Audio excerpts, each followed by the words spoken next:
lost my mind.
We were fools to think the blue chip would save us. It was all a lie. Today, the lies end. Apex, what's your status? We're here. The crypt is armed. This place, they call it the crypt, and we're here to destroy it once and for all. Apex, you just don't get it, do you? The blue chip protects us. Protects us? You mean controls us? Oh, don't be such a cynic. Come on, let's talk this out. You and me. No one has to die today. Talk's over. We're coming in. This is your final warning. Stand down. Team, on my mark. 3, 2, 1. Need backup. Drill cam up. Enemy spotted.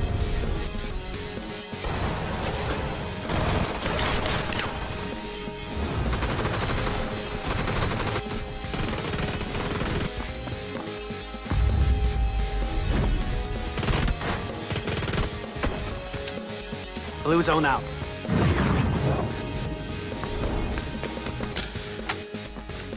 expiring gas.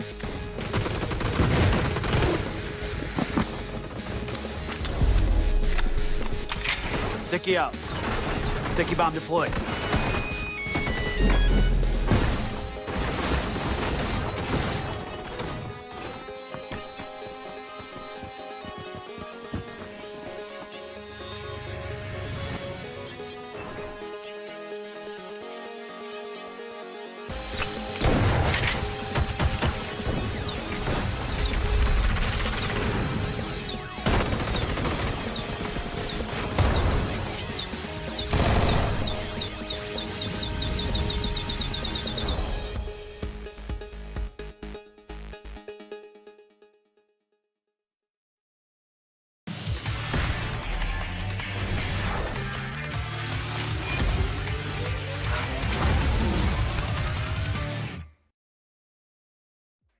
A warm welcome once again here for the Masters Cup. We are back for more PPT action. My name is Kalaris here, joined by Mark as well as Avenger. Look at that, Mark. We're even matching on some colours. Lovely stuff. How are you doing, mate? I'm good. We didn't really discuss this. We should have. Someone is forgot to put his decent jacket on. It's fine. It's Avenger. He's doing all right. He's as gassy as always. How are you doing, mate? You ready to gas up the lobby, get things going, Avenger?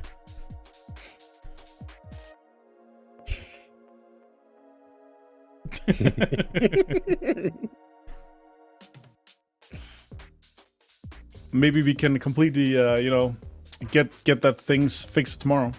Cool. All right. Well, he's back now, maybe here, but we'll talk to Martin in a few as well and get everything sorted. We've got plenty to talk about, though. Obviously, Mark, we've had the cups go down throughout the last 2 weeks or so. Obviously, one of those cups did go down whilst a lot of those teams are at EWC, so we saw some other teams get an opportunity to rise up through the ranks here for Masters number 3.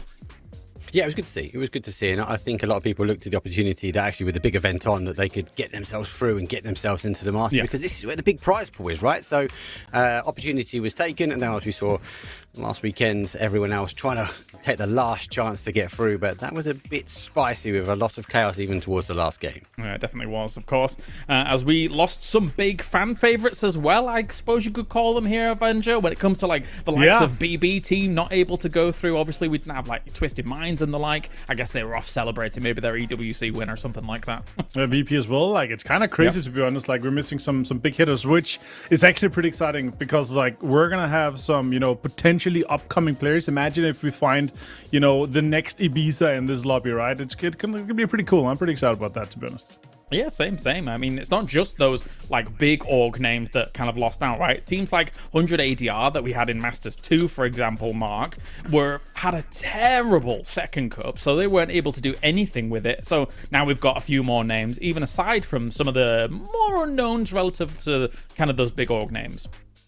Yeah, the 100 AR just don't seem to be firing on all cylinders at the moment. They can't get the games down. They seem to be starting quite low down the lobbies, and for whatever reason, they just are not building momentum. And it's not like the 100 AR that we're used to. We're normally that team, that sort of the 7th, 8th, working their way in. But obviously, them aside, the opportunities for some of these other teams to get through. And as you mentioned, we've got like the other teams, like 888, working their way through teams that, yes, we're going to know some of the player names like Blazer, etc. But they wouldn't have maybe got through if we saw 100 ADR firing on all cylinders. Well, let's take a look at how everything breaks down as well, because for people tuning in for Masters 3 compared to like a Masters 2 or anything like that, we have, of course, had a little bit of a change in terms of our placement points here, Martin, and this does mean that our chicken dinners are back to full price. It's full price, but also it's actually a change that has been discussed a lot. It's been a long time since we've had the stable of the super points, but I kind of like it because I didn't like the point that 7th and 8th was 1 point, both of them, where it's like it's a better place, it should be more. How do you kind of optimize this? So sure, this does make our points for our chicken dinners and our kills be worth more, but it's kind of back to normal in a sense where we might not have as many crazy things happening. So I'm really excited to see how that kind of unfolds. And I guess the question for you, Mark, then is how has the lobby adapted to this from our half-price chicken dinners? Because we were talking about it before, and it seems like they've not fully gone back to what we would consider to be the super path. Let's call it that. No, there's definitely real big differences. So with the half price chicken dinner, we felt like it was definitely focused on kills, a lot more action off the drop. Obviously, we've got the recall system, so teams can obviously get numbers back. It wasn't about keeping 4 alive; it was just about winning the fight. I do like this update because it does go back to that kind of win does mean something, and what we've seen. We obviously needed more data sample, but we've seen very much store early aggression. So people are still looking for those early kills there, James, and they want to get the kills and they want to win the fight. And it doesn't matter if they're 4 up because they've got the recall system. But halfway through the rounds, we find ourselves actually these teams adapting to go, actually, hold on, we've made it this far. We've been able to kill quite a few people to get to this point. Let's now focus on getting the win. So we see teams obviously rotating for the center spots. Obviously, they want to try and lock down, and we see more teams now locking down these recall sites than we have before. So it's still playing a factor, but I do really like this update.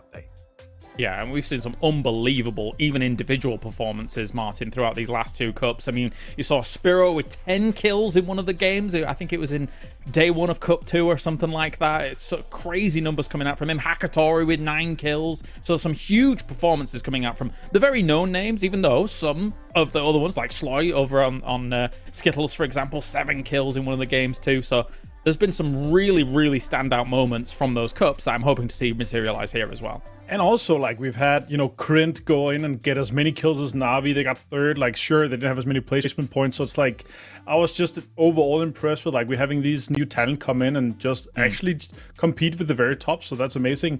I had a chat with Geeke on the way to the airport when we were leaving Esports World Cup. And, I said, like, oh, you guys, I'll see you next week. I guess you guys said, we have to qualify. We have to play good. And, like, they're straight back in the grind. Only 9 placement points, but they absolutely fragged out and still made their way in. So let's see if they can shake the rust off and get things going here. I'm surprised they went to the airport at the same time as you, considering how early they went out in the tournament. Jeez. That's wow. I know. They should have went a few days earlier, actually. Yeah, that's true. They'll do fine in PEC. Don't worry. They'll do fine. Maybe they'll do fine here as well. Let's take a look at the prize pool for Masters. I'm sorry, guys. I love you. You're lovely guys. As we've got $20,000 on the line here, Mark, for all of these players to grab at. Yum, yum. But this is what it's about. And as we said before, obviously, with the opportunity for some of these new names to come through because of EWC, because all the big hitters were there, even if they were waiting for the plane, it gave the opportunity for some of these guys and girls to get hold of more money. And that there's no shunning away from this. The end of this circuit, and if you can find yourself in first place with $7,000, you're going to be laughing, getting yourself ready for, as you mentioned, PEC. Yeah, no, absolutely. A little bit decent chunk of change, to say the least, as I correct myself position in the chair and get things rolling. But also we've got plenty to talk about in terms of what's coming up for our Masters tournaments here, Martin, because we've already got some teams accumulating some points towards that last chance qualifier. And I see, even though Virtus Pro is not playing in this one, you should feel like they're probably safe to get into this top 8. Yeah, I don't think it's happening that they're not making it there for sure. Like that's not happening. So it's obviously a case of our for our PP team, hoping that nobody else makes it through. We're talking like a lot of points for first, but it has to line up perfectly for them maybe not to be in. So, and also, Geeke in here have to defend. Like, there's so many teams that come in, not too worried about Na'Vi. They're looking extremely good in the Super Cup. So it's going to be really exciting to see what the guys can kind of unfold there. And also some of the new teams, they have to come in here and make some big numbers to push themselves into this top 8. For sure. Well, that's the thing, right? Because it is top 8 goes to the last chance qualifier. Otherwise, you'd have to play the next cups leading up to the last chance. That means Twisted Minds not being in Masters 3 is not gaining any more points. And that's currently the cutoff. If we take a look at the second page now, then we can see exactly how these teams, how close they are to Twisted Minds here, Mark, to try and catch up to those top 8 spots. Yeah, it's going to be close. It's going to be close. And obviously, just to emphasize the point, obviously, we're looking for a top 8 to go through to those sort of last chance, those final 2 days, right? But if you don't make it through, so Twisted Mind, let's say they don't make it through, they're going to have to go through the qualification. Now, the difference between obviously this format and obviously going through the system on the cups, they've only got 4 games a day, 8 games in total. And we've seen major upsets. We saw an upset with VP, unable to get through, BB, unable to get through as well. So you don't want to leave it to the last minute. Yes, you want to make sure you get as many points as you can here in Masters 3 to try and grab yourself a top 8 spot, because I worry for the final stretch that we might see some big hitters, and if they hoover up the points, there's only got 8 games, you might fall short, and that'd be your last opportunity. No, definitely. Well, let's take a look at the teams that are going to be participating here for Masters 3, because we've got some exciting ones as well as some little kind of relatively more unknown teams that are going to be entering the frame. Mark, I want to stick with you for a moment because you were casting some of those cups alongside Kovo, and I think Kovo was casting with Phalanx as well for one of them. Talk to me about some of the teams we're not as familiar with coming into Masters 3, because they can cause some upsets here and there. Well, the big one also, you mentioned Krint as well, and 888. 888 have got a big stack, so we look at the likes of, obviously, the guys coming through. Blaze is obviously well known in the circuit. I believe they're going to be kicking off, obviously, with a 3 to start with, so that's going to be a bit of a hindrance for them. But interested to see what they can do. They do look for the kills. So with Krint, they will go look for the kills. Fairy Tail, for me, I know they're a name which we know. They've been a little bit hit and miss, so definitely one to watch. Starting on Miramar might favour them, but I've got to kind of sort of draw your eyes to Skittles. Now, they're a team we know, right? We've seen these guys rough in the circuit, but recently they have been out not just farming the kills, but getting a good level of placement points as well. So they seem to find themselves in the top 4 most of the time, and that sort of balance has been making this team really, really dangerous, and that's before we start looking at the major names. Yeah, no, I've got to agree with you when it comes to Skittles, because again, you know, as I mentioned before, with Sloy getting 7 kills during a game and looking fantastic whilst doing it, that was a 17 kill win for them, Martin. And then on the opposite side of things, they've had wins that have been a bit more quiet, but it does show that they're able to play both styles, right? Like very aggressive play styles, but then also getting a 5 kill win means that they can kind of sit in a compound, chill out, and then be able to get a win from that too.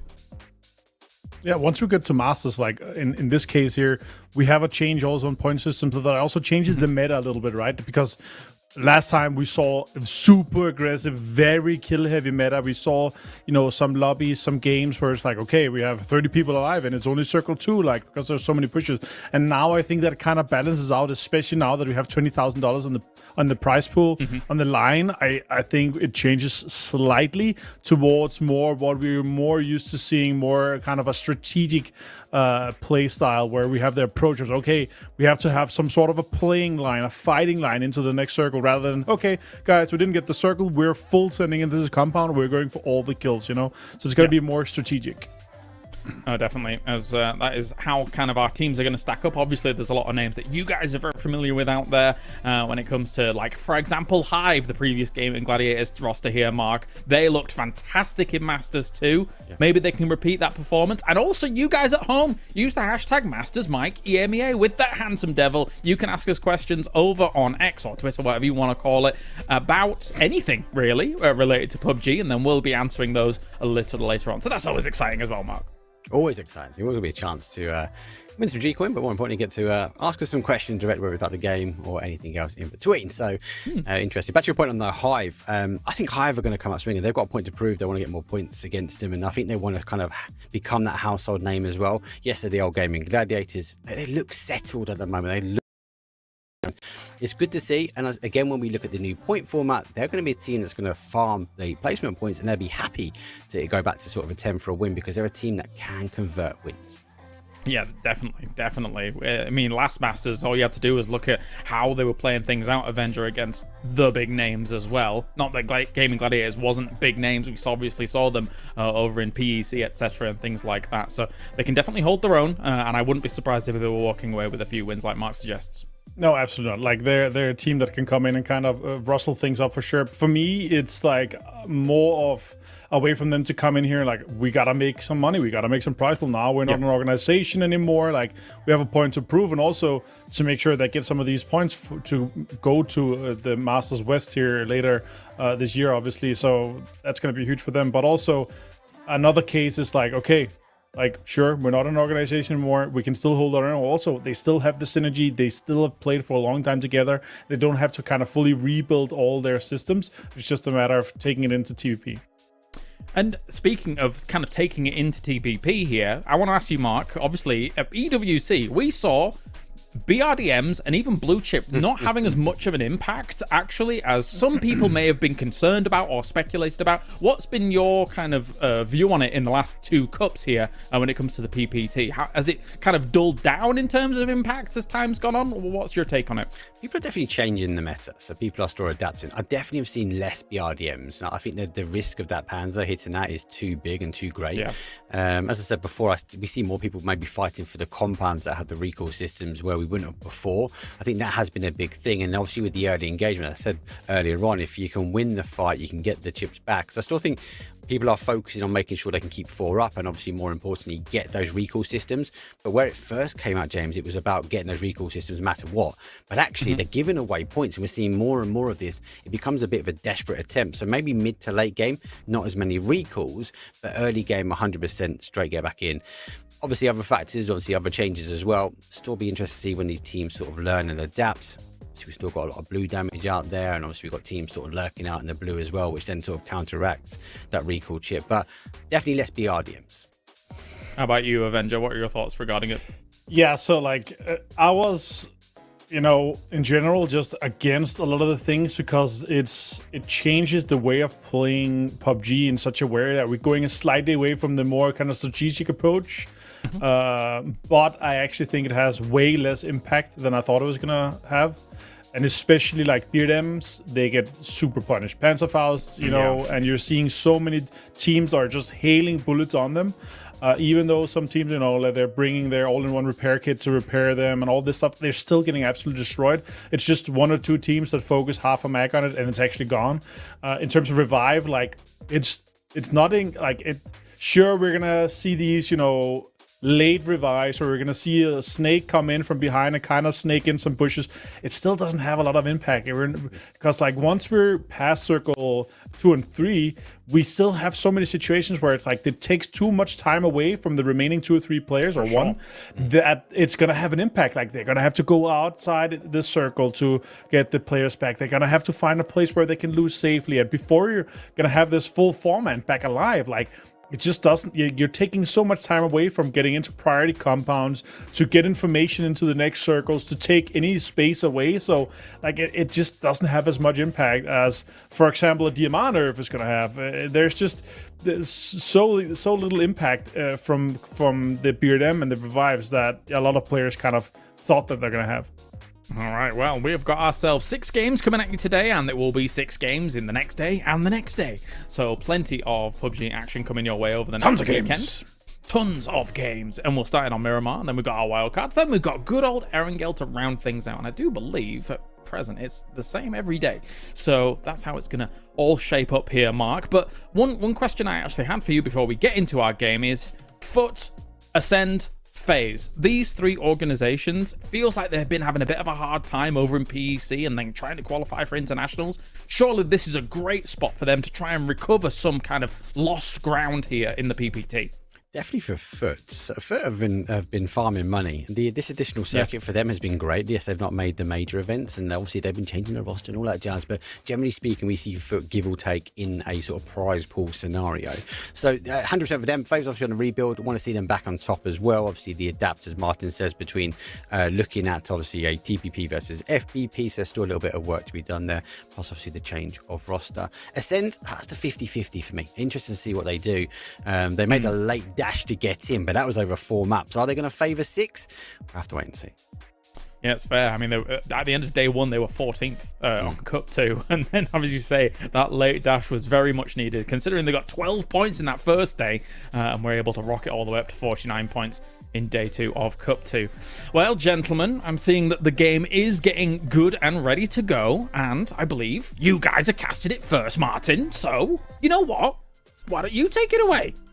Thank you so much, James. I'm just, so happy that you're going to be sitting back in this one. And it's just going to be me and Mark because I've been seeing you way too much the last couple of weeks, So, Mark, we're going to be taking us to Miramar here once we're starting things. And yeah, I just said regarding these organizations, there's a lot on the line for these guys, Mark, for sure. Yeah, it's just about the additional circuit, right? They can get some money on the board. Look at Foot, obviously, it's an organisation, so they're going to want results from the actual team themselves. So, great things off. Obviously, best of 18. First flight path here, though, for Miramar. It's a south up towards a north, favourably right through the heart of the song of the sandy dunes. That is Miramar. So, a good start for a lot of these teams. We shouldn't see too much in them early cash, but as we said before, obviously, some teams will focus on getting some kill points quite early on. So, I don't think they've kind of lost the half-price chicken dinner in their souls just yet. And also, we're going to see some teams that are going to be stealing some cars from each other's.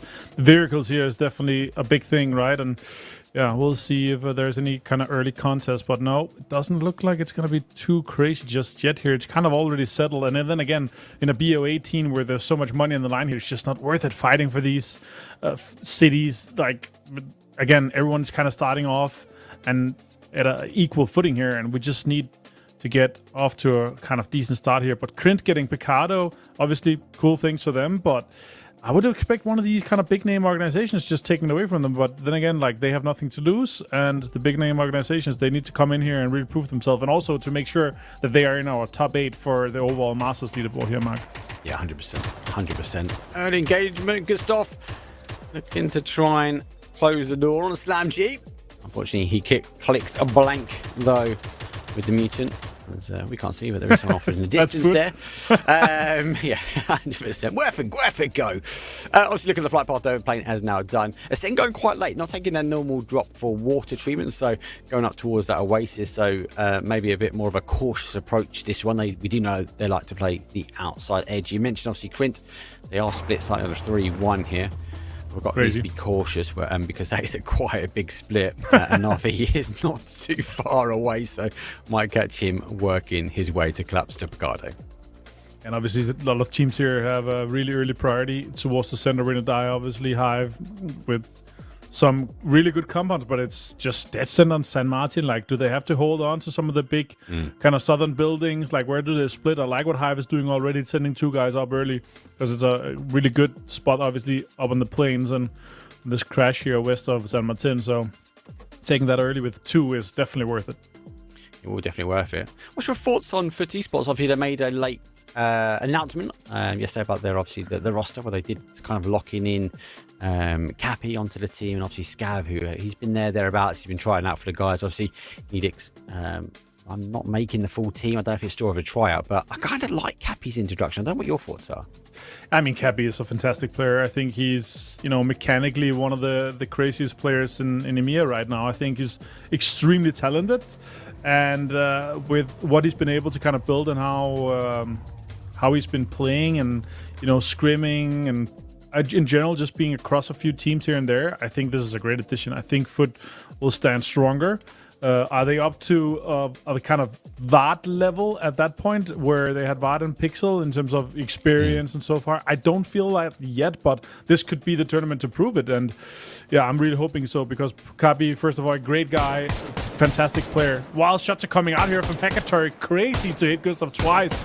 And that Bronco doesn't connect further, though, and he gets away with things. And that's going to alert the rest of the guys while Gustav's driving there. Fex has to get there, too. Your thoughts on FUT, though, Mark? With the Cappy? I kind of agreed. Obviously, I got to meet him at PNC. He's such a cool guy. Really cool, really relaxed. Really excited about playing PUBG. And mechanically, yeah, as you said before, really, really good as well. So I'm excited to see what he can bring. He can bring a level of aggression to the team. Is that how FUT play all the time? Not quite sure. So from what I've seen in the scrims, they look okay. Doesn't look fluid. So obviously this is kind of the first look where, yes, we've got kind of, I'm going to say, major money on the line. Right. Where actually there's an element of pressure. Let's see if he can cope with the pressure. But I do like this roster. Yeah, I think, overall, like, he's been, hardened by the Master League teams and mixed teams throughout the years. So I definitely think that he's, a seasoned player in that regard. So I'm not too worried about him. The question is for me is, are we going to see some sort of a honeymoon period with them, or are we going to have to see that grind where synergy needs to be built up around the players that are playing together? Because then again, if you're a 3-man call that's adding 1 player, that's one thing, but being 2 guys and Scav is still a new player, it's going to be something that you're going to have to build up a little bit. So, yeah, it's going to be cool to see. While Hive takes some shot here, obviously at phase, they're sticking together here. This is a kind of scary range a little bit. Vaat, though, finds Sheng and gets absolutely clapped. Sit down, and now Hive has to kind of reconsider what they're doing here. Presenti no helmet on Presenti. He hasn't got a helmet, right? So, arguably a peek from here is going to be punishing. He needs to get the initial shots. He needs to ensure the team doesn't know he's here. And obviously, James is knocking on the door. He's at the foot of the mountain that he holds up on. But for now, not too much. Salik, though, from 888 finds himself with Slam G. Has crashed in the middle of them. They do opt to go away, but the M249. What a punishment. Salik will fall. I can't see them getting back that recall chip. It's just too close. And there we go. That's a long distance. Krint. The boom puts down Presenti. Yeah, sit down from range. I can't believe that. That's a 500 meter shot. And he finds him. Now, James has to figure out, can I get up here? Can I go get the flush? Is it worth it? He's definitely on his way, and he's aware that this is probably his exact location, so that's great. The boom now coming over, trying to see if he can clean up. Now they also know by kill feed information here that Hive is going to be down 2, and they're the San Martin team. They're where the rest of the guys, and what kind of location are they going to be having? So that's great information here. It really sucks for Rox and Dante here because this is a great location to be a team in, but being 2, it's going to be really hard to defend here in this case, Mark. It's going to be hard to defend. Hive, right, going to be down some numbers, and obviously it'd be very difficult for him to go get those recall chips. I will find, though, actually, with the chips themselves, a lot of teams recently have been putting them in the back of cars, and they've been confirming or destroying them as well. So sure, that has been a big factor recently in the Cups, because teams trying to deny the opportunity for them to confirm that recall and ensure that teams stay as a 2, maybe as a 3. That's going to have an impact to late game. So I wouldn't be too surprised, obviously, early if you see a few cars that are exploded around the map, then it's kind of these teams denying the opportunity for the recall to happen. What do you think about that, though? What do you think about that? What, like that you have that first of all you can pick it up, you can put it in a car, and you can kind of destroy the opportunity to do so. Like, what's your thought on that? I as an observer, as a watcher, I think it is a strat and a tactic that As a player, I wouldn't be a fan personally, because you can't think of anything worse, right? As a player, I can sure it being quite annoying. But if you keep close to your team, there'll be an argument that actually, if there's pressure, if obviously the team's on a rotation, you get a knock, you get a confirm that team rotates past, they're not going to be able to pick up the chip. But if you have a compound crash, or in this case, obviously James has literally got his foot on the recall chip, then I think it's just part of the game. So I don't mind it to a degree. I can't see obviously James in that case, obviously grabbing the chip and finding the car and exploding. But if it was here, Levante has the opportunity to do it. Yeah. Levante here, obviously pushing and taking over. So this compound here, win or die, found Hackatori here. They're going to try to see if they can just get something up. There's going to be a pull-up here from Navi. They're going to be resupplying some units, and Soset comes in. Hackatori is going to get rest, and win or die now has information that it is Navi down here. And that's a huge amount of information. It's really valuable for them. They're going to be sticking together, popping the tires here, leaving that. So that's great for win or die here. But then again, like, they have information now. FaZe has the information. They were within the 1 kilometer of the knock, so they're aware what teams are where now, and that's huge amount of information for the teams that are close. FaZe is making a move as well now. Vard is running. The other guys are driving actually to try to log on to multiple locations here on the San Martin kind of area and city here, Mark. Look at FaZe's hold. Obviously, we look at the map, right? FaZe has got San Martin on the split, and they've got this south side. They've got the elevation, the verticality that they can punish, right? It's such a greedy split. No one else is really challenging them at the moment. Obviously, they've got the initial kills, confirms. Obviously, they can move on from there. Most of the teams sort of tinkering around the edge at the moment. Obviously, Skittles are working their way on the south, but FaZe at the moment is holding an element of a really, really prior spot. Exactly. Now that thanks for asking, by the way, my thoughts on, blowing up. No, I'm joking. No, I agree. I think as a player, I think it's a little bit frustrating that you're not, you should be, in my opinion, you should be the only one that can pick up, your team's chips. Opponent shouldn't be able to pick it up. And then you'll just leave it there. So, and then you can counter strat around that. You can then camp the bodies. There's many opportunities to kind of do that. So that's something that could be changed or is up for change. Meanwhile, we have a huge southern shift here.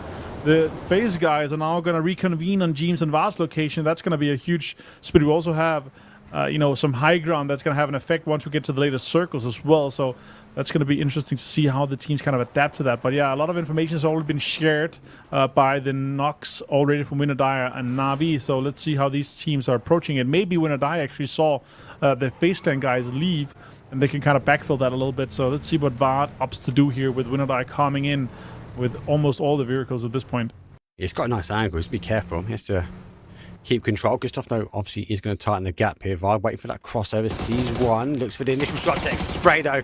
Leash, though, gets the opportunity to duck into cover. Vard missing the opportunity, but taking the higher IQ. He's going to back away. He knows a repeat there could be punishing. Gustav doing the same. So FaZe, good call from them. They had an opportunity. Smart, yeah. Didn't quite get the conversion, but they're making the right play. Yeah, this is a smart play. This is exactly what you need to do. Like, if you can get in, poke a little bit, if you can get a knock, if you can, use utility, get some armors cracked, stuff like this. This is huge without losing anything yourself except for a few bullets. That's exactly what we're going to do. And the window of opportunity was too short for them. They didn't get that opening, and now they have the better location. They already have this nice shot stove from T-Bone connecting onto Mogul from Slam G. One more bullet could get him out, but nope, he's going to get away with a just sliver of life health here, though. Ascent, though, is sending it in. Oh, nice. Tires popped here Nice. for Killia Kaimark. He's going to be in a dangerous spot. He dances. He goes down. Na'Vi looking really, really dangerous, though, in the circuit of the Players' Cup and the Tour and the Masters. You have been a team that has really embraced the TPP and been punishing, and good connection there from for Team Ascend. They're going to go down. Again, an opportunity to get the chips. Nico obviously subbed in at the moment. We saw him playing yesterday. Now has to reconfirm his position. I really like Skittles' position as well. They came in quite late on the south, and no one really sort of pushed this area. Obviously, with that zone shift back to the south, they've been able to reposition, take a lot of ground, arguably, again, being a little bit greedy on the spots. But if they can control the teams maybe rotating their way around here, Martin, that would allow them to kind of move forward as the zone will shift back in.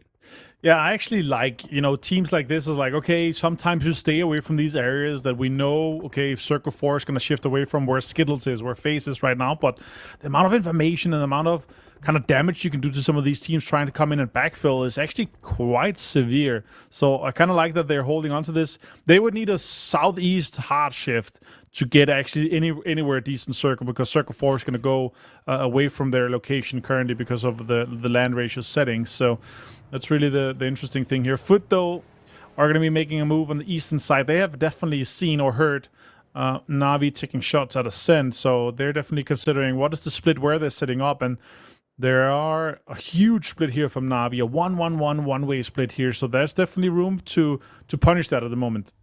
T-Bone just reposition the car, using the opportunity to see if you can gain any more information. It is defensive line from Na'Vi. So he does find himself an arm, so to try and get that connection. T-Bone sensing the disturbance in the force. He's going to just back away now, slightly.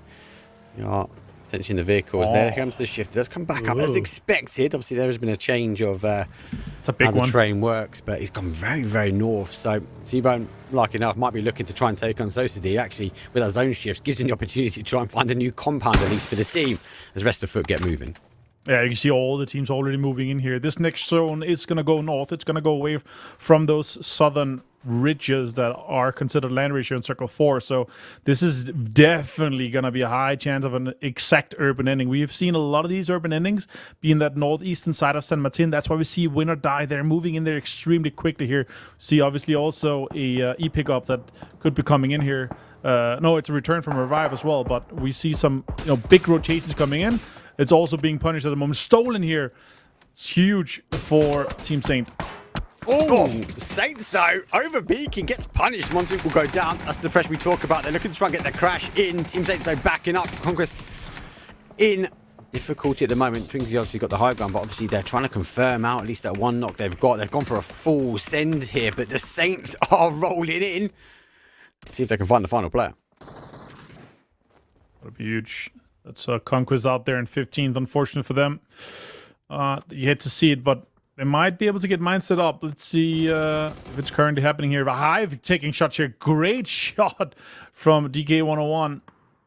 This western side, I'm just not a fan of that western side. Usually we don't really see that endings up there. We see it more on the eastern side, so they're going to have to fight their way through that entire city. But let's see what happens, obviously, in the next kind of circle shifts here. Skittles moving in towards Hands of Hope. Hakamari, Hakator's brother, is definitely making moves here on this little side here too. So let's see what the fight's going to be evolving here. This is quite a big clash between these two teams. This have been huge recently as well. So Hadouken looking for the shots though. Who does back away though, gets the car just over the other side. There's a load of dips and crevices they can hide away in. And again, just trying to ensure that there is no connection. Actually, I think it comes from Na'Vi from the distance, so it looks like it, right? Providing the at least it's the noise, but he clicks right. Doesn't quite get the connection, but it does give the opportunity now. Skittles following that path and taking that position as Hands of Hope get closer towards that San Martin ending. Yeah, they're giving up space. Obviously, this is exactly the area I'm talking about. Has land ratio that's going to push the circuits away from this area, but still, it is still a leapfrog area. You can kind of get in from the high ground and push in. 88 is coming in from this southwestern side, pushing into Krint. Oh, Zenka Pow Pow is getting some Pow Pow in the shots. It's low HP here. Just one more. He has to stop and heal probably while the circle pops. He's inside the circle quite easily here, and then it's going to be a first aid quickly. Let's see this next circle pop here, if I know what I'm talking about. Yep, it is going to be pushing this direction here, Mark, on the northern side. Especially here where Win or Die moved. This has been an area where there's been so much action. There has been so much action. Akatori trying to hold his compound now. Ascend looking to try and drive in. They've already lost one, so they know Navi's here. They know the pressure's going to be. Extends further out. Grozer in the hand, looking to try and get a conversion to Gris, but doesn't quite get it. It goes down to 2 shots. As Extend will hold. Level 3 gear, though. Vest and helmet keep him alive. And Ascend, well, they find themselves a hole just to hide away in. But Slam G will be causing some punishment, as they do have an element of verticality elevation towards the north. Let's see if they can get into this little dip here. Usually it's a lot of utility that gets rained upon here. Now Rocks finds Hope, and now Hands of Hope. They have to kind of figure out how are we approaching this. It's a 3-way fight. It's going to be really rough here. Dante also finds Ibako. It's going to be interesting. Messy fights here. It's really messy, but they're getting a lot of these teams. This is the outside edge here, Martin. So Hive making a desperate attempt. No neighbor. Oh, it doesn't quite get the connection. M16, I'm not a fan. And that is why he finds himself a new hidey hole. As Dante will pop the smoke, he's going to just try and find a reposition that he actually can provide pressure back towards neighbor here. Rockslope is tapped in, and that nade, it does bounce. It doesn't bounce to his favor. Now he's going to try and take the pressure back the other way. But Dante, you don't have to identify where he is. Nade comes out. Connection comes through. He only does 55 damage. Still, guys, for Hands of Hope, he really need to try and tighten up. I don't see a way they can. I could see Nabat making some sort of move to get some points from the kills. Like this high ground spot here, you can maybe snatch a few knocks and confirm some kills here. Meanwhile, Hero is kind of moving off from it. Shots are coming in, connecting quite a lot. Hero is low. Nabat has to relocate, and now Skittles are coming in here from the backside. Sloy finds Blazer, though, while he's trying to get in. It's always a matter of time. Skittles were looking, they're watching, they're waiting. They've been chasing Hands of Hope here. Nabat come back, he has the little pop spray. Just gets Lloyd down to 1, but he gets away just in time. He's not going to be happy. He's looking to try and convert the point. And Skittles, he looked to try and drive in, but don't forget Hakamari is already in zone. A bit further towards the south, though. Hands of Hope, though, go head-to-head with Hive. Good shots coming in from here. He definitely has the peeking angle here, and the advantage of that, the other guys have to heal both Rocks and Dante. They are inside the circle. He has the advantage of it. Now, stims up, tries to have to heal, and now Nabat is coming in to have this kind of cross hold on it. Hero, huge advantage of the peak, of the TPP advantage here in this case. No first aids available, just a little bit of bandages. Now, next zone is going to pop here. This determines if these guys are going to have to move or just try to finish this fight and get further in. Surely has to go across, doesn't he? Stands up, holds on to huge amounts of San Martin as well. So teams like that Win or Die, they're going to be happy, maybe ensure there's no sort of crash. Ascend are going to obviously be able to keep their head down, but it's ensured destruction for everyone else. They've got to clear the fight, but then they've got to find their way in towards the late game. So everyone in San Martin, everyone who took the early rotation, they're going to be happy. Yeah, for sure. Meanwhile, Fex did find Win or Die. They now have the information that it's a full team across the road, given that kill feed is, completely correctly tracked. And now, Skittles, they're just going to be holding this team out. It's a 2 versus 2 in this case here. Like, Skittles have all the advantage in this case here, but let's see if Hive or Hands of Hope can maximize. Can they get a few more kill points? Sloy finds the bat. Now it's down to just Hero. Sloy causing huge issues. Looking to try and get the second. Dante does get the conversion. So one will go for Skittles. Hive's find the other. But as I said before, team has lost the zone, so they have to try and drive forward. Skittles taking the approach to get themselves into zone, so they'll be waiting for Hive now to rotate their way. Back on the other side of things, Slam G trying to catch the rotation here from Fairy Tail. Win or Die doing the same. Not many areas to hide. Levante, one more shot, get the conversion. But the smoke comes out just in time. Great headshot. More that's fantastic. What a great parking with that. That's fantastic play there. But now, hello, my bad is already getting nades here. Anybody's is down. The other guys are half HP and also healing a little bit on April, but they're gonna try to get it up now. Gustav gets Gedrox down. Whoa! Great nade though from Gedrox as he threw it away. That's gonna be huge for Win and I if they can get these confirms in. Mortar. Oh, hello, my bad. I can see it going on in the map feed. I was about to say, win or die, do not miss these, Martin.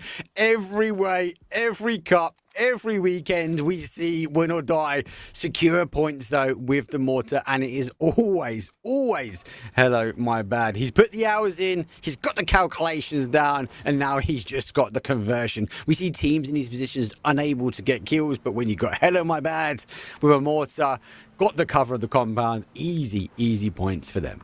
They got the mortar tattoo on the finger just to measure it completely. And now Slam G goes in and was like, let's hope they don't have any more nades or any more mortars. Let's see, though.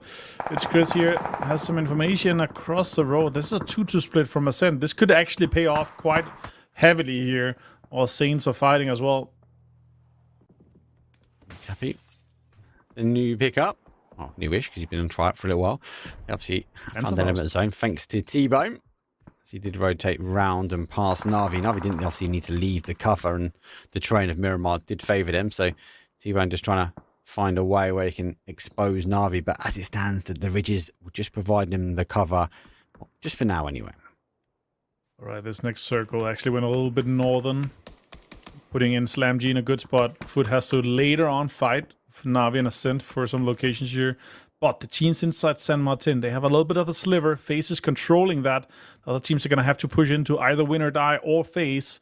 And FaZe is standing 4-man strong inside that western side here. Na'Vi, they are under quite a lot of pressure here. Smokes have been deployed, and they're going to have to make their way into this little bit of dip that they have ahead of them and potentially fight Ascent or both Foot and Ascent later on. Let's wait and see. Esports obviously have the better positioning on Na'Vi. They don't have to expose themselves obviously towards a win or die position. Slam G could activate. I'd argue to say if Esports kind of get tunnel vision towards a fight with Na'Vi, that they shouldn't really drop the ball on Slam G. It's more the outside edges now. Obviously teams coming in from that west. You mentioned that sort of northeast shift, giving up San Martin. It's going to be a little bit chaotic, and we find a team like FaZe sitting just on now on the outside edge. They're going to have to cross over, send a good position. I think a lot of these teams will be looking at that position as a potential opportunity. There's definitely points to be had, Phil. Even the teams that are inside. Good shots connecting. Akamari actually quite low, and he's going to be dropping down there. That's quite easy for that knock there for Gustav. Hello, my bad also finds mindset. The big thing though is that you don't always have to rush in. You don't always have to rush in though. FaZe keeping discipline, showing us level of IQ that obviously they're looking to try and play. They're looking to try and farm these points up. They get an idea that someone is obviously behind them still. With that rotation in from Hive. Back to the Saints. So Saints come rolling in. Don't quite get the conversion on the grenade. They wanted to. The nade doesn't get that pick up. DK again looking for storm on request. Looking for trying to find out these final bodies. So many teams just have to push here. Skittles actually sending it straight into Win or Die's dip here ahead of them. Do they have more utility to spare to push it towards it? Winkley has to heal up a little bit. And now, like, when you have this many teams that are close, you have to get out and defend. You have to go out there and see if you can pick up some points. Hakatori finds Brexco. Ascend now under tons of pressure. That's a good nade as well to try to confirm. Did I see a C fall? I did. That's a confirm for Hakatori on Brex. Confirmation. Chris obviously looking to try to take the high ground. Wow. Peekaboo, we see you. Hive get eliminated as well, so they're going to fall. FaZe Clan, well, they put Vard on the shoulder. Gustav will carry him to safety. They do have an opportunity here, and obviously with the opportunity, Na'Vi not knowing exactly where the full body count is of Ascend. They are launching more nades. But Ferris does find him. It's Chris. Well, he's going to fall in 9th place. Just shy of the placement points at the moment. Just have 8 teams remaining. It's top 6. It's top 6, Mark. I said we're still short. We're still short, mate. We're still short placement. Just to remind everyone. Okay. Not a top 8. Okay, it's top 6. You got. Oh my God, that's a crazy shift for Na'Vi and for Foot.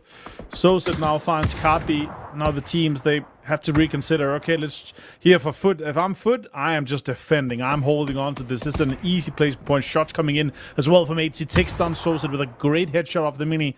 Now they can definitely get copy off. They're trying with, you know, even here in this case, you put in Hunter utility. You might be able to get a confirm. Even Soset goes down low. He's bleeding heavily. Winkley finds multiple off phase here. Both Fex and Vats goes down. And this is a rough fight for them. They're going to have to cross the road. And Winadai also putting a ton of pressure onto them. This is a hard push from Na'Vi. Esports though thinks he's going to be able to hold out for a complete run down there. There's 10 kills. Winadai charging and denying Skittles. Picked up a few points though against FaZe as well. They're going to be down some bodies. They're behind the wall. They have the option now to get the reses. Zone will start moving in. Now we hit the placement points. As we are 6 teams remaining. So everything will be a double up from now. Fex will pick up Jeems. FaZe will be down as a 3. There's only really one avenue they can take. I wonder what the util is they've got. If they've still got the smokes to sort of work, but at least they can maybe come off the back of this. Grint, let's get a quick kill confirm. It's going to draw the attention, at least for Winadai back this way. This is huge information for FaZe Clan coming in as well, right? They know that Winadai is down to just maybe 1 or 2 if they're fully aware of the kill feed right now. They're going to be a 3-man push here. Shots even though coming in on the side, and he's going to be able to heal Fex. Going to be low now. Fairest has a great idea that the FaZe Clan is going to be coming in off this. They saw the knocks coming in. They know that they're in this direction here. Shots hit Fex. That is Gustav taking a headshot from an SLR if I've ever seen something, or even a Dragunov. That's 78 damage straight to the dome. Dangerous. Now play peekaboo. They come over towards the top. Hakatori using the smokes now just to kind of find a tunnel here. But SlamG from the north, they're starting to activate again. Big kill, looking for that confirmation. They do get the confirmation. Oh, Hakatori catches it through a peekaboo hole between the smokes. Nice kill, and he gets the confirmation. That's great information and play here from Hakatori. Really well executed out. Krint actually managed to grab another point of that.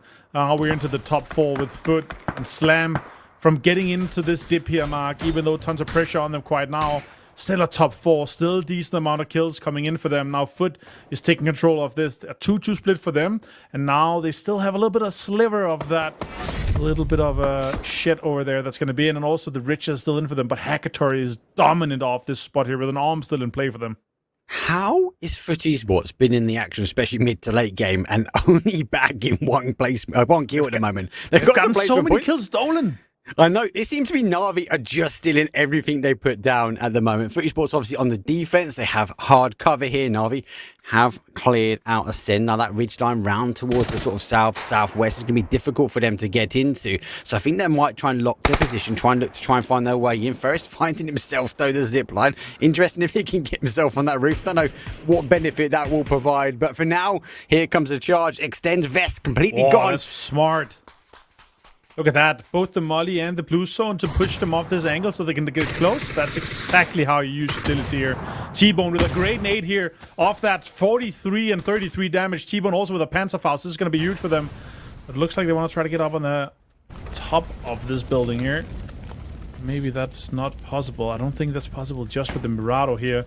And now with this here, this is a huge push for Na'Vi. Although T-Bone having that Panzer and Foot being 4 guys strong is going to be a huge impact, Mark. This might be ensured destruction between Foot and Na'Vi. SlamG holding back. They're in zone. They just might get a free pass here. It's technically a 4 versus 3 versus 3. Na'Vi versus FUT Esports. T-Bone with the Panzer. He's looking for any kind of information. Now he sees the players now working his way around. Here comes the charge out. Looking for 1 but 2. But he does convert 2 for the sake that he goes down. But no, Cappy follows. He's also going to fall. It's going to leave, unfortunately, for the guys down for a 2 and Scav. Well, he confirms it up. But the numbers have fallen. Ain't he has to reposition. But SlamG looking to close game number 1 out. This is just mutual destruction of Foot and Na'Vi. And now SlamG, full open door here for them. A 3 versus 2, and they have the circle. They have every single advantage in this case here, Mark. I would love to see a C4 on a bike straight into this building as well, just to completely destroy them. But let's see what happens here with this. Mogo also utility in hand. This is smart for him. Sees shots coming in him. Connects quite a few. Takes down Scav. Also finds 8C. It's unfortunate for FUT Esports. 80 finds 1 more though. Looking to try and take a 2 versus 1. Has the opportunity to try and get a medal. He goes for the fight. As he does hear the footsteps. Looks like the Lurex though is... 8C though with nades on him. Can it happen here? 80 finds this. That's a great confirm here. 45 HP on him. And let's see if 80 can close this one out. No. It's going to be SlamG. It's going to be Mercel. It's going to be closing this one out here. What a great play here for SlamG in this case here. As we lost Mark, he got too excited. He pulled his internet cable out. And now we have Kalaris back with us. He got so excited he became ginger. Wow, that's crazy stuff. Yeah, that's what an end though. I'm very surprised, quite honestly. Right. I thought Foot and Na'Vi for the longest time were going to coexist during the very last death throes of that game, but man, SlamG coming over to solidify that was all done by them. Yeah, that push into the dip after having seen all the teams around, having used so much utility, having used the mortar, being so smart about it, I really love that. Even though they had a lot of pressure, they were down to just one at a point, and they got the reses off because everything just worked out perfectly. And then again, I'm just thinking here, Kyle, do I ask you as Na'Vi, are you taking this decision because you know it's Foot and you know that they could be a big contender? I kind of feel like that could be the case. Maybe. I mean, getting rid of them would be a smart play. Obviously, you're not really accounting for a Panzerfaust straight around the corner, Absolutely right? That was definitely a problem. Two for Players one. tried to salvage it. Yeah, 2 for 1. I mean, Yeah. should Foot maybe have been... Like, they shouldn't have lost 2. They should just have lost T-Bone in that case. Like, a 2 for 1, that's completely acceptable. But losing 2, that's unfortunate. Like, if there were 3 versus 3 versus SlamG, they might have already had control of the Ridge and it would have been a more fair fight. But yeah, huge for SlamG to close this one out here, even though it wasn't as many kills as they were hoping for. Yeah, very nice overall. Just to be able to get that on the board to start things off. Good by them coming in from that north side from those compounds whilst kind of watching as a lot of this lobby unfolded, right? As you're saying, not that many kills on the side for them. I thought for a good while in some of these circles, win or die would get even more than they did, but then the circles shift away and it gets a little bit problematic, right? Yeah, exactly. But then again, like, you could see how many teams were expecting this exact shift here. Win or die being in a the big red brick building. Like, you usually get so many points from there. Sure, they got tons of kills, they got some placements, but like, they were expecting to win that game from there. But then they get held out. They get the shift kind of coming over towards that, and then they don't have as many utility to spare against SlamG in that case. And yeah, it's just a game where it's like, you gotta seize the opportunity when you have that window of opportunity for it. Definitely. Mark joins us once again. He was, as Martin says, so excited. His internet blew up. Everything went on. It was crazy stuff. But what a game to start things, Mark. It was explosive at the end, so explosive it kicks me out of the call. Yeah, it was good.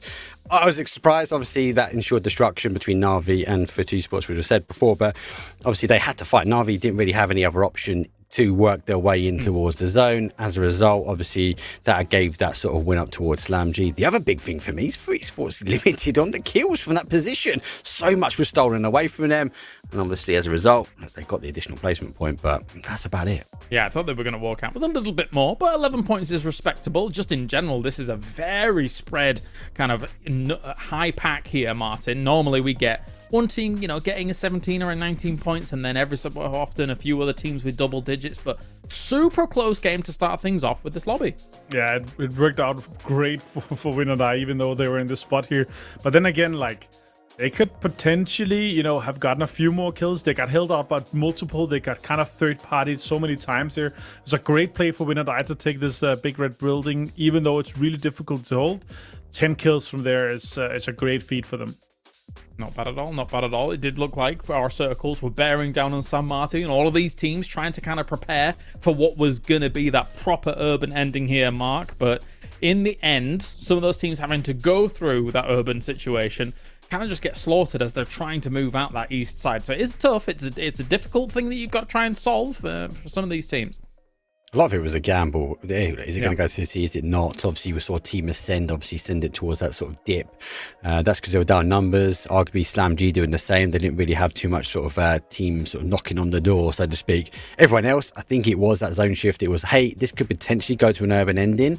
Maybe let's go try and secure a spot. As you mentioned, Win or Die obviously did get a really, really strong spot. So did FaZe, and everyone else, unfortunately, got caught in that urban destruction because it was very explosive at the end. Yeah, I don't mind some of the attempts some of these teams to try and get like even middle dips, Martin, but Right. like with some of these compounds still in, it's almost impossible. I think it was Fairy Tail that did Yeah, it was. kind of fall down to that. Yeah, I mean, your Fairy Tale, like, oh damn, man! If we didn't have mortars and 50 nades falling on us, we would have won that game, you know. Like, but then again, it's the timing, you know, timing to market is so important.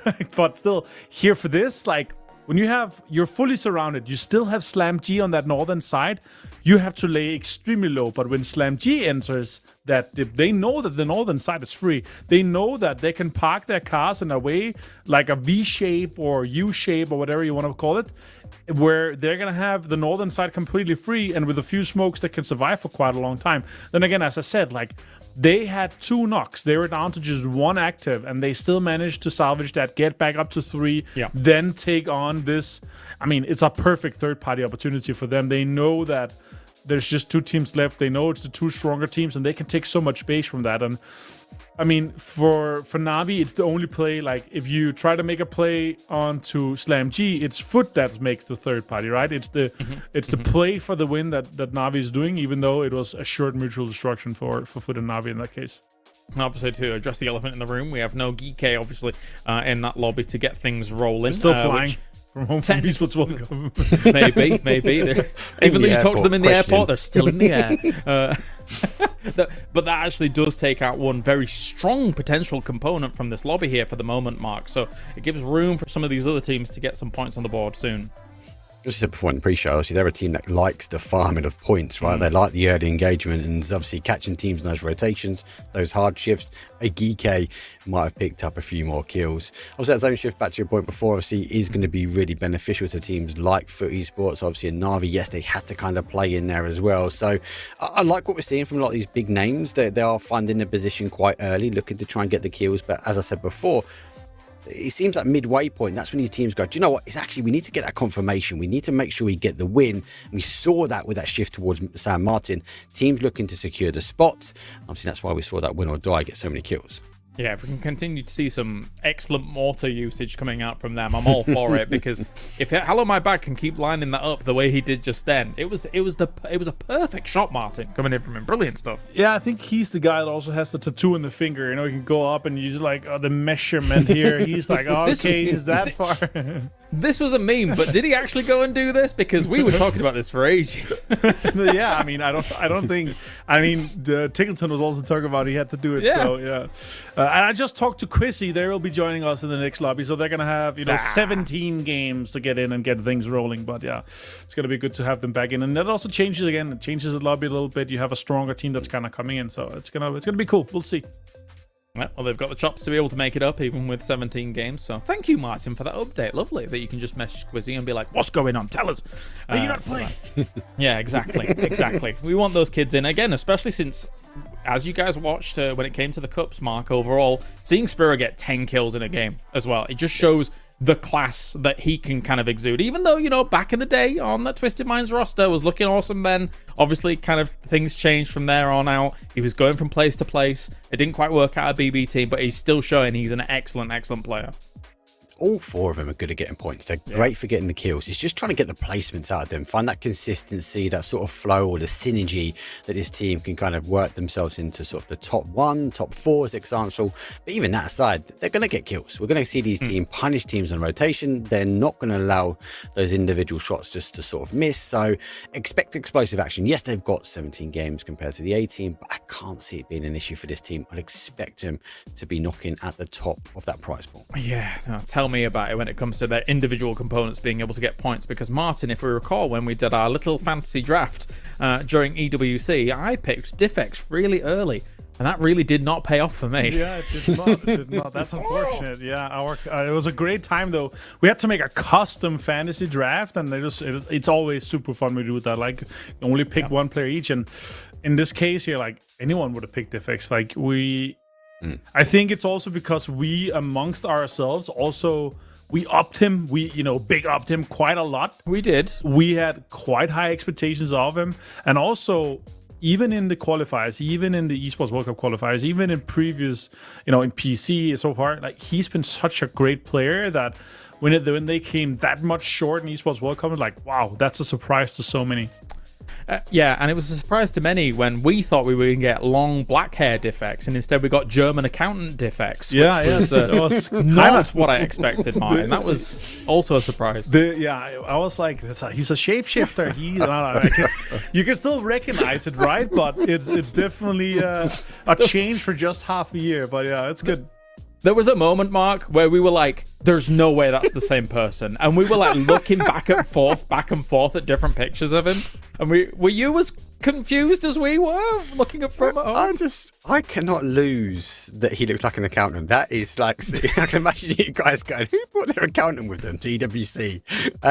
Yeah, it was a shock. When we got obviously the little videos coming up of the teams, it was like, who is the fourth? Obviously it didn't take long before people could confirm it was him.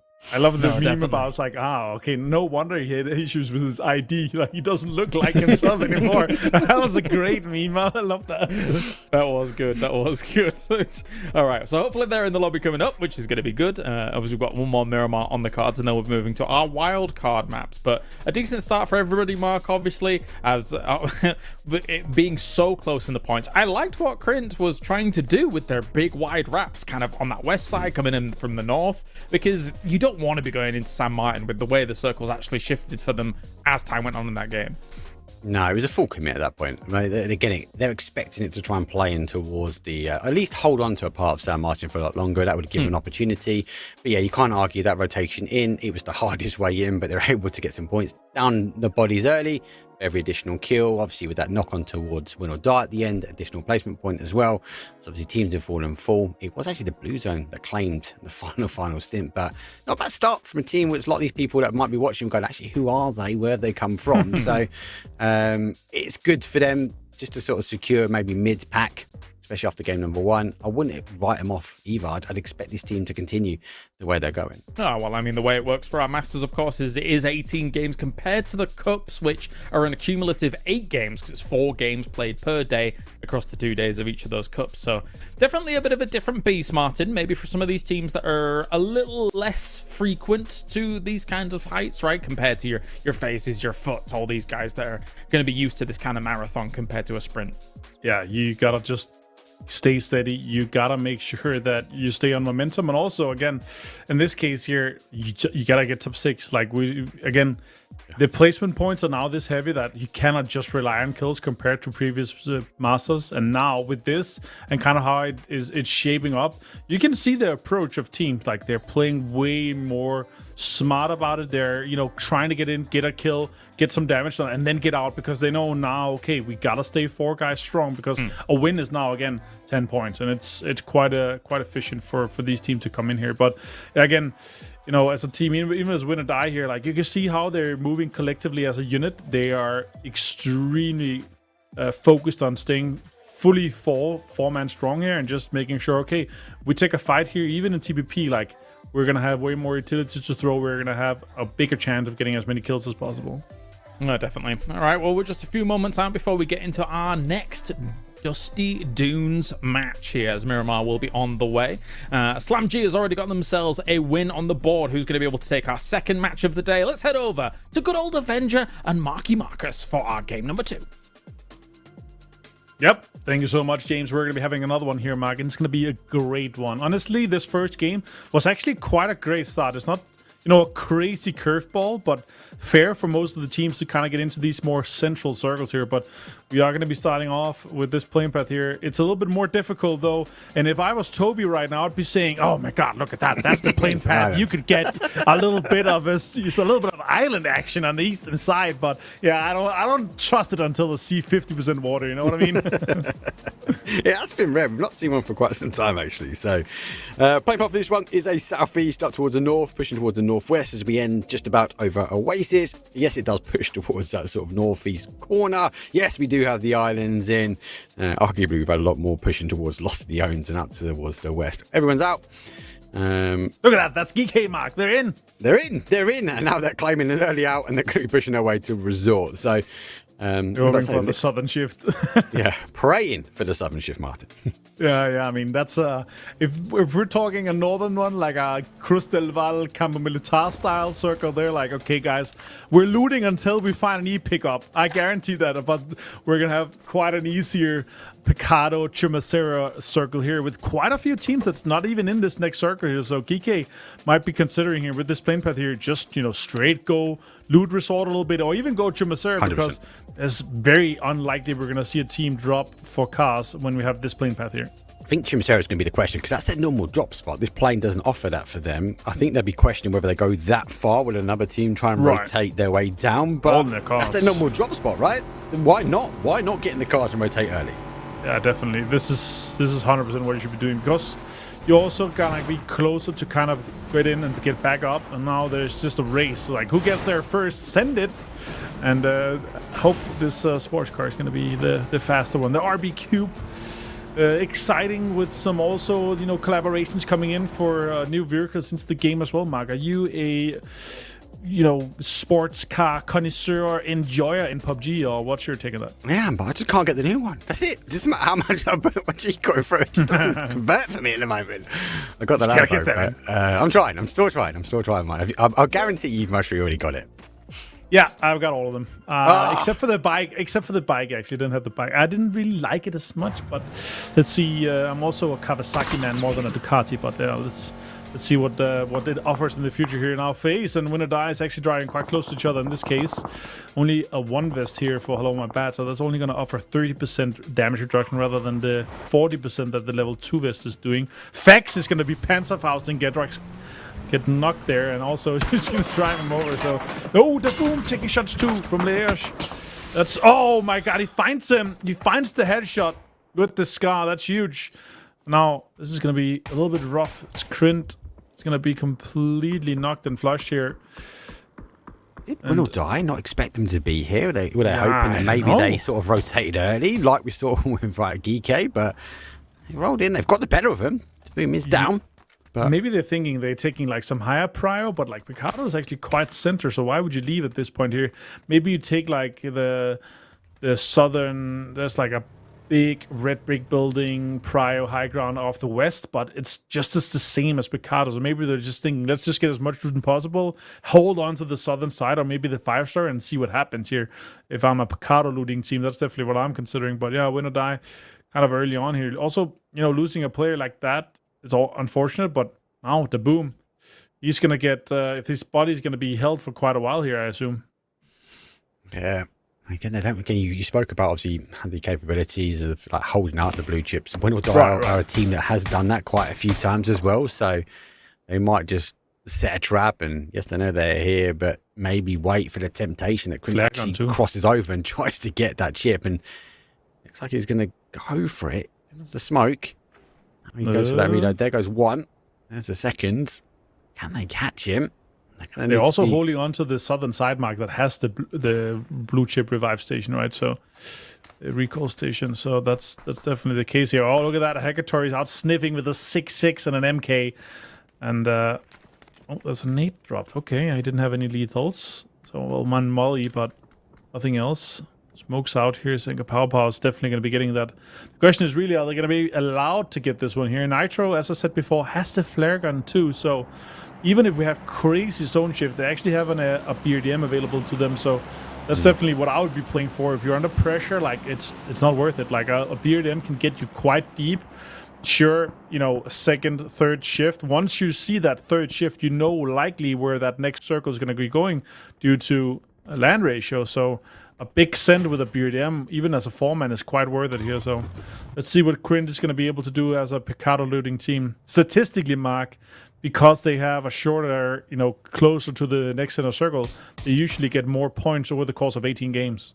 Yeah, it'd be interesting to see. Do they get that point conversion? Still waiting for Die to rotate around this side, hoping they're going to try and get angles back on towards that kind of recall station. Not just yet. A lot of teams this time actually going for more of a centralized approach. They've donated up. Not as many play on the outside edge, but more and more teams sort of find themselves in this position, or arguably in and around it. Ascent took an EP to get to GK, and they're now backfilling them, and they got that. That's a good revive there. Great for Krint.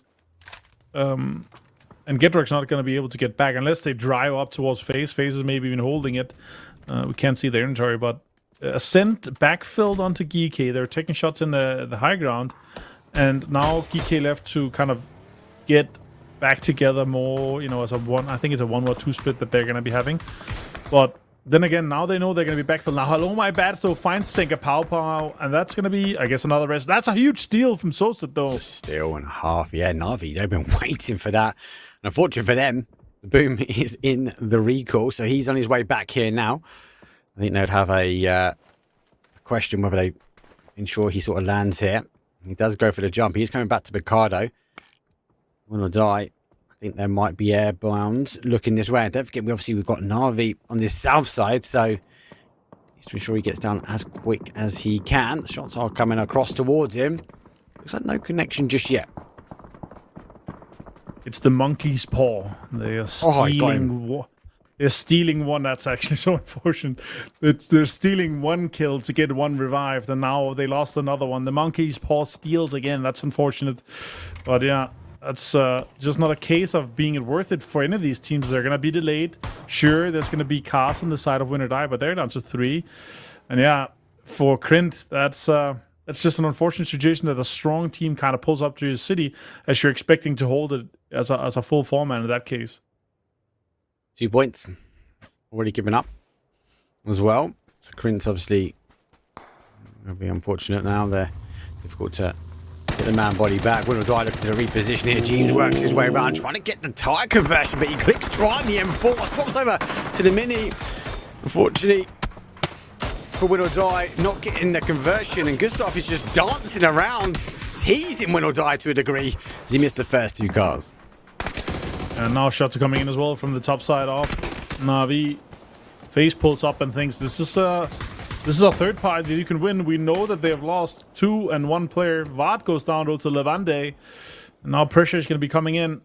Vard is going to be inside save into this spot here with the smoke. He's super safe. And it's going to be quite an easy rest for them. But now they're holding on to this northern side. James finds Nitro. That's going to be a huge pickup.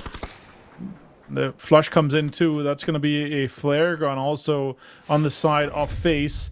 Look at that. Wow. Hands of Hope taken out by Ascend here. Massive for them, Mark. That was cute. That was quick. And obviously Ascend looking to get those points. So real quick conversion for them. Well played. Obviously, as you said before, that was from an emergency pickup from the north. I'm still puzzled as to why they're not going water treatment. They are going late now in Miramar towards that oasis. So it's working out for them at the moment. Na'Vi also now getting involved as they do get the knock onto Slam G, and 888 in the very much in the northeast corner. They are back to a 4 now. Sub, no sub, full team. Hopefully, only one game down that they had their technical issues, but it's nice to see him back as a full squad. Yeah, and it kind of comes in, it springs into a little bit of a surprise because the latest update of the observing is actually that you don't see knocks beyond the 1 kilometer as per the players as well as the observer. So sometimes we're going to be like, oh, that's them dead because the observer was in Picado. Meanwhile, kills are happening in Chimacero because it's more than 1 kilometer away. We don't see the knocks because the observer is also limited to the same limit that the players are. So we have the same information as per the kill feed. So that's a little bit of update for everyone wondering, like, oh, they just killed them immediately. No, there could have been knocks that's happening, and it's just a full kill wipe that we see because it's not until the kills are confirmed that everyone sees it. So, yep, a little bit of a backside info. But the eastern shift here, Mark, that's a huge one for both Na'Vi and also Foot actually holding on to quite valuable terrain at this point. It's a huge shift again. Huge shift. 888, as you mentioned before, they're actually 4-man. They're happy. The zone going back their way. Na'Vi, in the centre, as you mentioned, they're going to have some really good spot. Now, Na'Vi recently been very kill hungry, so I'll be intrigued to see where they sort of position themselves to try and maximise points out of here for game number 2. Another one to really mention is for Esports. They are down in that southeast corner. They have the entirety of Lost the Owners to themselves. So they can take all that higher ground, all those positions out towards the southeast. And as long as we see no team sort of rotating long ways back that way, for Esports will look to try and sweep in from a southeast corner. Yeah, and Navi's at the meanwhile here also, Mark, are taking a really greedy 2-2 split of 2, I would say, top 4 prior compounds in this second circle here. And again, it's actually crashable compounds. You can pull up quite easily on them. So they could be facing a full 4-man squad actually pulling up on them, and they're going to be forced for taking the fight as a 2-man or having to leave early on. So it's 2 really big compounds as well, so it's quite easy to kind of crash or take over. So let's see if that 2-man 2 splits is gonna be paying off, or they're gonna be punished by that greed. So let's see on later on for this. As we see, the storming boys are storming in on the southern side. They actually have quite the rotation they have to make in here. But coming off on the southern side, it actually leaves only 2 teams. Shots coming in here off of Hive. Meanwhile, rotations are happening, crossing each other here parallel. Cross pass. Didn't quite get the connection. Hive, a little bit of a 360. Don't again get the timing quite right. That's a sort of Ricardo. He's going to die looking to try and close out. Print does get at least 1. They are quick on the smoke just to try and ensure that Na'Vi may be overwatching. They're Overwatch lords. Get that confirmation. So she'll be able to get that. Couldn't do go down. 14 teams now remaining. Have to be taking 15th spot. And obviously with the Saints, find themselves a little bit of a free home to a degree. And Ricardo. Brex finds Hackamari here. That's a little bit unfortunate for Skittles here. Like, they're actually in a pretty decent spot here, but again, the greed kind of doesn't pay off. This is not a 2-2 split you want to take. Like, it's the same basically because they're so close. We're talking kind of late game, and you're not able to back each other up without having to rotate there. So now it's going to be a southern rotation, trying to get up to Winkley, and now you're all of a sudden sharing the compound with a full 4-man. So even if they get the shift, they're later on going to have to fight them with a scrappy fight, or we could see a third party from them. Well, now James, he finds quite an easy flush for that on the side. Skittles now is going to have to fight with the Send later on. Yep. Right in position. Sloy taking to the stomach. That's going to give him the visual. And that zone shift again. What is with the east shifts? It goes back to back. Crazy. Out towards Cantera. We lose lots of the owners. Foot having opportunities to sort of work their way in. Slam G with that huge 2-2 split. That's going to work out for them. And 8-8-8 Store left to their own devices. Arguably in a really, really strong position here. So a lot of teams got to get rotating. I like that Win or Die has popped the emergency pickup. And now we see Ascend make the push towards Skittles because they've lost the zone. Yeah, exactly. They're going to have to fight for this to secure the 3 placement, or not 3 kill points it is, since there's no placement points available for them until top 6. So, again, try to get the points, try to secure as you can, salvage what you can, and then they can kind of focus on trying to get into the circle because they don't know what's ahead of them. They don't have info. And the 2-2 split, though, from Na'Vi, meanwhile, they have reconverged. Slam G, as you saw on the minimap, they have the 2 best compounds currently, but they're splitting it 2-2, and they're not reconvening on off any of them. So that's going to be interesting to see here. This could be a third party too from some of the teams that are kind of sliding into, Mark.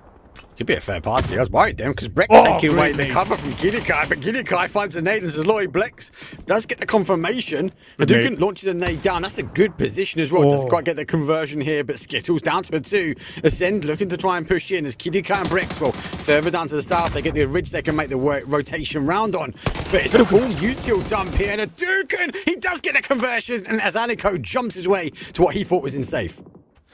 Yeah, now he's going to have to get rest, and the teams outside, again, there's going to be some sort of third party or holding them later on. That's a blue zone. Hadouken now has to lay low, has to try to heal. Shows that. That's smart from It's Chris. I love that. It's Chris is taking damage, so now he's going to have to heal a little bit. Blue zone. I love that play. That's so smart, so coherent from him. Aniko now see if they can get this off. Winkley try to go for the confirm here. Now shots coming in. Brexco's going to get knocked as well from Winkley. That's peak from Winkley, actually using the flash to his advantage. He gets the second as well. He destroys the whole team. Skittles shake the rainbow, and it delivers the purple Ascend. 14th place for them, and such a good start for Ascend for here, game number 2. But they fall short. 1 Skittle is to remain. He's going to try and pick up the recall chips where he can, where he gets the claim. He has the opportunity, but not for now. And here comes the BRDM from FaZe. I love that. You know, like, look at this. It's a BRDM, and everyone's shooting at it. But then there's a full two-man just driving behind a Mirado, trying to drive by and shoot everything. Like, everyone's focusing the BRDM. Meanwhile, the three guys in the back are just pulling up Mirado and everything. I love that. That's great play from FaZe here. Look at me. Look at me. Yeah. It's like the target is exactly where it should be. It should be on the BDM, but now here, FaZe is holding on. This is great naked from Blazor. Could be taking down one. It's gonna find Gustav. Blazor also finds Vex. Huge play from Blazor. James is going on driving the BRDM. He went towards the drop though. Zone to shift back down as we do play down towards the south. Blazor, good use of that blue zone nade. Looking for that confirmation now on towards Vex as Vartable takes the opportunity now just to get the med and then try and find Gustav. Salik though from 888 looking for that reinforcement, but here comes the distraction as James with the BRDM. He approaches slowly. He does approach from the southeast. Oh, that's smart. James finds Blazor here. Can he find one more? Oh, Salik down to just 1 HP. Tries to reload. Now Nate has to come out here. Shots are coming in for IM5. That's smart. Shot Nate coming in. Jumps in here. That. Oh no, it's just short. Just short here. The Rich comes out and Gustav's going to be fine for IM5 here. They're just going to be bullet raining onto like BRDM. It's going to be low. James taking shots off the angle as well. High five finds James. And Selex confirms that one. That's a very unfortunate case here for FaZe. No. Oh, he's going to run over Blazor. Run, Blazor! Red him! Oh, he falls down. James does find him with the slowest run over ever. Does cause the damage. And unfortunately for FaZe, well, down our bodies. And down and out. 12 teams now remain. 8-8. Looking to try and get that recall chip though. Also, no BRDM to be capitalized. And the distraction technique from FaZe, well, it didn't quite work out as I think they thought it would. I love that. You know, like you have to try to do stuff like that. That's exactly what you want to do. It's like, oh, everyone's shooting at the BM. Meanwhile, there's a full car just pulling up to one of the greater spots in the circle. But yeah, 888, they had plenty util here. Meanwhile, look at that. Storm on request. They are sending it in here. There's actually quite a few dips and riches that's playable here in this spot here. And they've actually found it on here. Slam G, meanwhile, holding on to this crater compound. They're probably not going to see a lot of action at this point, though. No, this is we wasn't in zone. Can we find somewhere? Bit of a risk. There could have been a team here, but they do find it clean. Smokes, they're going to be really critical. I do worry at the point that sort of Geekgate start to leave their compounds and sort backfill. Of dump the util into that position. But for now, Storm on request do find their position now to play. Smart from them, man. Wilma, like you saw Foot, they're actually moving up on the northeastern side. They know they have a fighting line off this ridge here. They can move all the way in. They didn't want to try to crash onto the GK compound. Hackatory, though, finds one of the players onto Storm request. Spiro also finds T-Bone. This is going to be a little bit of a rough fight now for Foot.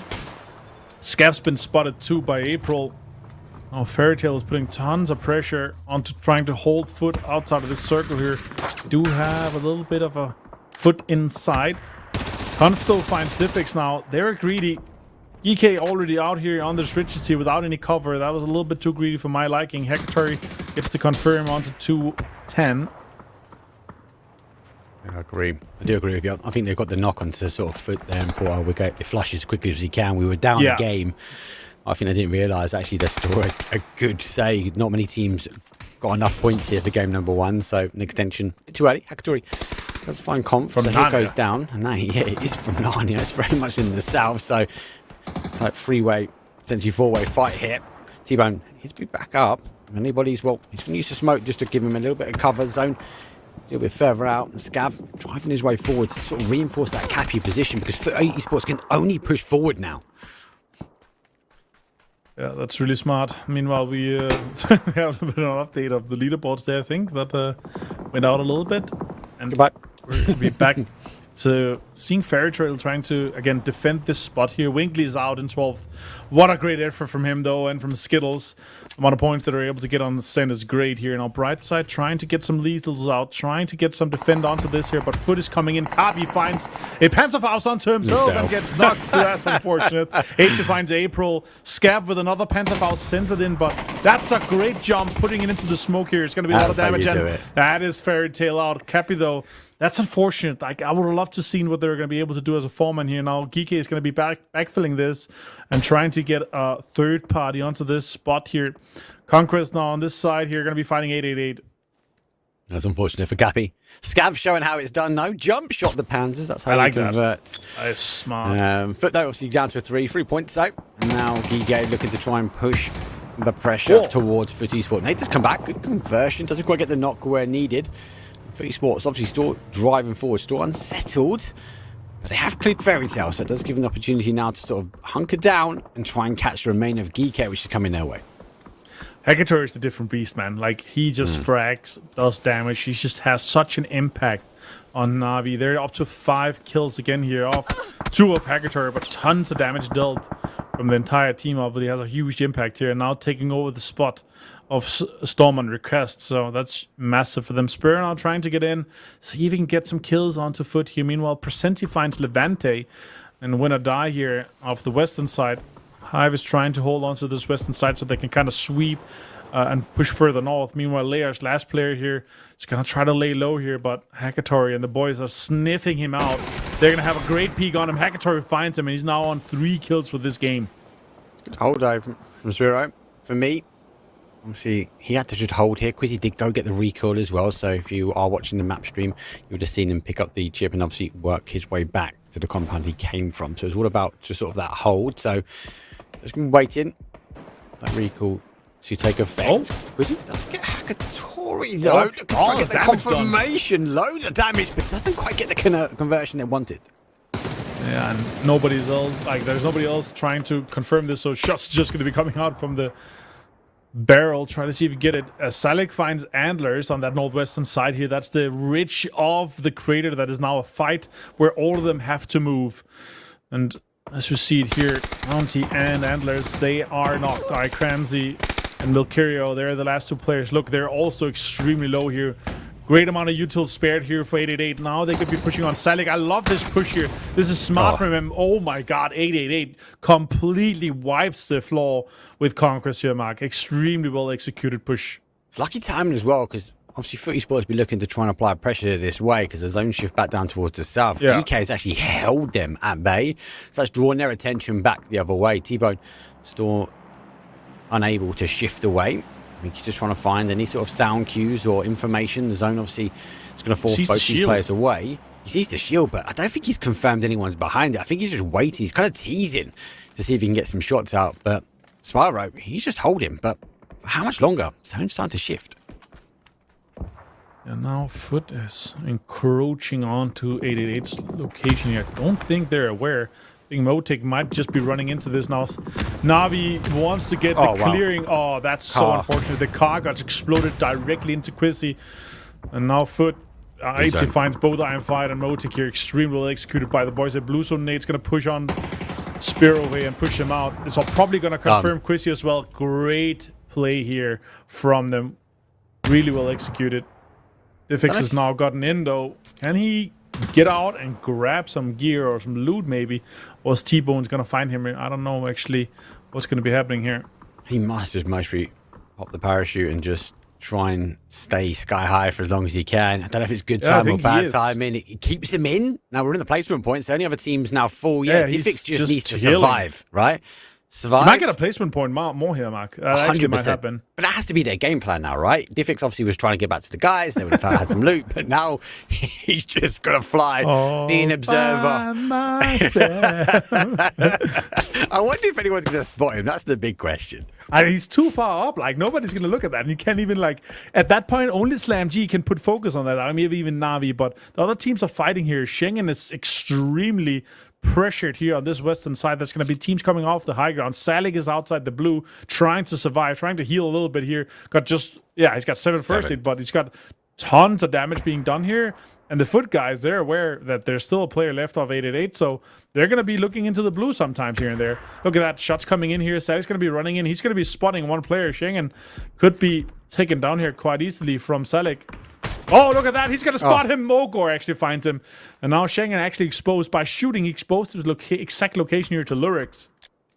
The lyrics will be thankful for the That's one sound more cue. point for Diffix. Yeah, I was about to say, Diffix is still cruising. That's another point. Zone's there, and he's still working his circles as he's now cutting his way towards the top. Now, if he does see the down bodies, Diffix get down, get that confirmation. Shot of the push. He Oh, does. he's gonna- What? Oh, my God. IQ Oh, play. my God. Get Diffix him. Oh, punches that's out great. Dante, but he gets all of the gear as well. All the gear, all the idea. What a play from GK. Massive, massive push from Diffix. Now he has to try and hold off for Esports. Can he see Schengen? Can he get another point from kill and another point from placement? What a clutch that would be. Yeah, he sees the smoke. Oh my God. That's a 3-point clutch from a guy that's coming off from the high ground here. He knows it because it's his teammate that got pushed out and that got punished and absolutely slayed here. I love that. That's the Hagatori, great pull up here. That's gonna be a lot of damage being done here. Could T-Bone find Hagatori? More shots coming in. That's Diffix. Look at that impact. Huge. He's just surviving out at the moment. NC gets another one. Diffix gets Ferris down. He's helping out as well. Looking for the confirmation though. NC has to get the reload back on. There's one. There's two. Another points though. As Footy Sports go down to one player. Only 7 kills, but a big change for them. But Diffix, he's been the problem. Now Na'Vi, they pushed over here, but they're sandwiched. And Geeke looking to punish though as he drives his way forward. Not just with the nade, but he's got the cover as well. He threw the emergency cover on them, I think. Ah, no, it's not. No, It's for sure. himself. Okay. Nade, oh, it's a great nade! Whoa! What a clutch from Diffix. I can't believe it. HC now under pressure as well. He has to dip. He has to dive. Shots coming in. Diffix finds HC as well. I cannot believe it. What an insane clutch. And then he gets found here. They got 3rd place though, Mark. What a fantastic clutch. What great map awareness from Diffix. My eyes are deceiving me. It's a win. It's a confirmation. Schengen goes down. But Diffix, the angel of death at the end, he was just cruising there, James. But when he saw the opportunity, he grabbed it from the skies. So we've got about 10 minutes between these games. And yes, somebody won that game. However, we could just talk about Diffix for 10 minutes if you want, because that was awesome, Martin. I loved every minute. Yeah, you know, like we were like, oh yeah, start of the show was like, yeah, I don't know how much impact the revives will have. You know, it's not gonna be like, oh, it's not gonna be crazy. They pull off a revive that holds them in, and they just died in time to keep Diffix coming in here, and then he does that. Like, how crazy. It was like, oh, he might get placement points. Oh, he gets into the top 6. It's placement's point guarantee. Then he just comes in and absolutely destroys, gets 3rd, and get tons of kills. You know, you might say what you want, but I think the real Diffix is back. His day job is over. It's weekend, and it's not accountant Diffix anymore. No, he was counting numbers, but in a different way. Let's put it that way. That was wild stuff, Mark. I mean, the fact that everything lined up as well for him to... Who won the game again? Like, I can't even remember. Slam G. It's a back-to-back for Slam G. Back-to-back! Yay! But let's talk about Diffix more. The fact that he just comes out of the sky, punches the guy out, and everything lines up perfectly, right? There's nobody there to cover him, the downed guy, to be able to steal all the loot and everything. That was brilliant. I loved every moment. Even before it as well, he jumps out. There's obviously a time and it doesn't work out. The team gets sort of deleted. And that's obviously where he's looking to go. He pulls to shoot early. But if he was watching the map feed, he just does circles like around the zone. So he's gaining a lot of information, right? And then to be able to pick up the knock from the top there, that is huge. Instant dive, knows he can get some gear. And you'd expect a team maybe to apply some pressure. Maybe Schengen gets the knock when he tries to punch out his teammate. But he was able to survive and put more points on the board. But as Martin said, placement. Yes, they missed the game, but talk about a makeup from Geeke. Yeah, brilliant. Really fun to watch here. At the same time, though, let's actually focus. Slam G back-to-back wins here to start things off, Martin. That's huge for them. Obviously, they had an amazing compound to try and launch this from, right? And the fact that the circle bared down on it for so long, they should be getting big points off of this game in theory anyway. Yeah, but I mean, in this case here, they're holding a greedy 2-2 split that's paying off, even though, like, it's so rare that you actually see a team win from this crater compound. Like, usually you get held out. You have all these teams that are on the kind of ridges that is holding you out, but it just played out perfectly for them. Like, all the teams on the ridges were fighting. They had actually quite a lot of space on some sides where they could play outside. They could make some pushes. Sure, they got Hive down. They got Schengen down. But let's talk about Diffix. No, I'm joking. Slam G in this case here, like, it's just smart play, and it's greed that is not being punished, and that's really what's paying off for them. Sure, here it's not going to be tons of kills, but it's going to be the placement points, and the 10 placement points here is huge for them, considering obviously it's only top 6 that's getting it. I mean, that's the scary thing about it, 2-2 split across that compound that they had at the very end, Mark, and then also the warehouse over in the field east of that, right? Technically speaking, the warehouse, if that becomes the focal point of a circle as well, that's an amazing compound to have against teams that are going to try and push against you. And then teams are also a little bit concerned about pushing it before anyway, because there's concern of like, well, if there's 4 players in here, pushing this is absolutely a death sentence. Especially sort of breaching it from that sort of north side as well, because obviously they weren't, GK didn't come in from the north, they were still coming in from the east. So obviously they had to factor in not just maybe 4 people in the compound, but actually there could be a team on looking from the north. But a greedy hold, Slam G, for them. Martin called it out quite early on. It was an early take from them. That 2-2 split was huge. Obviously they were able to sort of puff their feathers out and have no one breach. But it was the time that they collapsed. Their zone shifted away. And it is a hard compound to fight out of. You don't normally see teams sort of win from the bowl, right? But just to be able to see them go back to back, and if you break down their movements in the zone, that's been critical for Slam G. They want to get those extra points, though, that we now get for a win. And they're doing it in style. Yes, maybe not getting the kills. I think they got 3 kills in sort of game number 1, so not huge kills. But when you put 20 points alone there, James, though, from 2 games, you could take it all day. Well, no, definitely. They're going to be very happy with the start of today, and then they've got 4 games extra in hand to get things rolling into for our next games. Of course, wildcards and Erangel are coming up after this here, Martin, but beyond all of that, all these other teams trying to play things out on the edge of this crater. I suppose if the circle does shift away from this compound, right, then it becomes a problem for Slam G against those teams, like on the north side, for example, if you're a Foot, if you're a Na'Vi that eventually are up there, but of course they have to eliminate each other too. Yeah, exactly. And again, I mean, with the pull-up we saw from Na'Vi, like, that's a confident play, but you gotta win those. Like, you're 4 guys alive, you gotta take out Foot. But it was they send out 2 guys, they get taken down. Then there's a third party from Diffix that absolutely destroys everything for both Foot and Na'Vi, right?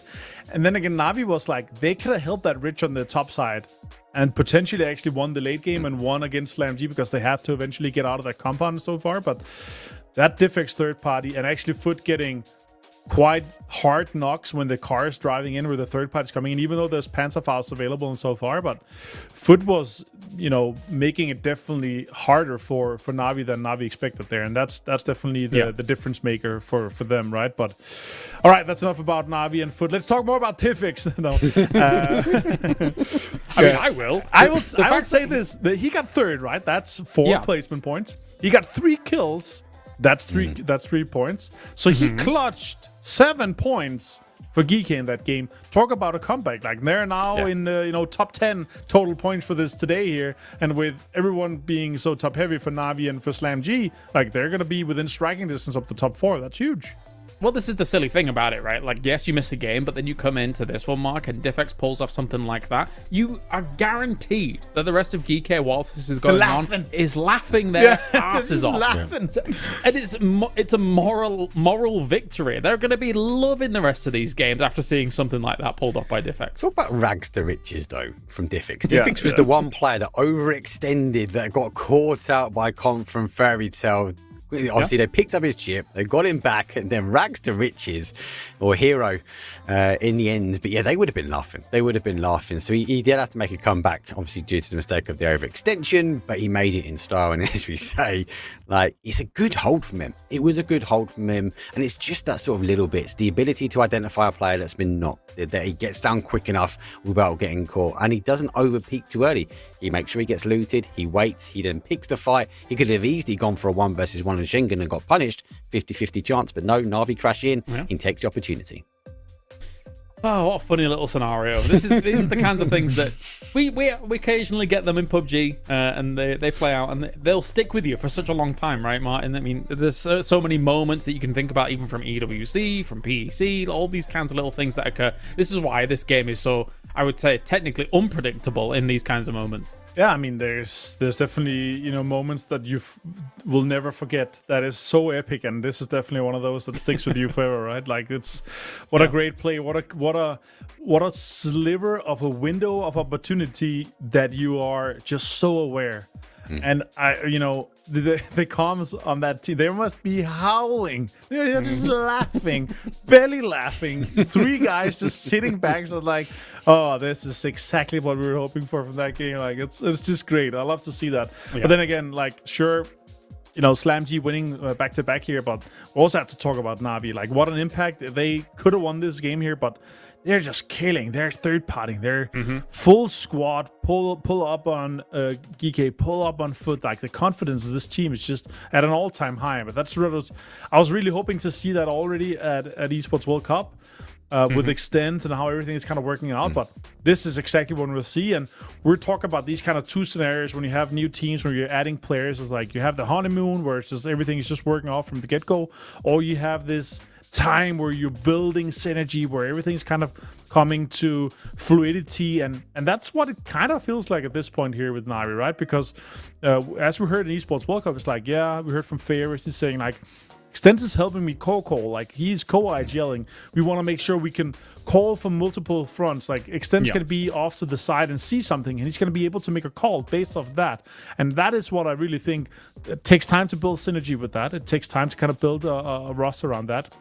But then with the 1-2 punch that we have from the rest of the players, especially Hackatory, like such a standout player, I think that is actually something that we're going to be seeing through here for Masters 3, but also through the rest of the year. And I could really hope that we're going to see a little bit of a comeback in the case of them as a top team, both in EU, but also on a global stage.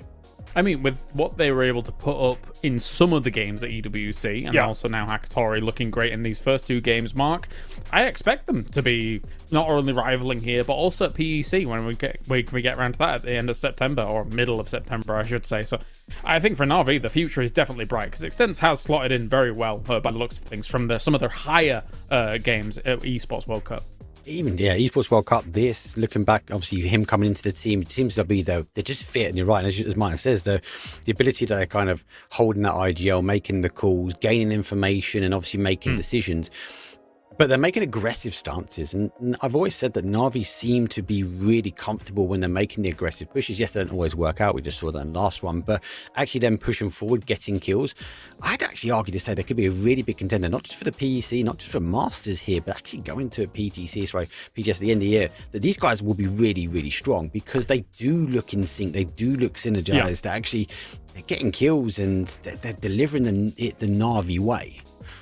Well, I mean, look at the success they could potentially have when they're not hot dropping 17, right? I actually interviewed 17, and Martin's aware of this. And they were like, we think Na'Vi coach is crazy for sending them our way. Because, I mean, what are you supposed to do against 17, arguably the best hot drop team of all time, because they've had so much practice in those kind of hotspot areas, Martin. So Na'Vi dropping elsewhere, I think, is a very wise move, and I think that they can really kind of convert from it. What do you think?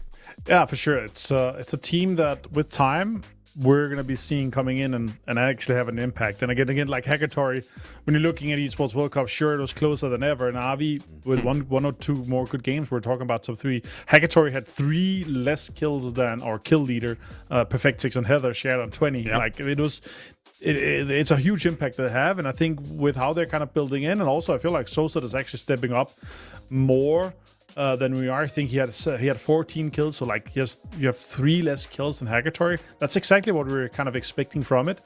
I'm just worried a little bit that once we come around to next year, that there's too many eyes on Hackatory, and other teams, other organizations are going to be like, he's too good to not try to make a buyout or something. So I hope that they can stick together to try to hold him on and make sure that they're sticking with it, because he's a great impact player for Na'Vi.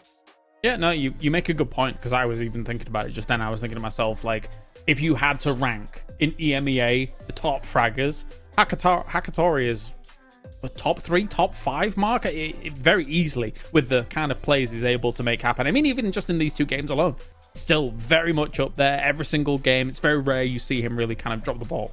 Again, I'd even go top 3, maybe in top 2. It's just him example. Maybe you kind of put them up there. And mine's right. Like, at what point does another organization go, actually, by just taking that one player, you're guaranteed X amount of kills because he's consistent at it. One thing I also do like about Na'Vi, yes, I think all eyes are on kind of Hakatorian, and he does provide those additional points, those kind of guaranteed points for the team. But at the moment, it feels like, yes, he's kind of in the shining light, but Society's obviously working his way up. Then does it go to Extend? Does he then work his way up?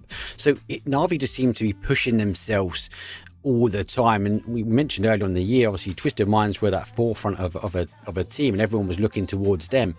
At what point did we start going, actually, Na'Vi's now kind of a spearhead for the EMEA.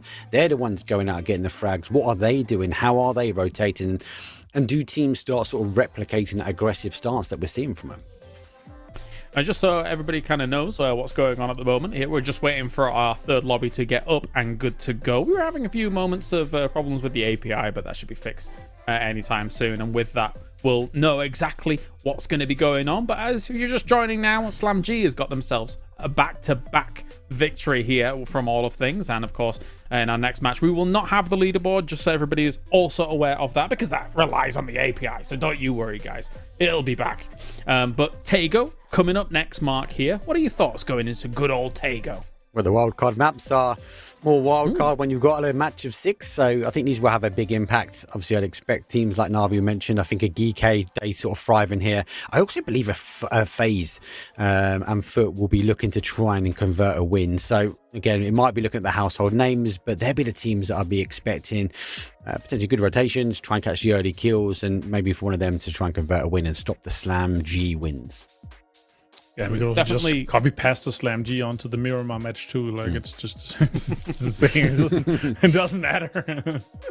They're doing all right. They're doing all right. It was definitely some of the big names though, Martin, that we saw kind of winning out in the cups when it came to Tago, right? Like Ascend was able to win things out. We saw FaZe as well beating out Virtus Pro, which actually could have been even the game that denied Virtus Pro from even getting to this position. So the top teams certainly favor Tago. I have it on good report that FaZe Clan are Tago enjoyers. Maybe it's based on their loot location, but it could be, it is obviously.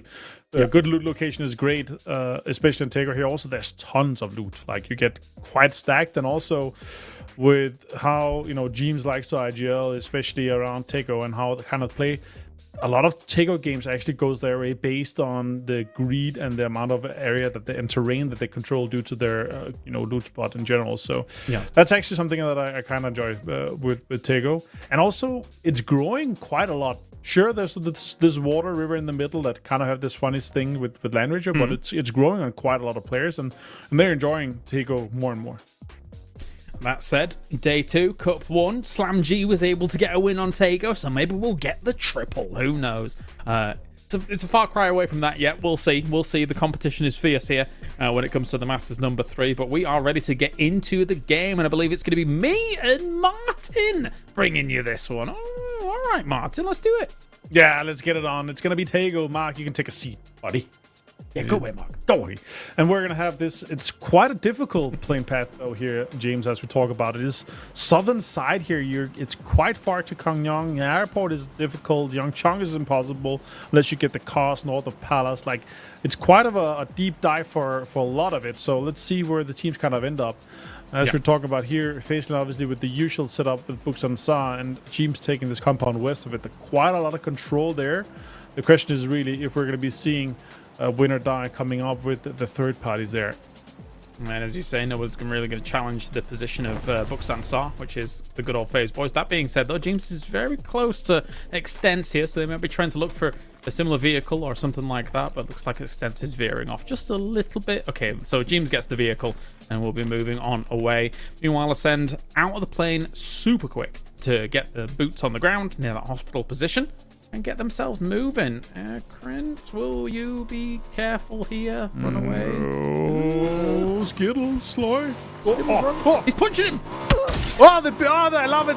You open the door and then get it. Jump on the back. Dude. Oh, okay. Oh, here we go. Close the door. Punch him. Oh, he's busted. So Nitro is gonna get him. Only come up. They back up. I cannot believe it. It's a 3-man backup for Skittles. And they get the flush on it. Oh my god. And then Single Pow-Pow's coming too. They're running. Get away. He's gonna have a gun. He's gonna shoot them, no? Like, he's Okay, gonna have a well, gun? I think... Did he punch out Sloy as well? What's I think going he, on I here? think he hit it too. He's like, yo, you got knocked. Get straight back to the lobby. But that he's gonna be following him. I mean, that's okay. He's weavering off a little bit now. That is one of the most entertaining openings I've ever seen on a game like that. 3 guys back up to get the punches out. Because Skittles, they're not one to be leaving anyone behind. I was very concerned there for a moment. This is Senka Pow Pow coming over and was just able to pop them all if they're not careful. But yeah. So I'm curious, did they punch out Sloy by accident or punch him out, take his blue chip and run away because they thought he was going to go down because he was so low? Yeah, that's definitely the case. I 100% agree. Punch it out again. You're coming back. You're not going to be second knock. You're going to be first knock again. They're going to have an early pop here, but then again, they are one of the teams that had a longer way to go. They're gonna have less time to loot here, James, and they're gonna be probably going weavering up quite far. They are not gonna have any information on terminal because Krint hasn't probably gone there anyway yet. Now Navi comes out here, takes shots onto PK, even though returned QDD. Oh, that's great shots. Oh my god, connecting multiple. Oh, that's a headshot though. That could be nothing. Is this a pull-up here, James? I could be wondering. Could have been, especially since they had multiple angles to try and assault the Na'Vi position. That said, though, Defex is kind of lurking around. Hakatori's so fast on these flicks, right? As soon as Defex drives past as well, he was ready to almost take shots at him. It was just a brief window that he was moving past the actual window. And he goes for shots again here. So they've got to be careful with GK. Well. Yeah, I don't think GK wants any of this. Chrissy's in. He's sitting on the wall here, trying to get some information. They might have sniffed out that this could be a split, but then again, this is on the southern side of the circle. This is no priority to get in and to fight for. You're not looking at anywhere late game that has high priority. So this is just a fight for points, James. I think they're trying to bait the idea that everyone's moved on, but it's not. Quizzy doesn't hit the shots, though, after everybody had driven away. Oh, so the bait was almost successful, but you got to hit those shots, man. Yeah, connect. The drive was off, and now actually it's a pickup for Navi's side. They already have multiple guys inside the circle, and it's going to be the same case for GK here. They're like, yeah, you're not going to be shooting at us. We're going to be pulling up on you. But then again, it's Navi, and it's going to be a little bit rougher. It's going to be Christy that's going to be the designated driver here.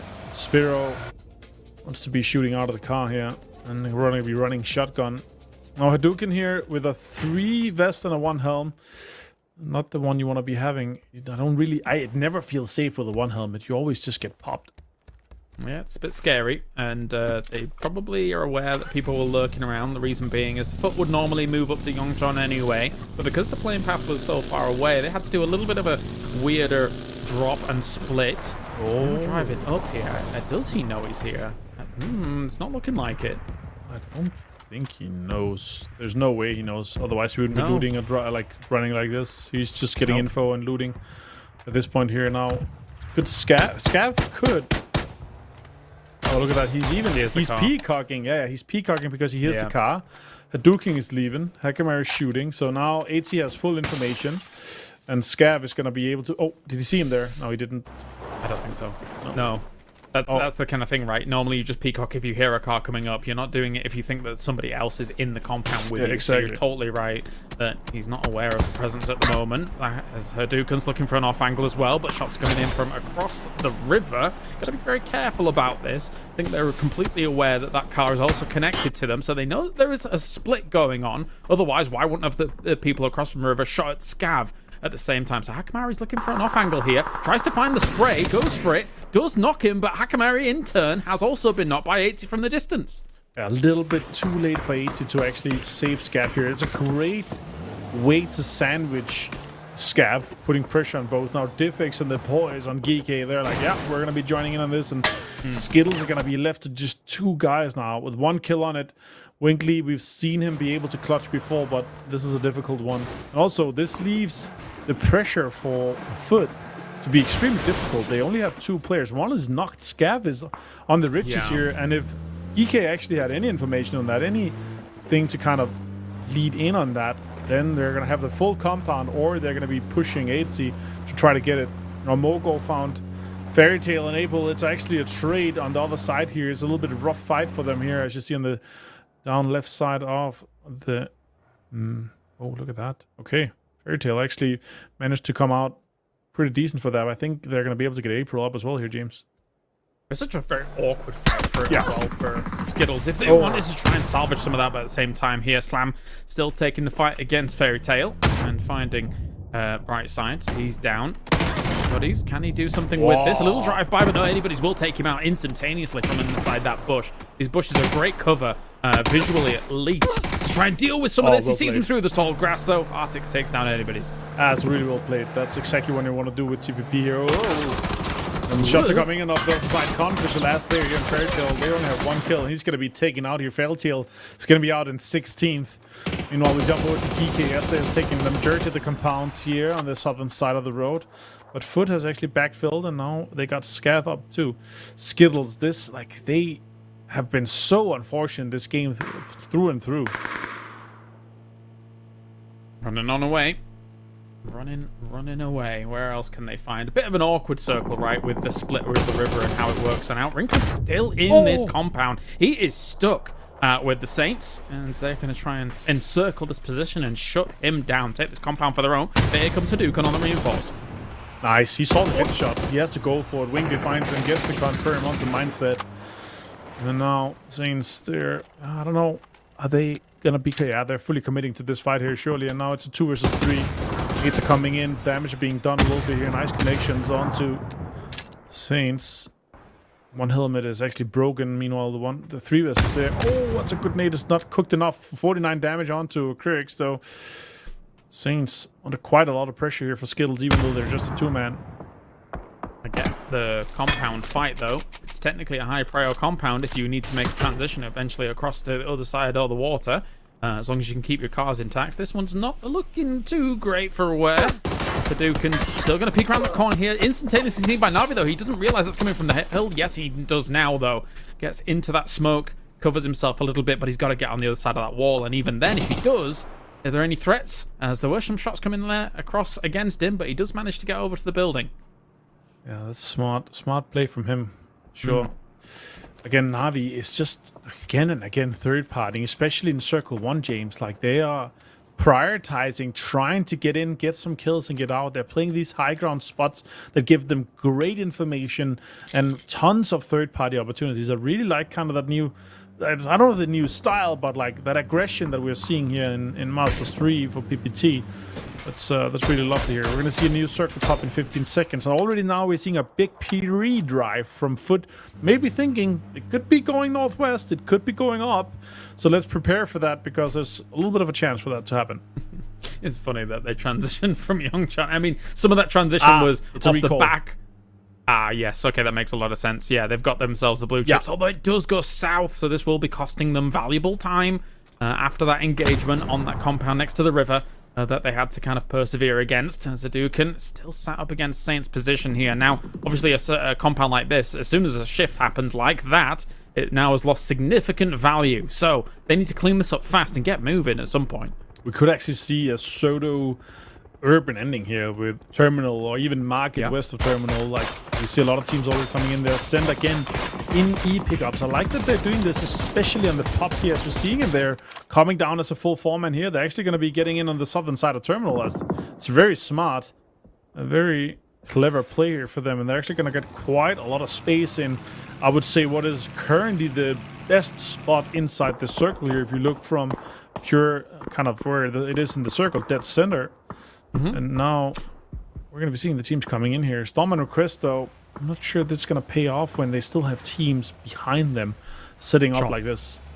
Not bad, though, for an Ascend. It has its caveats, though, right? Yeah. Very limited access to any vehicles in case it moves away from somewhere like Terminal. So that could definitely come back to bite you. Ascend has been very trigger-happy on these emergency pickups throughout the day. Understandable, considering the far drops on the edges. Brinkley does shut down one from Saint. So not too bad for Skittles. He's doing something. Yeah, Wingy actually quite exciting player to watch for today here. Yeah. It's good to see. I always love seeing these new emerging players actually making big moves here. We haven't seen as much of throughout the years, so it's obviously cool to see. We've seen Hadouken do some cool things too. Right, Carrick's here for Team Saint. Let's see. Are they going to be able to have any impact here? Get some kills onto Skittles, or are they just going to clean up? Sozet finds Cadel. That I was talking about here. It was actually Navi that was backfitting them. Storm on request on that southwestern side there. So that's going to have quite the impact onto them. That means now third parties or kind of pull up. Sozet again connects. Jeez. A flush and 2 knocks on to Storm on request here. That's huge, James. That's brilliant stuff by them. They're not even technically that far away, but they're kind of using a rangefinder basically because they are in that big 2-2 split. They got exact information on which dip they're in. So brilliant stuff coming out from them. And Team Saint here has Twixie, cousin of Tixie, as you're going with all of these. As soon as I saw it, I was like, oh, okay, well, yeah, cool. I like his name. We got himself trying to find a little bit of a spot, though, against Hadouken and Wrinkly, who are holding this down strong. The numbers game is really not factoring in here for Saint at all, despite them slowly moving around to try and cordon them into that one building. But they need to be faster on this, I feel. Yeah, Fair is now also, putting it in there. Rocks finds Fairest. And I should say here, it's a fight when you're looking at it, it's like, okay, we can actually get some points here. It's worth it for both the teams. Hadouken, though, finds Ray Carrix. Meanwhile, we see Foot on the distance encroaching onto this position. They're looking to third party. Would be smart to do so. Potentially some free points in here, especially if they've got a lot of util to just send through those windows. As DK moves back, tries to find himself a little bit more cover. But soon, they're going to start hearing this encroachment move on up if they get a little bit closer. That said, though, Twixie here could see them on this off angle if they try and peek up against the high ground. Circle is kind to this compound, leaves it in still, but it's so close to water, it's going to be problematic for the next shift. That's a huge wipe there for Hope, especially with Slam G. That's one back-to-back, and now Hands of Hope, yeah. Being able to close them out, that's massive. But yeah, this, as you said here, this compound, again, sure, it's going to move away from water, but it enables them to still have this fight here. We get a flush from Wingley onto Ray Carrix, which is huge. And now we're down to the 2 versus 2, but Foot is sending it in, man. They are coming closer, and Twixie's probably going to be taken down from this angle here. Yeah, this is concerning. Very concerning indeed. Storm on request, just trying to run away, but the tail between their legs after all of that mortar action going on. Conquest can see them in the distance as well, but here comes Foot. 80 already springs the trap. Twixie goes down. More shots coming in as well. Finishes him off. And now both teams are fully aware that there's another team in action as more cars are moving forward. So they know even more reinforcements are going to try and pin them in his compound. That's a great play. T-Bone finds Hadouken with the Bluestone as well. Not connecting exactly. He's going to be able to crawl out of distance, but this is not a push that we're going to see from Wingley. I don't really see him running into this. Oh, no. He's going to think that Foot has multiple angles here. Although there's a red zone too, they're going to be kind of forced to push in a little bit. See if they can get the confirm here. T-Bone in with level 1 helmet though. The lip of that red zone just touching them, that's rough, but I mean it just pushes them to make something happen fast. As already taken down Hadouken. Now it's only Wrinkly in the distance. Nade goes forwards here. Scav. You know what? Foot's not brilliant with these Panzerfausts. We need to take them off them. It's been 50-50, let's put it that way. Yeah, it's been hit or miss for most of it. Now Scav capping the previous game, but Scav actually did have the jump Panzerfaust. He did. T-Bone did get a 2 for 1. That's also respectable, but yeah, and himself. It's yeah, exactly. Again, Panzerfaust, they're gonna have that kind of impact, but preferably shouldn't be on themselves. But then again, they seem to be enjoying it here in TTP. Very true, very true. Hands of Hope here, still driving all around. Hibako trying to find himself a little bit of cover where he can. Conquest is right next to him though, so he's going to continue driving around here a little bit. I thought maybe he was looking for the run over there, as they do actually take one knock. Hope in the distance as well, takes Ikram's ear down. And Skittles is now gone after all of that. But Cappy was finished off by Wrinkly here. So, I mean, Foot was trying to press this before. They're wounded again. Good shot from Hibako, actually gets Antlers out. And the Hope here on a lot of pressure. Hibako finds multiple here. That's really well executed by him. They're up to 6 points now from this game without the placement points. Probably at this point here, they're going to get held out. 7 kills now. That's huge. And also the rest coming in onto Hero here. That's a great play from them. They're going to have this whole western side as well to kind of play in. Let's see if they get into the circle here. Now, Foot, meanwhile, they're trying to clear the rest of the compound. They know with the shift, though, James, we're going to have this pseudo-urban ending we were talking about, probably. Yeah. Ascend with that emergency pickup, laughing currently in terminal. Crayant taking that marketplace over on that west. Hands of Hope there. Hibako getting another finish off against Conquest.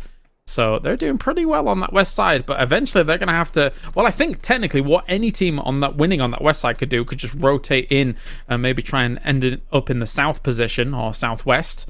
But at the same time, they've got to make a move for it. I think already on the map you can see Hope there trying to use his movement as an anchor position for the rest of them once they finish off Conquest. Shotgun in hand here. Double barrel. That's a boom, boom. Oi. That's a T-bone flushed. Oh, not flushed yet. He's gonna be probably trying to get... No, it's... Oh, yeah. That's gonna be spotted. Oh, Schengen finds another one on foot. That's unfortunate for Team Saint. Down to just... Oh, that's a nade. That's a nade. Oh, my days. Damage as well. And now he could do it. Yeah, he could. Still get a clutch here. He definitely could. Scav going to go for a flash, try and do something about that, but he's behind the box, so it's not going to affect him too much. Another flash goes forwards here. Will it be able to connect? No, it doesn't. Here comes the shotgun, but Scav runs around. Perfect stuff with the ace, and we'll finish it up. But they took so much wound from this that Hive as well could keep easy eyes on this and deny Foot from ever entering the circle to begin with. Yeah, Hive not even being in the fight are the clear winners of this one. Like they're taking 2 kills from them, they're flushing them, they're holding the high ground. This is the fighting line that Foot was hoping to get into. They're going to be trying to get into this spot here, but Hive is just going to be holding them out here because the fight and the third party opportunity that they had just took so long. So yeah, Foot outside in the blue now, just gonna have to try to heal and see if they can get a spot into it. Hive actually leaving, so that's actually leaving a little bit of an open door for Foot, but are they going to be fully aware of that? I'm not sure. I get it at the same time, though, right? They know that eventually they're probably going to have to move down to one of these more, as you say, pseudo-urban areas. So make it happen earlier rather than later, because there could be potential for teams to try and start holding you out if you do leave it too late. So I don't mind it. Although Levante can see in the distance Hive's little breach onto some of this urban area. It'll teach some pot shots here and there. I don't think it's doing too much, though. Yeah, let's see this next circle here. It really is deciding factor for if we're going to see teams storming into the terminal and the market here. Storm and Request loses 210. Levante is still taking tons of shots onto Hive here. Hive was probably hoping that they're going to be able to hold this northwestern side to still have a door, a kind of doorway into this market area, or still be able to take the cars and leave. But right now they have to use a lot of smokes to keep a little bit of cars alive for this one here. Meanwhile, Krint, they are going to be holding this. Let's see this urban ending here. If it goes anywhere close, it's in between though. Ooh. It could be an open ending in between the two. Now, Aniko and Brexco finds tons of phase players as they try to get into the terminal area here. Yep, exploiting the fact that FaZe was just being a little bit more urgent about their movement through all of this area, realizing that, unfortunately for them, Ascend had a firing line set up against their position. As soon as they tried to make that move happen, they do know where James is as well. You could see exactly where they were looking. So if they want to finish him off, that could be some easy points for them. But already Aniko, brilliant conversions to get things rolling.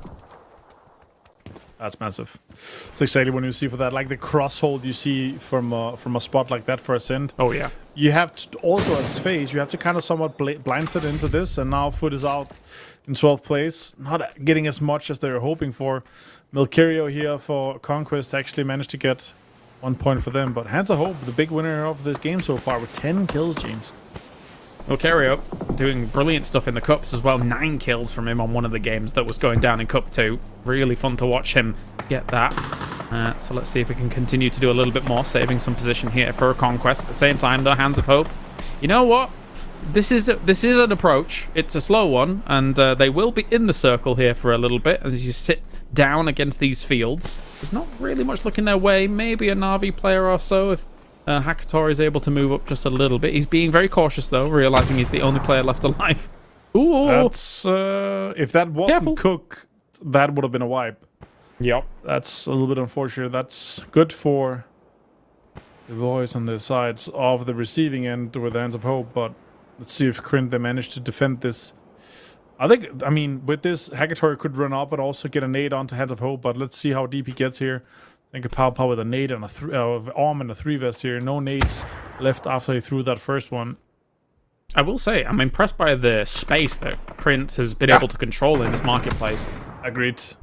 So it's a huge amount of terrain they're holding on to here on the southern side. trying to be that last team to get in so they can focus on the going forward rather than worrying about any enemies on the southern side, any opponents coming in. Negatory is going to be found from Krint here. Surely 1 HP Nitro finds him. Easy peasy. Yep, there's a lot of faith put in each individual player when you're able to hold somewhere like this as 4. So good individual skill potentially on display here for Krint if they continue to keep this on lockdown. Still Nitro's keeping an eye on that, knowing that there is potentially an approach coming up. Senka Pow Pow as well is looking towards the south, realizing that the Hibako is still down there. I have fond memories of my entire squad being wiped 1v4 by Senka Pow Pow in ranked. Unfortunately, my guys are not the best. This is why you don't want to play ranked when the boys are grinding, you know what I mean? So you don't want to run into those guys. Let's see the circle though, James. It goes south. It's still holding a huge amount of both market and terminal in. This means we're going to have a lot of players holding on to these high valuable spots here. 888 actually looking like one of the teams that could be having a huge game with the current terrain that they're holding on to with this compound on the southwestern side of terminal. Not a bad spot. The question is for Geek now, what do you do? They're looking to load up into cars maybe and try and crash a position. There's not a whole lot of playable spots for them to go for, so they'll have multiple teams kind of... C4. What are we up to here, Spiro? Here we go. All right, send it in. Oh, Quizzy, no, don't die. He's got an MG3 as well. He does, yeah. They're trying to time it here to see also, okay, where we're going to have the biggest impact. And also, yeah, where can we send it in to then crash into to kind of follow up on the C4. It's a double C4. That's a short destruction for whoever has a big hope on this one. PUBG, it's going to be, oh my god, they're sending it straight into Hive, aren't they? It's going to be straight into Hive. I love what I'm seeing. That's a boom. It's going to be deep, though. I don't think that's going to have I don't think he hits anything. No impact there for sure. That's, I mean, if they actually hit it a little bit further right, that would have been a double knock onto Hive. But yeah, they saw it coming from miles away. Winnerdie, meanwhile, also finds a little bit of a third-party opportunity. Diffix finds rocks here, James. That's the difference of information you can get here in the PPT. It looks like they were right on the money. Panzerfaust goes down here. Milk Hero will be able to deal with them, but at the same time, Hive finishes off Geek. They're gone. It was going to be a Hail Mary anyway to try and make that work. It was bold. It was bold, as you say. A little bit more right, maybe, of that compound would have been advantageous, but how could they have known? How could they have possibly known? You have no info. They know that there's probably a guy here, but that's also like if our point of entry is there, that's where we try to get to, because you can get vehicles quite deep in between where the actual car went. So I think that's the point of entry that they wanted to get into. They wanted to clear it out completely, right? And if PUBG jumps out and he's able to crawl into that big building, like it's actually, the plan is actually good. Execution is maybe a little bit off, and also Hive, they smelled it miles away. I also love that we had the staggering of the C4s as well. Of course, it's not really something that really came to the forefront of people's mind when C4 was added to esports settings. It was just normally one C4, go, see what you can do. But the staggering of C4s, if you do get that knock into that eventual finish, is just, it's sublime execution. Yeah, exactly. Nitro trying to shadow step towards McGillier here. This is a little bit sneaky. Milkir is probably going to be in still. Nitro's going to have that advantage there. Winnerdie, though, as I said, on this northern side of Terminal, it's going to go east. Terminal is going to be the majority that's in here at this point here, James. A little bit of a try here from Hello My Bad once again with some mortar shots. Doesn't quite connect with everything. 888 once again is laughing alongside Ascend. Milcario is on it again here. I was bringing up before. He's gone down now for a conquest, but man, this guy has got some chops to him. Been able to see him very nicely in some of these cups at the moment. More mortars do rain down on the position of Hive. Now the onus is on them. They've got to get moving and they've got to do it fast. Siso as well on Storming Request. On the southern side, he could actually snake in and get in due to this new shift here. Sega Palpa on Shingen. Hands of Hope also trying to get in. They could coexist here, especially with the smokes being deployed. But yeah, the Boom and Sega Palpa, like a team like this, you're trying to maybe be the last team coming in out of Terminal, but Hive is looking good. Even though they've got a knock there, it's probably getting in. Storming Request been spotted. It's Hands of Hope. Getting another kill there, Way James. They are looking like to have a banger of a game, even though they're just down to 2. Yeah, Nabat flicking around very fast there. So Not too bad to be able to shut that down there for a moment. Think of Pow sees Hive on the move, tries to take a few shots through the marketplace on them. Connects with quite a few, but doesn't get quite any knocks just yet. Now the smoke will block his vision for a little bit. So flash forwards, maybe to try and delay them. Knowing that there is still members up on the top, I think DeBoom kind of able to feed that information forwards, making sure I could potentially shut them down. Ooh, okay, yeah. They have the smoke for cover. Still have to get in against Singapore. Is holding on to their only spot. Schengen finds DeBoom through the smoke, though. Huge play from him. And Hive up to 9 kills, probably getting the 10th with DeBoom currently knocked. That's a good blue zone. Good. Ooh, two finish them off here. That's 2 blue zones and a nade to follow up. That could be massive. That's huge. Okay, let's see how much you can get done though with it all. There's the 2 blue zones. Levante should surely be done for, and then the rest can get out. That's crazy impact. Dante though, look at that. Finds Singapore power, and that's Hive up to the 11th kill here for this game. We're gonna have 2 teams with huge double-digit kills.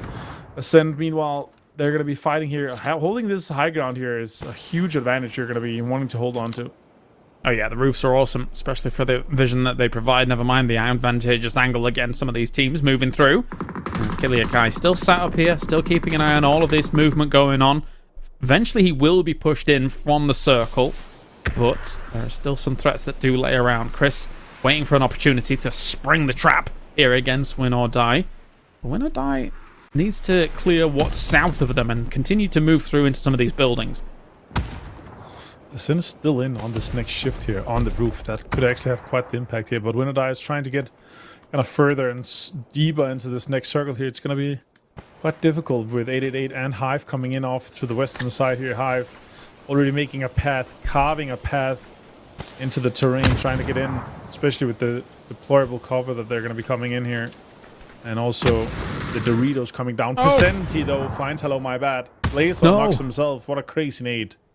We've seen so many self-knocks already in just 3 games alone. Blazer needs to get him back up here for 888. This could give an opportunity to Win or Die. Tries to move forwards, though. Yeah, the problem is that they're really not pushing on any of this. I think they realize they don't have the opportunity. Oh, he's out. He got out, dude. That's crazy. Hive third party. Great timing for their third party onto 888 and Win or Die here. There's still 12 kills, still 4-man strong. Gonna be pushing in here, James. Well, I mean, you remember it from Masters 2, right? They were so good about playing in from edge and being able to sweep together as it goes down. And that is going to be a C4 from Leosh. Oh my days. Okay, get out of there. This is crazy. He could take them all out. Yeah, it's a blue zone with the follow-up. They're going to hear. They're going to back off. I think they have time, actually. But this could be a confirm onto one of the players, at least. Maybe even a knock on one of the other guys. Double up. We're going to have a 16-second timer or so. That's actually, look at that. If you waited just a little bit, Hive would have been forced by the zone into it, and that could have been huge. Yeah. But now, Win or Die, look at that. They're out in 6th place. 1 placement point for them, but Presenti and IM5 actually gets a kill each their way. God, can you imagine if the blue zone had pushed them in, like, and they had to get out of that position? Where would they have gone? Across the road and then just shot at?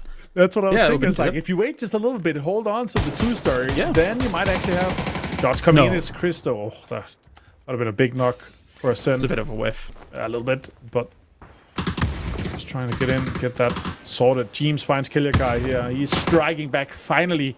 Oh, that's a great nade. Oh, almost connected. He almost stepped out a little bit faster than I expected him to then, to take some of the damage of it, but does back off here, does it's Chris. Still has that smoke for cover. James is kind of against the blue here, so he's going to be the first one that needs to actually really move from a lot of this. But Hive has done such a brilliant job of continuing to move in, continuing to stay as 4. Anybody's going to have a hard time shutting them down. It's going to be up to 888, I think. That's a Panzerfaust. Opish has a Panzerfaust, and 888 is split in 2 buildings. That's exactly what you don't want to see when you're the team that currently has one of the best buildings close to you or locked down. Shoot the door. It also ends in the street as well, James. Here, like, this is extremely difficult for all the teams, but surely being 4 guys alive for Hive, they have a huge advantage. Nabat should have sprayed the door down maybe to get even more information about what's actually going on here, but he's still got the Panzerfaust! Oh, dear me! Nabat goes down to the shots. The Panzer does not connect. Salek doing work here. Yeah, well played by Salek. Shots now coming in from Ibago. He's trying to get an impact on the other teams as Chris gets found. Ascend a key Kilikai finds rocks as well. Hive is losing 2 actually. Great impact here from 888 from this spot. Hands of Hope are gone. Kiliakai doing brilliant stuff for him. Ascend really have come out looking great here for this emergency pickup they had earlier on, and now it's up to Hive here, who's been pressed against the blue with all of this. Can Ascend continue to shut down? And Nico and Kiliakai in a brilliant spot to basically just shut this down completely. Then from there, it's still alive in the smokes.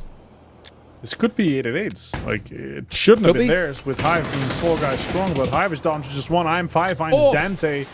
And now Ascend with the knock also coming on to 888.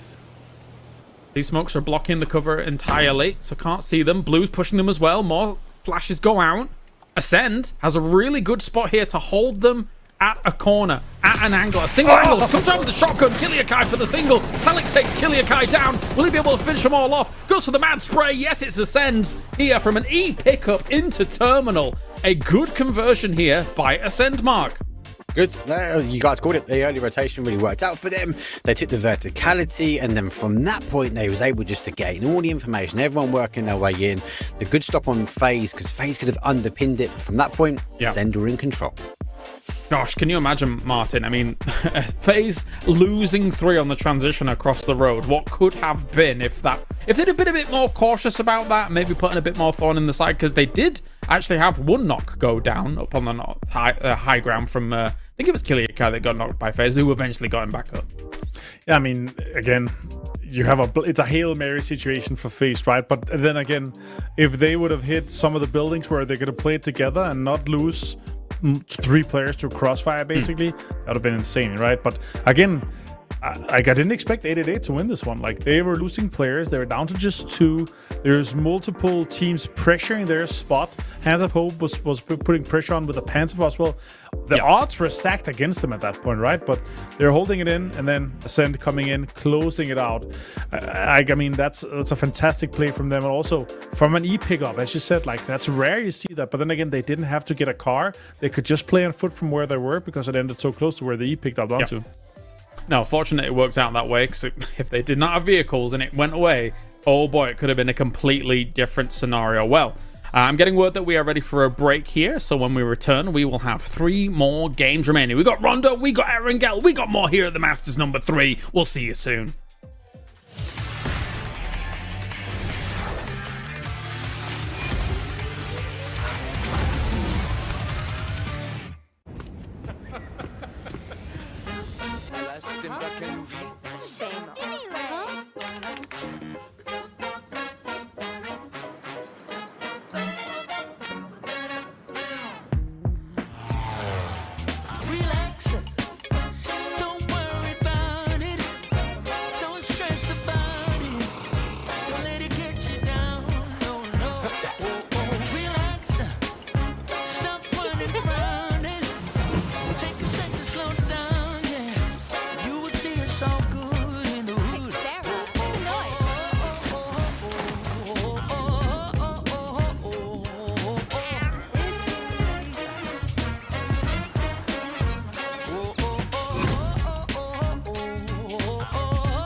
We were fools to think the blue chip would save us. It was all a lie. Today, the lies end. Apex, what's your status? We're here. The crypt is armed. This place, they call it the crypt, and we're here to destroy it once and for all.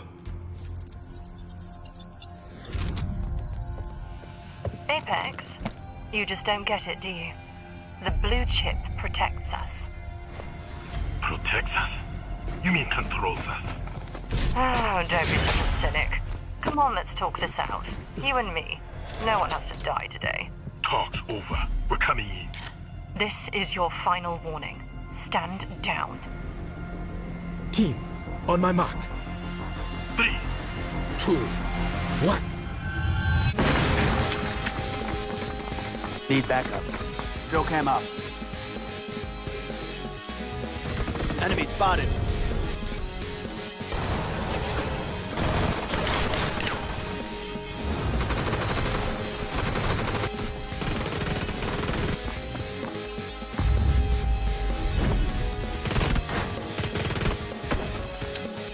Blue zone out.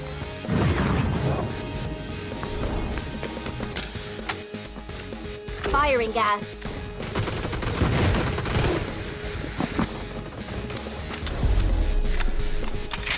Sticky out. Sticky bomb deployed.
right, welcome back to the Masters here. We have got ourselves 3 more games for Masters 3 for day number 1. Of course, we have 3 days. Lots of threes going on here. But of course, you guys may have noticed, whilst all these games have been going on, unfortunately, we have had a technical issue with the API scoring system today. But we're going to continue with today's matches to make sure that there's as little disruption as possible. So we will not be having a leaderboard during all of that going down. So thank you for bearing with us, guys. Hopefully it's back tomorrow and everything does go all smoothly from then on, but we'll still have fun with the games, Mark. We'll still have some fun. I blame Sam G. It's because they didn't get the third win. That's why they're like, no, we're not having the leaderboard anymore. We're out. But no, we can talk about the leaderboard. We're going to have some fun. We've got Diffix in the lobby. He's going to parachute his way in and punch someone out and maybe claim a victory. There's been multiple instances of good parachuting, not only the Diffex moment, but also now our Ascend win here, Martin, as they were able to get themselves a conversion on Tego. And moving on to Rondo, we'll see if they can do some more parachuting again, because I won't put it past good old Ascend. No, I mean, that's exactly what we want to see from them, right? Get an EP in there, because driving is too scary. You get too close to people, just slide in slowly and then start clicking. I mean, this was a great game for them. They set up their mid game perfectly. The late game, they held on to teams that they wanted to make sure that didn't come close to terminal. They pressured them away, and all the way towards the end there, the third party time was perfect. And also getting it on 888, like the shotgun push, everything kind of worked out for them exactly as it was supposed to be, right? Yeah, no, absolutely. Before we get into our Rondo, Mark, anything you want to kind of add about these teams before we get into good old Rondo? I think we're going to see potentially a household name, but Rondo is quite aggressive, and don't forget we've got the gliders as well. A lot more teams now sort of taking to the skies, not as much as an EP, but we do see a lot more ascending their way up. Ascend will take one, guarantee that. But without BB team making it, it'd be interesting to see if anyone sort of takes those positions down in the south side of the map and maybe going for that glider themselves. So be intrigued to see who claims that space. I enjoyed watching it actually, Esports World Cup, because even some teams like Twisted Minds were sending like Batulins all the way north, away from Test Track, away from kind of Neox factory and things like that, to find glider hard spawns miles away Avengers. So there's definitely multiple tactics you can use to be able to get those gliders on board quickly and then to the rest of your team. Yeah, but especially on Rondo, it has a huge impact once we get to the gliders. Yes, it does. All right, well, thank you very much, Mark, for joining us for this brief moment. Get out of here once again. We have got Rondo. Martin, what are you driving? Are you driving a Bugatti right there? I am driving the Bugatti on the test track. I mean, all the teams are going to be dropping, though. This is quite the plane path here for the teams, even though it's not a double, it's a single. But the majority of the teams are going to have their in to try to get in and get a good spot, or get a glider if that's what they're trying to, especially here on Rondo. As I was talking about, James, like especially on Rondo here, like there are so many spots that with a glider, you get an insane amount of information. There's so many teams that are hiding around these kind of high mountains and pillars that are, able to hold so many teams that without the glider information, you're just going to drive up and you're going to get completely shut down if you don't have the information. So now we're going to have a hot drop, though, and we're going to have some fights in royale. We're going for it. More punching coming out. It's not quite the same punching level we saw earlier, but this is already Spiro going down here. So MP5 in hand here, Quizzy. Let's see what you can do with it. One of my favorite guns. Let's see if you can make anything happen against VSS. Tommy guns, it's all kicking off here. Without a vest, though, that's kind of scary. Not having 30 or 40 or 55% damage reduction. Oh, on the other side, though. Look at that, is James trying to get some fairy tale action. But is it just to delay so the other guys come over? Oh, there you go. Okay. So jump in. Jump in. Oh, here you go. Spinning around. Round. Okay, we're running away. That was not the one I was thinking of. No. So, spinning around. Was it that one? That's what I was thinking of. What you talking? Yeah. I wasn't on the first time. I was like, oh, that's the one. That's way better. Mine was crap. I thought was yours some random Danish song? I don't know what yours was. Round and round, it's probably a kid's song, Well, Diffex might end up being sat down if he's not careful about things. Get out of dodge, mate.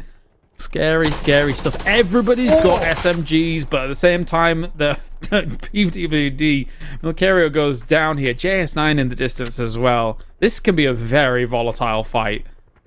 Yeah, and it's literally Narnia. The circle is south. It's Ting Long Garden and Tu Ling Circle. So they're going to have to get a knee pickup to get anywhere close to it quite easily here. But yeah, this is definitely a fight that's... Especially because Spirit went down here, James. Like, they have to take this fight to get it. Diffic gets the confirmation onto Milcario. Meanwhile, 888 actually gets a shot there. Conquest's Mounty gets taken down too here by PDD. That's massive.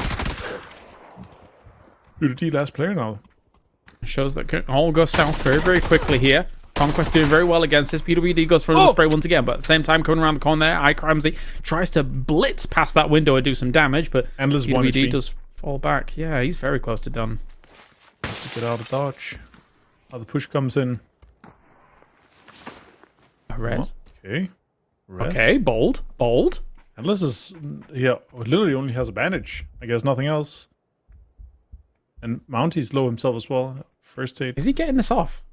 He might get this off. That would be crazy. Oh! Close the door! Hold the door! Hold the door! I can't believe that was crazy. Now, Conquest has to try to make something here, but Geeka actually has 2 players with way more HP. Anders is super low still. Gonna get a knock here. Mounty with the crossfire onto that's well played by them. PUBG, though, with MP5 in hand, that's a fantastic gun to have something. Go, close the door. Great Saiga. That's exactly how you want to play that, right? You want to go deep on the first one. He turns around, you'll have a follow-up. But Mounty got all 3 of them. Great play of them. That's Geek out. And Conquest with plenty of time to get all their players back at this point. Yeah, rough spot to be in here for PPT as well, because you can't really see around that door to get proper scouting information off. So, unfortunate there for Geeky. Good shutdown, though, overall. Slam G is watching AAA, doing a little cheeky rotate. Sound like it's taking some shots at them in the distance, but I'm not sure they're aware that Lyrics is exactly here. Otherwise, they would have maybe kind of slammed into his position. And also, this is a difficult circle due to the fact that Tinlong Gardens have quite a lot of land ratio on them, so it's difficult to make a decision kind of where we're going to be seeing. We also have the Jadina City River that goes quite deep, so that's why we see a lot of these kind of like in between Hongshang and Tinglong Garden. We have these compounds in between that are quite severe in terms of when we get these shifts away from it. So we've had a lot of circles end on the northwestern side of where the current circle is due to that. So yeah, let's see where any teams... Again, you can have these fights and you can get players back. You have plenty of time to do so, but it has to be smart plays. It has to be really well considered here. But who won EMEA Masters 2, James? Now you can answer in chat A, B, C, or D. We know the answer. Do you? Dun, dun, dun. Also, another plug is if you have a question to be asked, we're going to be holding a small podcast, the 3 of us, after the games today. And if you check out on Twitter, on either of our tweets or x.com, you can post a question there. And it will, if it gets selected, you'll be awarded 10,000 G coins, and we will discuss your question on our small podcast, EMEA Masters mic drop or something like that. I don't remember the exact hashtag. Masters mic EMEA. Masters mic EMEA. There we go. And also with those questions, pretty much last time around we were quite unfiltered with those answers. So get those questions in. Yeah, I mean we selected even some spicy questions. You know, like it's quite unfiltered in terms of also our answers. So it's just being pretty honest here. Now shots coming out towards the gliders we've been talking about. It's Krint currently trying to scout out some information here, and this means that 888 wants to let the rest of the teams know that there's a player in here. It's actually going to be both Motic and Blazar. Getting word that we've had 60 questions submitted already. Jeez Louise! All right, long podcast. No, we don't pick every question. Okay, yeah, I mean, well, here we go, guys. We're gonna have a 2.5-hour broadcast after just to go straight into Americas. Do you like muffins or waffles? No, that's not what we're answering. Sorry. Oh, I know what you answer is. I know. Everyone knows it. Yeah. The breakfast of champions. Breakfast of champions. The Shrimsy special. That's right. Waffles all day. It didn't work this time, though. We see apparently. Let's not talk about it. It was close a few times. I mean, there's a lot of people cheering, and if you're not on, especially for Esports World Cup, if you're not looking to be having a a Falcon shirt on any time. It's going to be some funny cheers that's coming your way. Definitely. Although Krint now putting a lot of pressure onto Storm and Request. Their cable is looking like to be done so at any time soon. He's trying to delay though. Yeah, Stormman Request is quite fortunate. They took 2 emergency pickups to get over here as 2 duos. So the reinforcements coming along at just the right time to try and hold on against this. Eventually, nade though, forward to boom. Brilliant stuff. Senka Pow Pow puts away the Panzerfaust. Doesn't even need it to really shut that down. Storm on Request. I mean, what you were saying about the circles, I thought maybe some of these teams were kind of angling for that southeast side as well, right? That technically, we've seen circles head down there for a circle like this. So that could be a spot of safety, considering the land ratios. That was amazing. Yeah, that's what you get when you're used to rotating for quite a long time. It's Ascent. It's Ascent special. Rotate from edge to edge, driving 3,000 kilometers. So yeah, let's see what happens here. Krint though, Hackatory finds Nitro. Quint again. FAMAS. That's unfortunate. FAMAS on Hackatory. That is spicy stuff. Yes, it is. Problem for the rest of the lobby, as they're now angling to basically have their options open to them. The 2 circles that we were talking about, I was talking about that southeast side, you were talking about between Hongshan and Taolong Gardens. Navi's kind of angling themselves to be able to move either direction, which I think is a very smart potential play here for them as long as they keep their vehicles safe. But they are kind of hovering close to that river mouth, or whatever you can call it, on the northwestern side there. So you kind of expect the shift, right? But it is super close to the center of the circle. But it's to control information, to maybe have an impact in terms of third parties. I mean, what we see here, Ascent is rotating parallel to Hive. And if they're not careful, they could be driving into each other. Maybe on purpose, if you are looking to be on the receiving end of that. It's Kilyakai on the pull-up here. Good shots connect here, James, onto Hive.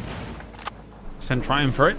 And maybe a little bit more pursuit coming out here as it's Chris leading the charge alongside Brex and Aniko. Now continuing to move forwards. More spraying action going down. Hive is just legging it, and understandably so. Don't want to be stopping anytime soon, taking this fight. You want to find a spot of safety yourself. You're so far out of the circle here at this point. I have a theory as well. Is the reason why we're not playing Deston on our tournaments is because people driving in the cop car and just going woo woo woo while they're doing drive-bys would just simply be too much fun to be looking and watching at. That we would be laughing for too long. So I think that's the reason I just love doing that. It's so good. And now it's no longer ranked. Oh, look at that circle though, James. That's crazy. Okay, that definitely has 2 ways it could end up going. Well, it's only circle shift 2, so the third one could go anywhere. What you were saying though, Woo obviously playing in the cups. I'm sure they would love Deston to be in the Deston specialists. But also, just in general, whenever I'm playing with my friends, they tell me to shut up all the time because I'm just pressing it all the time. Woo woo woo woo. Plus you have it on your soundboard, and you also put it through the mic. That's a good idea. Yeah. Just record it in game, so no matter if you're doing it or not. Yeah, it's. Yeah, that's I'm a little bit sad. I was hoping actually to see Deston to have some sort of a update, so you could say, on it, so it would be viable or more viable maybe for esports. But yeah, maybe next year we'll see. Right now it's out of dodge, and we're gonna be sticking with the Tego and Rondo combo. Rip Vikendi though. Do like some Vikendi, especially Aurora Borealis Vikendi. But anyway, let's focus back on Saint, who are in Tailong Garden, and there are a few teams moving north of them and trying to wrap toward the east. And I mean, I understand why teams might be wanting to move away from this location. Let's be real. Yeah, for sure. I mean, all the teams aware of the land ratios. It's gonna go away from here. There's both water here. There is rocks. Everything just points in the direction. It's definitely gonna be going away from this. But then again, Circle 3, anything can happen. We could see a Tinglong shift or a southeast shift. So teams are just kind of preparing and setting up for it. Even FaZe Clan here on the northwestern side, maybe trying to hold out some of the teams that are going to be residing inside Tinglong Gardens. Meanwhile, Skittles here, Winkley has been quite the player so far today. I've been quite impressed with what he's been able to do. He's currently second place on overall kills with 8 kills, just 1 kill behind Schengen, tied with Hackatory and 8C. So yeah, quite impressed with what's he been able to do so far. Hackatory finds Hobbycock though on Krint. That is an impressive feat so far in a cup like this. And Conquest, where are you coming in from? You are miles out, buddies. Okay, I haven't seen them on the map. Anyway, we'll figure that out in a moment. As FaZe just being able to reposition themselves, knowing that it will be moving away from here soon. or one would suspect, leaving their options open. They found little plateaus here and there that do aid things quite considerably, not only from angles from Tinlong Garden, but also from angles out to the north as well. So should be all right for them. Nice little pit stop. Yeah, for sure. 55 seconds until the circle pops here. See if that's a lion. It's definitely. I mean, when you have insane sensitivity, just swing around. Sometimes you could be confused, you know, especially with some of the crazy skins we have coming out right now. But yeah, James having this high ground here is gonna have a huge amount of information available to him. Look at that, already now sneaky. Spots out. Saints. It's the cacti that get me on Miramar. I always zoom in and I'm like, nope, that's not a person, that's a cacti. That's not a person, that's a cacti. There's some thick bushes as well in Rondo that also is like, oh, what is that? And like you're running around and you're like, oh, that's too thick to be a normal one. Look at that though, Hands of Hope trying to land the glider. Oh, as we see this next circle kind of pop here, we see a pre-drive from Ascender trying to get deeper here, hoping for a western shift. Especially if it goes west, the next circle would go north, so they're trying to get as deep as possible on this one here. As we see the pop here, we're going to have a northern one, and it's actually going to go a little bit further north away from Tinlong Garden. So 888 is going to be reconvening at that compound. That's going to be a really high priority compound. It's also kind of stacked in their location. So yeah, let's see what happens and how deep they can take it this time here. Second place in the last game. That's a crazy headshot to be catching when you're driving 100 kilometers an hour. Holy. Yeah, running one away, and Ascend's going to backfill that position as well. So they've actually really got themselves a decent spot for what potentially could come next when it comes to the circle shifts. As 888 absolutely laughing. The one disadvantage of this compound, of course, is looking west as well as south. A little bit difficult with the bowl that this compound sits in. So got to be careful about that. But you're expecting other teams to cover you if other teams are going to come and try and crash in. Oh yeah, for sure. That's that should be happening. Leash wins and flushes lyrics. Meanwhile, it's unfortunate for them, obviously, but still, again, you're gonna be bounding up some fights here with this. Foot now to be going north. Have they spotted all of Hive, or what's the information they have here? Maybe with their 2-2 split here. I mean, they want to reconvene obviously at one point, but you don't want to be driving in, getting 2 players lost by driving into a 4-man. Slam G here, obviously having 2 fantastic games to begin with. Now down to just 2 players with 0 kills. James is a little bit rough for their 4th game of the day. Did Foot get a revive off? Because 2 of them driving that deep into the blue and the north was surprising to me. Oh, it was Navi that got the revive off. It looks like Sosa is driving away from it right now if you look at the map stream, but FaZe is sneakily beaking in here. Still sitting around Tinlong Garden, and they knew a team was here. Yep. But taking 1 loss. Maybe James never saw someone. Maybe he was just... I'm not sure what's happened here. Also, it's kind of worth doing because Tinlong Garden still has their revive station inside this next circle. So, again, could be worth to try to get the kills confirmed here. Revive popped off. Mindset is up. Gustav gets to confirm onto Ray Kirix. Now they have to try to get Fex back in time to get his stuff. This is like a 50-second timer or so on the next revive, so they have to hurry up. Happy finds Cramsey on Conquest. Meanwhile, Presenzi crashes his glider into the northeastern side of the circle here. They're definitely expecting an Alden shift here too, James. Yeah, maybe. Here comes Conquest though, trying to drive on around, seeing what they can find. At the same time, Spray goes down here, does take down Antles. He's gone. Rox instantaneously finds one. The rest of Conquest completely separated from one another. Milcario up in the north being taken out as well. Perfect stuff coming out from Rox. That's a 2-piece. Yeah, well played by him. He's definitely going to get that. They're going to bleed to the circle. We're going from 1 damage per second to 3 damage per second in the next phase here, from phase 3 to 4. So it's going to be triple the damage. That's going to be confirmed behind that rock for sure. Next circle, though, here, we're talking about going away from Tinglong. Could go pretty far. It's going to go somewhere where we expected, but further away than 888 was hoping for. And Ascend is not even though they actually had a decent compound to fight for. Yeah, not ideal for them. They're going to have to be scrambling to find what they want to do here at the moment. And even a north rotate wide is going to be fraught with danger as well. As Hands of Hope finds a little bit of damage as well. Mindset, though, follows it up against Hero. He's gone.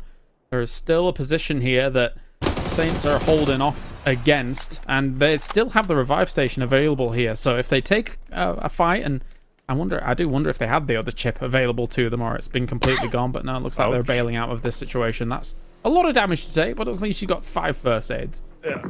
and I don't think he wanted to. Either he couldn't deploy the parachute, or he didn't want to do too much sound. Teams finds Nabat though from Hands of Hope, but Gustav finds Trixie from Saints. That's a little bit unfortunate here for Team Saint. They were looking to kind of have multiple in though, and FaZe is trying to make a mad dash to get the chips loaded onto this revive station so they can get their 2 players back. Gustav though alone here on this side. Not much information available. James is kind of on the off angle. Skittles is kind of slurking in the background as well, as you can see in the minimap. Did you say slurking? Slurking? Slurking around. The Sly Man himself. He's making a big send though. Where's he on to? It's going to have to be very bold and ambitious for this one. AAA once again just shooting at everything. And Nico goes down. Does the Send have to make a bit of a move here? As soon as they moved north, it was absolute disaster for him. Sloy's gone down as well. Hands of Hope just on the big drive-by. It's a good spot here for Hands of Hope, but then again, the rest of the Skittles boys are going to be coming in if they do this pull-up here. That's a Panzerfaust. That's scary. He took it away, though. He's going to be spotted off. It's just down. He's back, go down to half HP. Panzerfaust available. Could be popping it. Is he going to do it? Oh, that's like... Whoa, Hakamari, though, steps up for Skittles. He's going to be shot at. Tons of damage are going to be coming in. Is this a backfill or a third party on a third party from Win or Die? That's great. Blue Zone comes forwards. Fairy Tail might also be involved in this in a little bit, as Levante has been taking shots towards their direction. Hakamari should be maybe safe on out now. We'll see if there's another angle coming out. Maybe they can go for a revive if they've got smokes actually down and available to them. Looks like they're already going for that. Brinkley trying to keep himself alive too. Somehow they were just able to survive in this little dip for just a little bit longer. And if they went together as a full four-man here, they would probably not have lost Sloy either. And they would have more utility, more manpower to kind of withstand this push here from Win or Die. And potentially later on, it's going to be Fairytale too. Navi with 1 kill so far. Of course, it's Hagatar that has it. Going to be shooting a little bit of hive. They're hoping for a northeastern shift here, James. Otherwise, they're going to have to make a big push. They are hoping. Where are we going to head, though, is the question. It's popping. And actually, it's not been too unfavorable to them. It is very close. They will have an opportunity here to make this work. They do know where Hive is, though. So, how do you deal with that? Ferris moving forward. Maybe you'll see the crate. Maybe he'll try and take a position next to that. As Ascend's also taking a lot of damage here from Skittles in the distance. Foot already has an amazing dip if they can hold on to it, but they've got to be careful about being potential nade bait if a team comes across the hill. It's a difficult spot to hold on to, but as you said, yeah, they have actually got quite a lot of cover here. Brexer goes down to Theorist. Hector confirms it. Sen is just driving a little bit blindly down, and then, 12th place here for them. It's too late to make a Hail Mary here. Every single playable spot is going to be, played already. You have players. So either you have to crash somewhere and commit to it, or you're just going to have to go into a compound without the information that you have. Definitely. As still, shots coming in. Team Say eliminated completely here. By Gedrox. Win or Die down in the south side of this was able to deal with them very, very quickly. And then from there, more shots coming in against the position of Fairy Tail, as we're just waiting to see exactly what's going on. I'm taking a look at the map feed and watching as Win or Die is moving in just south, shy of where Skittles was residing. But beyond that, not much more going on here. Let's see if we can get this resolved. As you said, map feed is still live here. Brightside actually with a C4 onto Skittles. So let's look from the map here. You see Win or Die taking this location here, pushing off Fairytale. Now we're back. Good to see here. Hello, my bad. The grenade onto Brightside. This could be a good game for Win or Die if they actually manage to hold onto the southern side and push onto 888. Fairytale leaving, going to 888. This is going to be rough for them actually to get into. Yeah, maybe they're the first sacrificial lamb here to 888 since they still have a decent position to actually play this out from. As Hive has taken the entirety of the north, and they have car cover, and they have some of this hill cover as well. This could be perfect for them. Foot, though, realizes they're in a little bit of danger, allowing some of these teams to get encroached upon them. Hello, my bad finishes that off from Fairy Tail, but that was a lot of damage coming in from Foot if they hadn't taken those shots. Yeah, huge play here from them. And now they have the southern side here. They can play onto this ridge here. It's a huge ridge. It's actually very playable, especially if you're the last team coming in from the south. And we're going to be seeing eventually a fight between 888 and Win or Die. Meanwhile, we still see Navi putting in pressure onto them. We still see and are missing to see Storm on request to make a move here. Is still kind of holding on to this lip of this little bit of a compound that they have. We're now into the top 8 though, James. That means placement points are active. Yeah. 6 teams remaining. Let's see what we can do here for Leosh and Win or Die guys, who are now kind of not necessarily leapfrogged forwards ahead of AAA, because Salik still has a little bit of a lip he can play, but the further they move out, the more exposed they'll potentially be here to the off angles of Hive on that far north side. So they've got to be very wary about how they do this. They definitely would love to dislodge Win or Die and then use that ridgeline as their entry point, because I think everything else could potentially be exposed if they're not careful. Yeah, especially with this next shift here. This is the only play that they have. Nice shots coming in here. Nice. Salik actually collecting onto Levante. And as you said here, this ridge, they have to make an aggression. They have to make a push. And now they also see Storm and Request getting knocks onto Win or Die. This is the opening. This is the window of opportunity that they're looking for. Been very impressed by Salik. He's had a big day so far. Yeah. It's been a while since he's been on the top here. He's been quite the player for quite a while. But now, yeah, with 4 kills this game here. Huge game from him. Blazo might even have spotted Hello My Bad here. At least the cause. That's his current cover. Not too bad to dislodge Win or Die. They are kind of very, very wounded at the moment. Can AAA do this? They've already taken down the off angles of Win or Die. They can take away his position as well. They're just currently using this plateau, but now the circle is moving. Still 2 minutes or so to be able to get rid of this. So they do have a little bit of time to work with. Forward goes a molly. There is a Panzerfaust in hand for Hello My Bad, though. They've got to be very careful about this. And they make something happen here. Yeah, that's a great move. With a great amount of pressure that's going to be putting on. Oh, Hello My Bad. Good damage coming in from this nade here. It's inside the car. That does nothing then. There's no line of sight. There's nothing active for it, though. Now Salik. I put pressure on. That's a great nade. That's going to be putting in. Okay, he's just getting around. His move is on point here for Hello My Bad. Very well done. Salik taking some damage as well. Has to take the cover. Another move forwards. And there we go. 2-1-0 takes him out. It's 2-10 that gets it. Storm on Request here, trying to get out of the compound. Now, though, oh, good damage coming into 888. Yeah, they're going to be able to recover this. I surely hope so. Like, this was a great play from them. This might be the time for Hive to make a move onto foot, though. Yeah, they felt a little bit constrained about the position, right? You had to... That was the closest entry point that they could have had, was that like, lip where Hello My Bad was, but now that is completely exposed to Storm on Request, who's taking some shots all the way across their way here. Here comes the big move against their position as well to try and completely get rid of them. This is a huge move. Brilliant stuff by them. They take command of the south side of this circle. That's exactly what you want to do from Storm Request here. Now Na'Vi is trying to do the same. They're trying to backfill Storm Request's old position. Hive, though, finds 2 knocks. It's Rocks taking down 8C and Scav on foot. Tons of pressure being put onto foot here. Not bad, not bad. Na'Vi really asserting some position moves here. Very well done by them. And now all of this fighting confined in the north means potential destruction here for a foot. Very exposed now. Smokes. Yeah, good smokes here for Hive. The amount of cover that they're going to be having in here. Look at that. Sending it forward. Kabi getting tons of damage here. 80 still has to heal. Now they know it's here. The double blue zones. The nades are coming in. Kabi is taken down.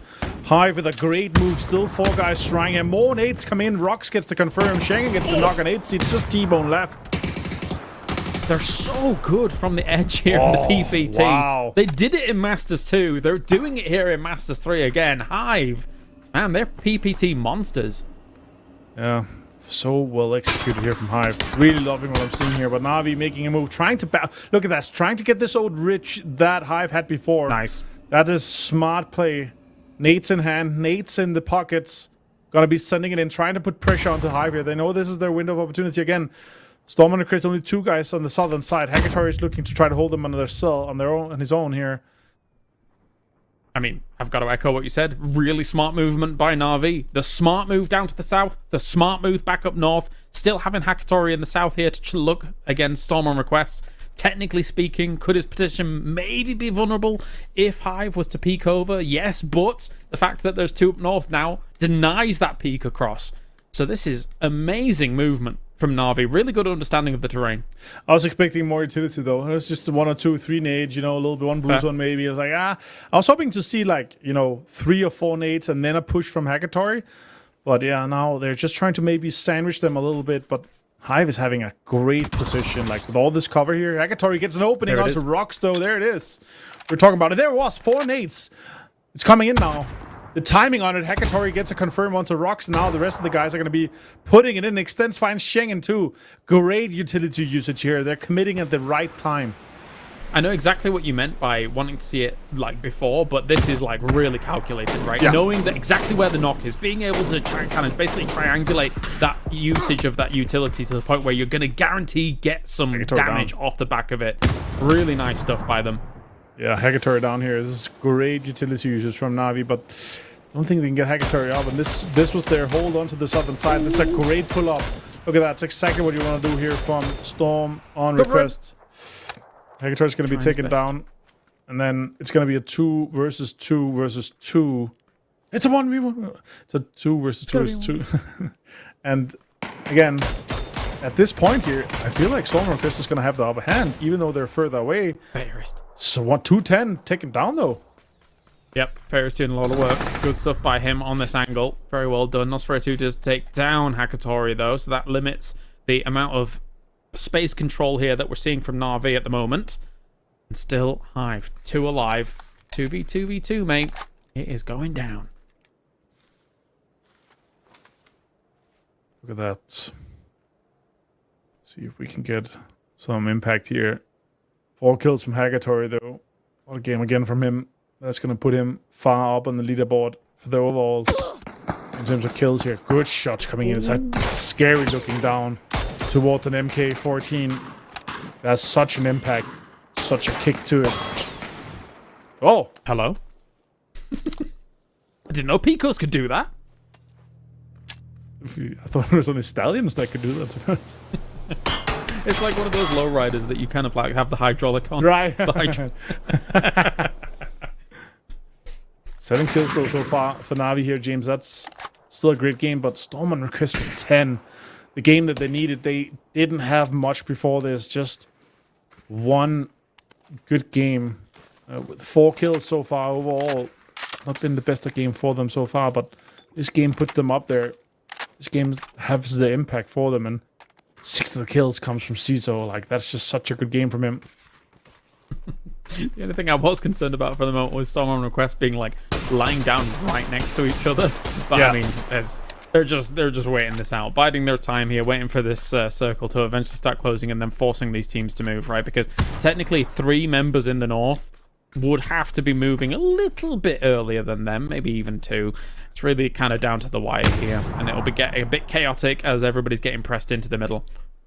I like this smoke as an aggressive smoke to put them on, like, where they don't have a line of sight, like, because they're so far away. That's actually a good nade. That's a nade straight on the forehead. Ferris knocked and flushed immediately from Dante. Great awareness from him. 7 kills so far for Hive this game. Understand the movement up at the same time there. They're still aware of the fact that Storm on request is pushing forwards as well. They see the smokes laid down. So their dip is very strong to be able to peek on over. Extends takes damage from Storm on request. There's another nade from Dante. Absolute barn burner of a nade. A double there for Dante. Brilliant stuff. Yeah, so well played by him now with the Panzerfaust in the back as well. 2 Molotovs, 4 stun grenades. What a perfect late game setup for him. Finds him as well. 210 knocked and flushed. He had no idea. Great usage of the TPP angles that Dante had available to him here. A 9 kills for Hive. Potentially another one coming in. Nosferatu. Oh, he's going to shoot. It's going to be a little bit too far. Dante finds another one here, James. What a great game for Hive. Dante is on fire, and so is Hive as well. Mark joining us to talk about this game here on Rondo to round things out. I was saying mid-game here, Mark, that Hive is a PPT monster, and they don't disappoint again. This is the aggressive stance they took. Their new foot had the position, right? And from that position, they could keep low, they could try and wait it out. 2 Panzers at the end. It's an explosive team looking for an explosive win. Yeah, definitely. Very impressed by them, considering again, that edge control, being patient and having the wherewithal Avenger to be able to move from strong spot to strong spot, and then also being able to counter the potential kind of moves around that we saw from Na'Vi there, which I thought was gonna surely have them dead to rights, but not the case here, Martin. Yeah, again, like I said, I wanted to see like a full utility usage for there. We saw 4 nades in the hands of Fierce, I believe it was, right? And you kind of hope to see that happen, but they wanted to wait until they were even more congested, right? They wanted to make sure they were packed. They wanted to make sure that they could use the utility where they're getting a huge impact, but still think they had a few left. Like that can still have been the case, right? But they're looking to play for the win here, because if you're able to take down Hive as Na'Vi and you have 2 more nades behind that rock, that's a vibe on Stormer and Chris, right? They're completely dead. That's just a easy peasy vibe. But Dante, man, just too good. 2 nades, 2 kills on Na'Vi. Right, you said that's a wipe. I thought you said that's a vibe. And I was like, is he trying to be down with the kids, Mark? What's he doing here? We never know. We never know, Martin. Let's bring up Storm Request, though, because they also put 10 kills on in that game. Yes, obviously didn't get the conversion, but it's good to see. Obviously, look, there were 2 games gone by, and they're not really great. The okay last one, and then Rondo came. It's good to see him back, obviously, in picture, because they are a team which can contend. They like a rotation. They will take a wide angle into a zone, and they want to play that like, sort of late game, that mid to late game. But really good for them to sort of put some numbers against their name. Would they obviously want the win? Yes, but it's been very difficult from the way they came in the south. There was no cover. It was an aggressive stance. They had the MK. It was a bit windy on Rondo. They couldn't quite get the conversion with the MK. But it was very, very difficult rotation at that point in the end. So good play from them. I like what I'm seeing. No, for sure. I like how they were able to deal with, I think it was 8-8, right? As you say, I like all the way down that road, and even being aggressive and pushing on that and kind of wrestling the entire south side away from those teams down there, Martin, because technically it afforded them a decent way into the circles towards the end, as long as you're able to take down Hakatori, and somehow, some way, they did take down Hakatori. And it's just like for 8-8, it's just so unfortunate, right? You're 4-man strong. Even for win or die before that, they're 4-man strong, looking to hold on to that ridge. The third party coming in for both Na'Vi and for Storm Request, like we come down to a 2 vs 2 vs 2 when you have so many teams that's full squad all the way through the mid and late game, and then it's just a third party and a third party, and then they pull up like it was, super well executed, especially by Storm Request onto that third party onto 8-8. Like that's exactly what we see from some of these teams here, especially how they did it on the southern side to put pressure onto them like that. Yeah, and then the utility that they're obviously able to get from that sets you up for late game. If you're able to have, your 6, 7, 8 smokes, some lethals, then you're going to have a great late game. Speaking, I mean, with 8-8's position and that kind of compound there, Mark, did you think that there were any other options for them other than trying to dislodge the win or die position, or was that, it had to be that? It was that or a long rotation. I think they did take the right way. It's obviously coming down to the sort of road position from the compound. I think it was the right play. It would have been difficult any other way, and it would have been a full send. And we're looking like obviously teams that are working their way towards the middle. Foot obviously took a prior spot quite early on in the middle. We saw Ascend. I think Ascend were going for that on that rotation round as well as they passed by 8-8-8. But obviously seeing it being taken, obviously they worked their way around. So I think 8-8-8 played the right position and they took the right fight. Anything else would have been a bit of a throwing mud at the wall and hoping that something might stick. Yeah, that's fair. That's fair. I mean, I've been impressed by what they've brought today. Of course, whether or not they can kind of continue that here throughout the next 3 days, Avenger is debatable. I'm not entirely sure on their points overall just yet, but I'm sure by the end of the day we'll probably get some update on how all of this is going down. But good to see them being able to hang with the big dogs alongside the Storm on requests as well, being able to do something in this game. I mean, if you're able to have a double-digit kill game, like then you're able to hang with the big boys. Like, I mean, you're gonna have some sort of impact, right? But also, I will say this: like we're talking about, Twisted Minds at the start of the day. Are they able to hold on to the top? Like just with how good Slamgy is looking, even though this was a different game, like a difficult game for them. I feel like that's it for Twisted. Like they're gonna be pushed out. Like it's quite easy. So? Yeah, I mean, they only had 100. Slamgy was in the 50s or 60s. Face also in there. Like. They're going to be pushed out. I don't see Twisted being top 8, even after, played in 2 of the 3 Masters.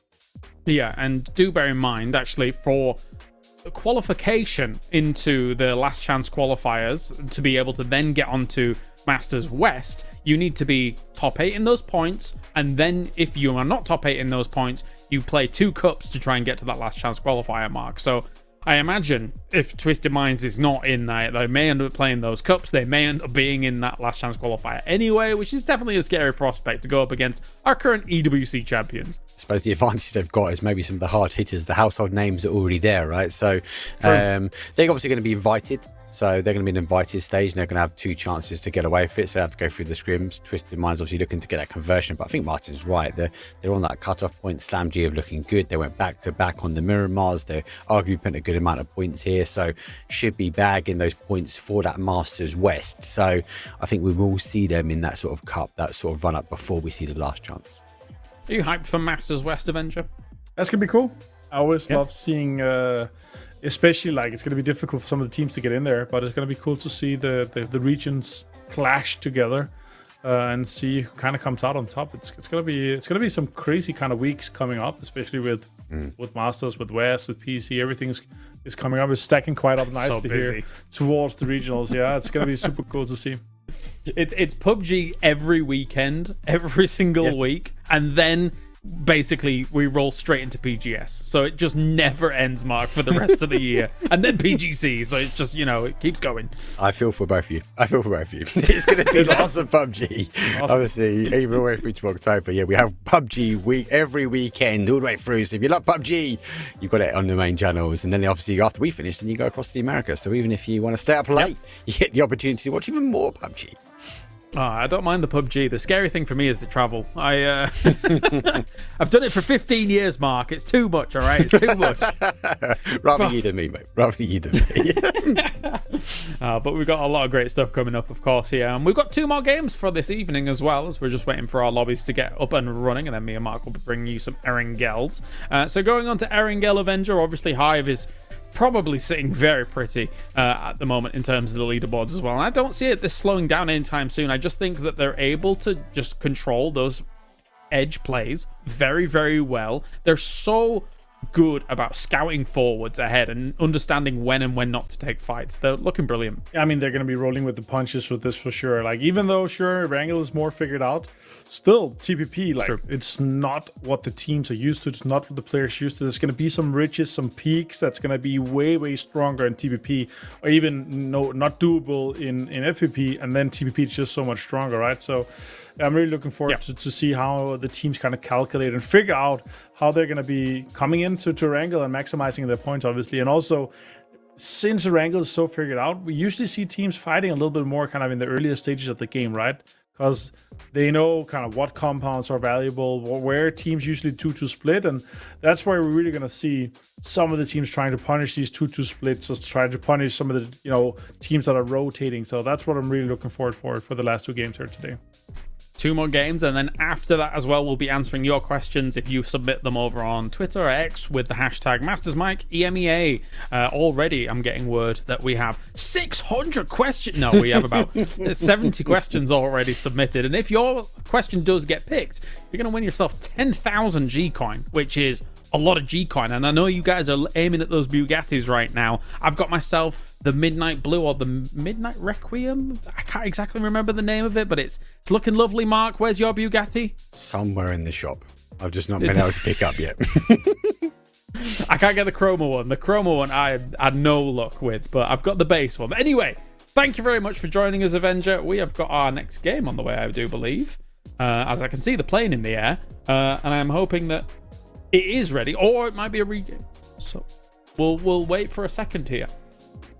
All right, so in a few moments we will be getting ourselves Erangel on the board. Are you excited, Mark? Are you excited for some Erangel? I'm excited. I think Martin's holding up the plane. He's talking to Geek in the airport. That's why they're playing. It must be the case. But no, I'm excited. Martin said it is quite aggressive, and we do see the last 2 maps, especially in Erangel. It's known it's the home turf. Obviously, with the early point gain, these teams are going to go aggressive, so expect a lot of explosive action.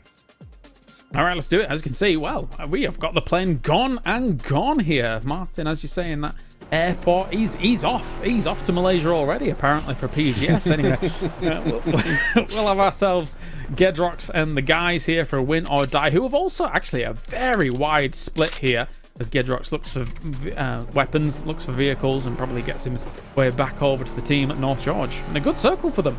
Yeah, really good circle. Will Not Die recently have been quite aggressive with this position. North George is where they will drop. Their Havoc started to extend across towards the east. But what I've really liked is they've actually applied pressure early on towards Foot Esports. They understand they like to sort of loot in that sort of containers, and they sometimes, if uncontested, they will spread across South George. So I'd be interested to see what they do here with a potential that it will go north. I don't expect an aggressive, but if we see the next game in that zone like this, but it goes south, Will or Die like to press early against Foot Esports. No, definitely so. As Gedrock's here, just kind of getting totally geared up and good to go. I mean, obviously he was a little bit concerned about the fairy tale parachutes above him, dealing with some stuff, but from all of these teams, the thing I'm interested, the fact that Hands of Hope dropping in Zaki and actually getting a decent circle for it. So good for them. Not too bad at all. Not too bad. And we always want a Zaki Ent in. Hands of Hope, so obviously sort of tuning in late, should we say, for day number 1. Nice aggressive start on the wildcard map. So looking to maybe close out these final 2 games for them for day number 1. In a good position. I do think in potential go more towards that south side. Everest always likes to attract the zone. Have to wait and see. Other teams, as we mentioned before, Will Not Die. Jedrock, so he's still further afield. He holds in cube, but this could be a prize spot if teams, and it does go south, if teams to rotate down. But I worry if it goes towards the north here, James and Jedrock and the guys sort of hold in cube, they might catch a lot of these teams in the rotation. One of my favorite compounds in the entire game is Cube. Love holding it down. Love the ability that it can hold teams along this bridge, because it does become such a focal point for these kinds of rotations, right? If a circle does shift either way. And whoa, we're gone again. You know, I love that castle, actually. That's the wrangle. You've not seen that's the new update to Stauber. It's just up on the right hand side. Stauber changed so much. PUBG 2.0 just released. Well, we'll be slow and steady as we get all our observers back on and good to go. There's all of these teams, big splits for the most part. You're looking at Slam G's across the way, just trying to take as many compounds as possible. Geekay is forming a little snake on the south side of this circle and trying to find on a way in too. But for a circle like this, as you say, with the potential of it shifting north, it's a terrifying prospect for all those teams already in the south, slowly coming in. So they'd love to burrow straight into the middle, try and find compounds next to these bridges to use to their advantage later. Let's wait and see. It's a slow rotation for a lot of these teams. Geekay now finding their way in towards zone. I think they're out by that sort of Pachinki area. They do extend a little bit further out towards that sort of west, and they are catching a look on some of the rotation now coming into Geekay. Sparrow finds the high ground. I think he might just jump out, have a little scout forwards. Do worry though for Quint, because if the car's not detected, he might find it to be a 2 versus 1. The rest of the guys just about getting in the vehicle, so maybe looking to move out Pachinki as Na'Vi, they rotate in on the other side. Yep, slow and steady. It's, for Geekay, not been the most amazing of days, that's for sure. Obviously, we had the DiffX moment, which will live rent-free in our heads for years to come. But beyond all of that, what more has there been? A few kills here and there. A little bit of a scout forwards, as you mentioned, and also watching even the east side as well, just to see what's going on from those rotations. Senka Pow Pow already putting in some shots against them. Some drive-by shots as well coming in, though, from the Na'Vi boys. Means that Senka Pow Pow has to duck his head, keep himself safe. Tries to take wheels. Ooh, nice. I was about to say, why has he not swapped to the other side? He does now move towards the other side. It's going to give him the cover. As you know, there's more shots coming in. The smoke does start to bloom, and he has taken one of the tires, but just be enough for probably just to sort of back away. He fakes the vehicle. Senka has to go back. Look at the cars rotating, and Na'Vi, pressure applied. Really good play from them. They spent like 5 smokes for this. This is a lot of smoke, but I mean, it will get him out. Daboom is looking for an off angle here. They do see the move coming in for the pickup, and Daboom is just going to be sitting on this ridge line. So not too much more aggression coming out. Seeing if he can get something. Does get a hit in, but not enough. Yeah, but Hands of Hope. James, they're on the top. So it's not. It's the Saints. So Saints actually get them. Ferry goes down, quick kill confirmed. Na'Vi backing away. They get punished here. I think we'll be happy with this one. They'll be reading this kill feed, seeing the other cars pull up. Looking to maybe try and apply some pressure as Daboom does connect that fadeaway shot. It's not enough to get a knock. I understand the confusion. Very similar colors, very similar logos at this distance. But yeah, say it's moving. They are moving. I mean, at least a little bit of a discouraging factor going against Na'Vi there. As we take a look at good old Stalber. We're asking the same question, apparently. That's twice. Just in case you didn't get it right first time, you can have another go. And this is the castle where it was won. Yes, Stalber on the high ground. Oh, absolutely love it. Right, we let the production sort that bit out. We get a chance to look at the map feed, though, which is critical because we get CSN coming down. Obviously, they went quite late. They went for that mill to power split. Now they're rotating. They're going for that north side. And this is worrying because we are getting a little bit of a split here. The decisions between the IGLs. Some are sort of favouring that north side based upon where they've dropped. But Ascend are making a clear decision to move wide and coming on the north. So I think they're hoping for more of a northern shift next. No strangers to a big wide rotate. Good old Ascend. Likewise for FaZe down at the south side here. Technically, this is just coming in on what will be the extreme south of this circle. No, that's your teammate. Don't aim that way. Well, wondering what we're looking at here for whilst we're just hanging out in ruins. Seeing what's going on, but Skittles up against Fairy Tale, just finding themselves slow and steady moves again. Everything's so weird to me lately. Oh, run away, run away. Oh, I thought you might pull up. I thought Fairy Tale might have stepped on a little bit of a Zloy landmine. It's not going to be a landmine anymore. It's a red zone.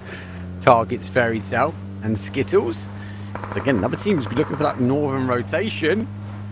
You just get out of the way of the danger from above. You're not trying to scout. Trying to find out where Skittles are positioned here. The shots are coming in.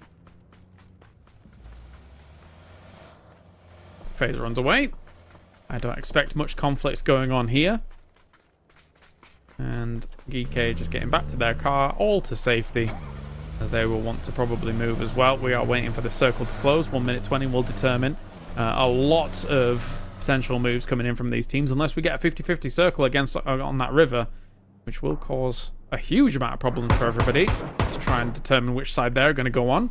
But we're in the hands of hope. They're all the way up at the north. I was saying before, they were coming in from that Zaki area. They've already lost Nabat, which is a bit of a shame there. Is there a res station up there? I can't recall. I can't recall. There is obviously, if you go back towards North George, so very much on that sort of west side of North George, where the kind of flats are, it's really exposed. But there is one if they do want to work their way back the way they came. Obviously, they might be expecting sort of that win or die positioning as well. So maybe they don't go that way. Maybe they try and play towards the north, or maybe even go to that down plane, the crash plane, because there was one up there as well. So there is one all the way far back in Zaki as well. So they may even want to go all the way back from where they started. So they've got a few options. Yeah, I mean, it's early enough that they could get away with that one all the way back at Zaki if they want to be ultra safe, right? Won't be surprised if that's the kind of go-to here, considering they're not exactly the most well-experienced team relative to some of the others in the lobby. I mean, as individual components, they have had a lot of experience, but together, not as much. And still seeing here as win or die, still lurking around Cube. Don't mind it at all. They're sitting around on these bridges waiting for this shift to really come in. That shift. Oh, it already came in. Comes in south. So yeah, win or die, turn around, they go back the way they come.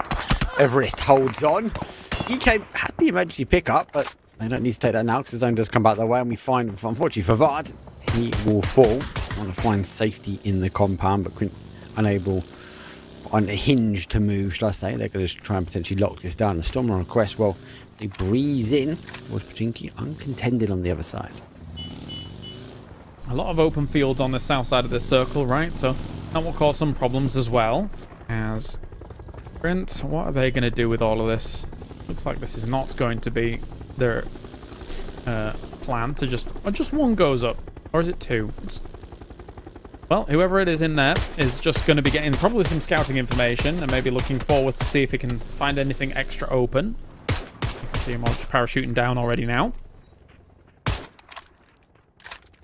Gets the bodies back though. Arguably they've got the loot, so not being able to have to move on.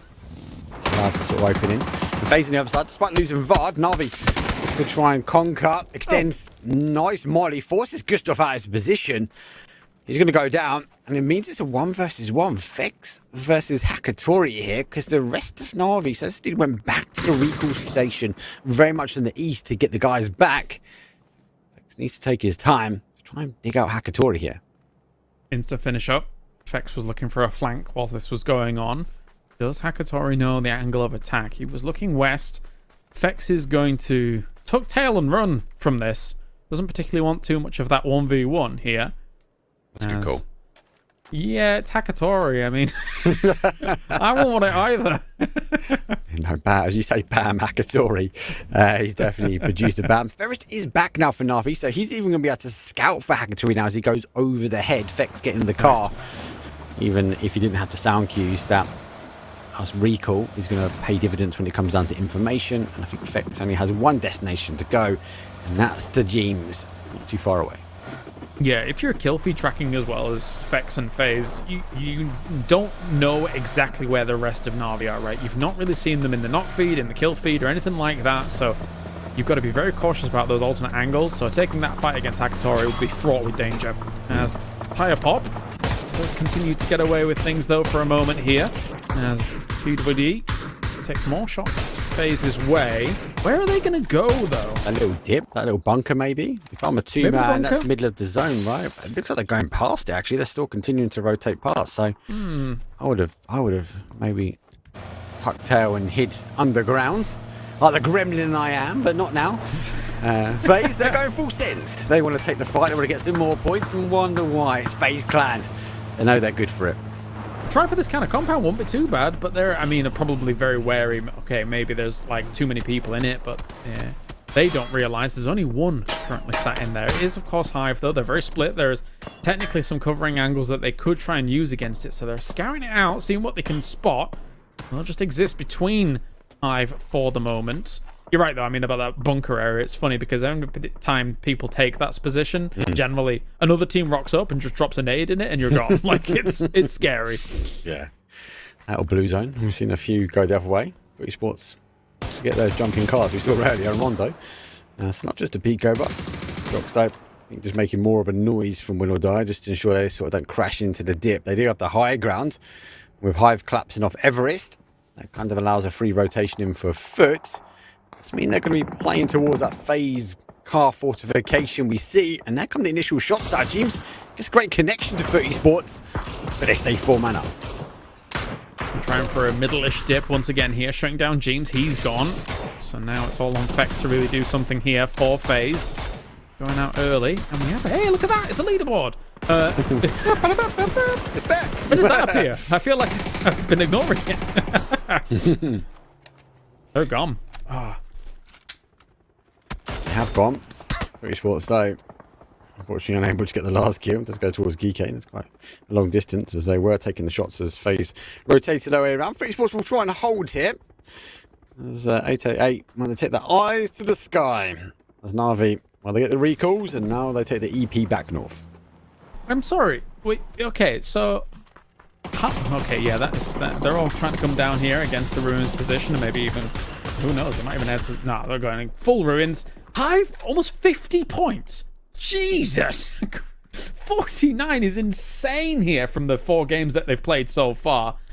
Damn, they're so good here. It's the kills. It is the kills. They're just a team that is consistent to get points. And as we obviously saw the hard price chicken dinner, that's kind of where we saw Hive really come alive, right? Oh, we can just chase people down and get kills. I don't feel like they've lost that. But what I was saying before in that pre-show, they're definitely a team when we kind of see like the mid-game, they're like, oh, we're still 4 up.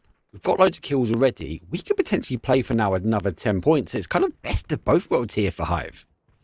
Yeah, spectacular stuff coming in from them so far. Really well done. Na'Vi at the same time, with that emergency pickup, currently sat in second place, is got themselves a really good spot to try and work this out, at least compared to what they had prior, right? Like, trying to get in from that south side where they were coming in from was always going to be such a headache if you didn't have something like this E-pickup. So at least now they found themselves a little bit more of a technically more central spot. And AAA still sitting around here in the ruins as well. They've been here forever, though, so they're happy.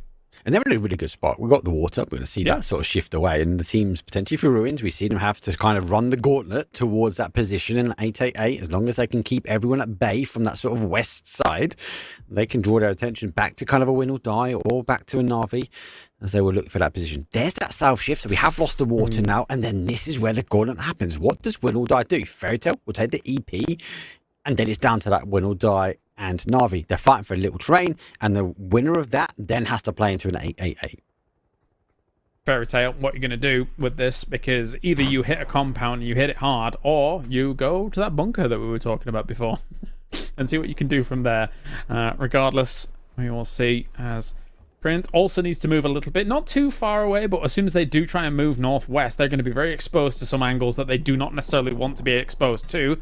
As Win or Die hits one of the members flying here from Fairy Tail by the looks of things. More mortars coming out as well, trying to hit against these positions that people are watching them fly all the way across this. Where are they going to go? Hopefully. On top one, but yeah. They've left behind as well, so a bit of a scout, maybe a opportunity for a backup plan, backup option. They've got all right across now, so they've gained some information. The problem is what we can see, what they can't. They've gone straight into everybody else now on the other side. Skittles on looking towards Storm on request. Hand of Hope getting it involved as well. There's one for Skittles. Hand of Hope's hero does get 2-1-0 down, but they're looking to try and get converted as many points as they can. Crazy shots coming in, considering that they also need to make big moves. Technically, they have an anchor point of Skittles in that circle, as I say, with Wrinkly here also doing some damage against the position of Storm on request. And Storm on request taking multiple fights on multiple angles here. They've got to be very, very careful about this and how it's actually going to play out here. Sloy has found himself a decent spot to be able to kind of work his way in slowly. But that compound fully occupied at the moment. Koreans, where are they? They're down in the south side, still taking this fight with Storm on request. Nosferatu's been knocked. Another mortar shot comes in. How well will this connect, though? It's almost on the minimum range of 121, and it's not going to connect at all with Sloy there. Nope, it doesn't connect at all. Shots will come through. Sloy, well, he looks for the opportunity to sort of work his way around. Fairy Tail obviously do lose the bodies because that's went into the danger zone. Quinto going to be here. And actually, Saints on the other side, they're causing problems. But getting stolen away again from Skittles. Try and get all the smokes down you can at the moment. There's still Fairy Tail here landing in front of you. It's still potentially a problem, even though there's only kind of one or two of them left alive at the bottom of all of this. Big move from Win or Die, though. They are going for a big, fast drive through the middle of all of this. Where are they going to end up? Maybe they'll even try and crash into that middle spot where that loot is. Oh, great shots coming in through that foliage. Insane. BRDM chasing it, hasn't got the speed, maybe it's got the momentum. Well, there's a little cubby hole, and it goes there. Did they even know? Generos goes down, but no, he steps on the landmine. Ascend arrive with the BRDM, maybe the fortification on top. That's going to help GK. Defix is there, Nate's coming. There's one looking for more, as explosive action doesn't quite get the connection on Ascend. Gosh, moments where you wish you had the key so you could go in that little cubby a little bit further in. But yeah, more nades will continue to hit that position. PWD taking a fight against Krint on this east side as well. It was always going to be GK trying to hold them off from moving into this circle. And they're not doing too bad about slowing them down. A great nade bounce. Has to as well. It's critical to get that conversion. Looking for that confirmation now. Might follow the rotation in from the blue. Don't forget Storm on request a little bit further over, and then going to come in dangerously from the blue. Depends on how many ments he's got. Depends on how long he's going to survive that. Defixo moves forward, sees another target acquired, but Daboom gets himself into cover. Another nade. Run away. Even if he would have been at that tree, still wouldn't have connected. It was on the other side of that tree completely there. Daboom does get knocked by Spiro in the distance. Good stuff. This is going to be GK kind of on that redemption arc from the games that they've been playing so far. We thought that Defex was going to be able to do enough in the previous one. Senk Pow though hits him, and actually he drops the molly out of his hand as well. He was burning off of that here. Could be complete disaster for Defex. He's gone. He's gone. Completely out. It's face number 5 as well. Difficult, as we are seeing Krint working their way still around. Ascend, leaving the safety of the underground, the belly of Erangel. GK might feel they're safe. Ascend are closing in. sprays coming down from Spiro. What can we do even further against all of this? Senka Pow Pow also gone here. I thought maybe there was going to be a steal coming in, but not to be the case. Ascend is trying to push for against all of this. Can they clean it up? Oh, it's the BRDM. They're just chilling out. They're coming slowly. Having a great old time. Just passing by. Don't look at me. Aniko is there as well. EK, they are clearing part of the fight. Now they sort of draw their way back, and now they look back towards the north and find themselves with BRPM as a new neighbour. Nate will come back in, but back on the other side, Slam G, where they're looking for a big game here, and they clean up Foot Esport. Instant reaction. Foot Esports falling 10th and Geeky. Now trying to take the fight here with a Semba Chris. Oh, just misses PWD. Ooh. He's going to circle around for another push. PWD. Whee. Okay, well, he run over Spiro. That's a freebie. What is going on? Is Chris looking for the final player? Into smoke. Why not? Oh, millimeters away. Is Chris scared of the blue? Has to run back to safety. Go again, Chris. Do it. Surely have a jammer pack, please. Oh, kid, the guy's going to clear it up. He's going to be go. Good push from Ascend, because teams normally hide in the belly of the beast of Erangel and refuse to come out. But actually, BRDM maybe gave him the extra buff, the confidence boost that Ascend needed to clear the south. Now they've got no one left. Now they can potentially look on the third party and get any kills or steals from the fight between Skittles. It does make me wonder how much of this lobby has tools to remove that BRDM, right? They still have that bunker position to work with, and the rest of them are going to come in low on stuff because they're going through the wars over on the west side, over on the east. The north is going to have a fight with AAE and Navi as well, so we'll see how long those fights last and how much stuff they can come in with against that BRDM on the south side. Could be a problem. Could be a problem. And the zone shifts back their way, so they've got a little bit higher ground. The BRDM is going to give them some cover. I think you're right. We haven't really seen a Panzer. Has everyone expelled it? Maybe Saints, maybe Skittles has something left in the vehicles, but for now, they're not getting any pressure from the rest of the lobby. Not at all. Saint is also getting pressured, though, still by Skittles, who are sat on the perimeters of their compound. Mindset. 3 kills to his name so far. Just waiting for an opportunity to spray through some of these smokes at the moment he sees his shadow go down. But this is completely smoked off now, so it's going to be a little bit more difficult for him to really stop anything coming his way. Still, you can see Stormer Request as well, kind of slowly sneaking in on that east side. Maybe a little snake can shoot them in the back. It's been alive for a while. He must have spent his meds looking for some more. One set's there, looking for the pre-fire, gets one. He does get that fadeaway, and he gets the second as he clicks dry. He's down to 1 HPs, but he needs to be able to get that med back on. But really good play. The Saints are rolling.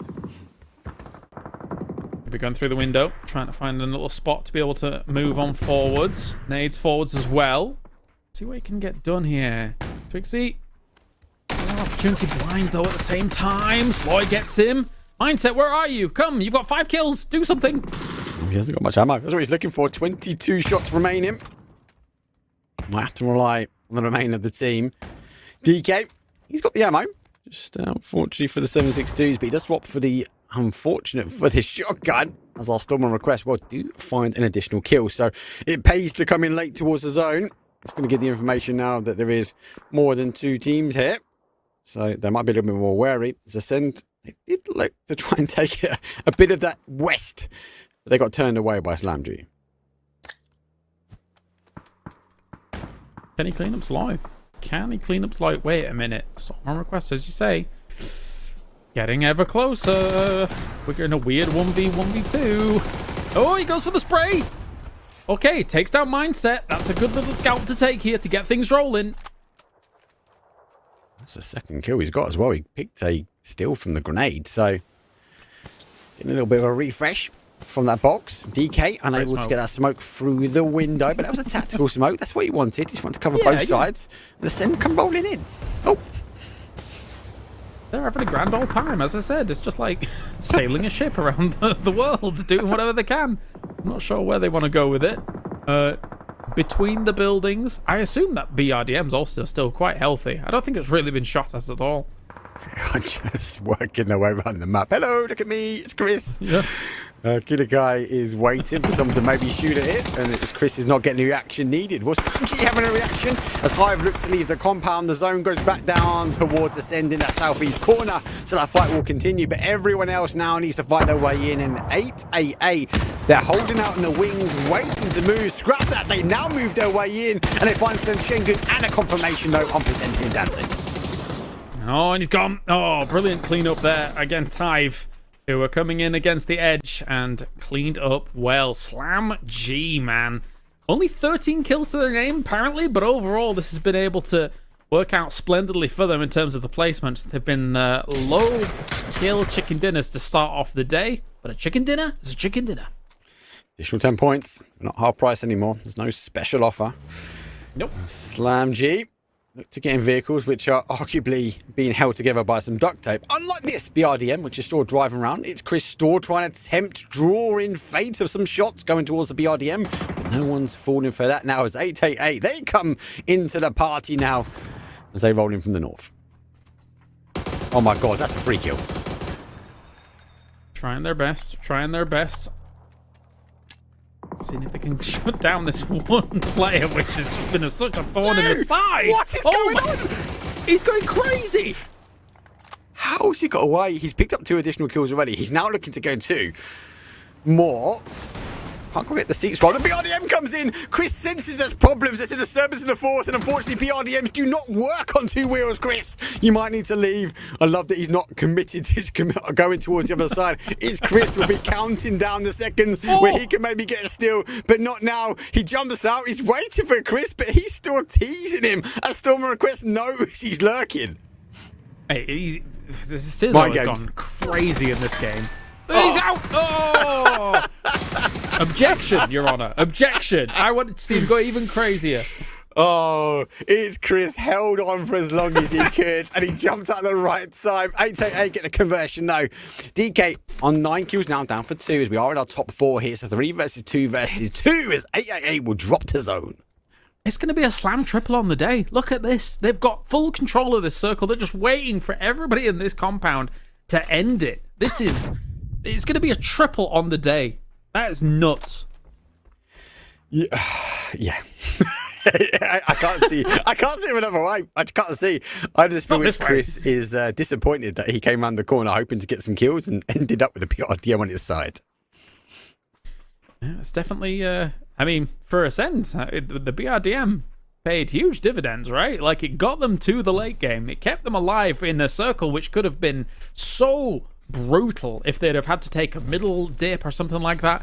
Our theory about nobody having an answer to it until it flipped itself over was correct. Nobody had anything to be able to deal with this particular BRDM.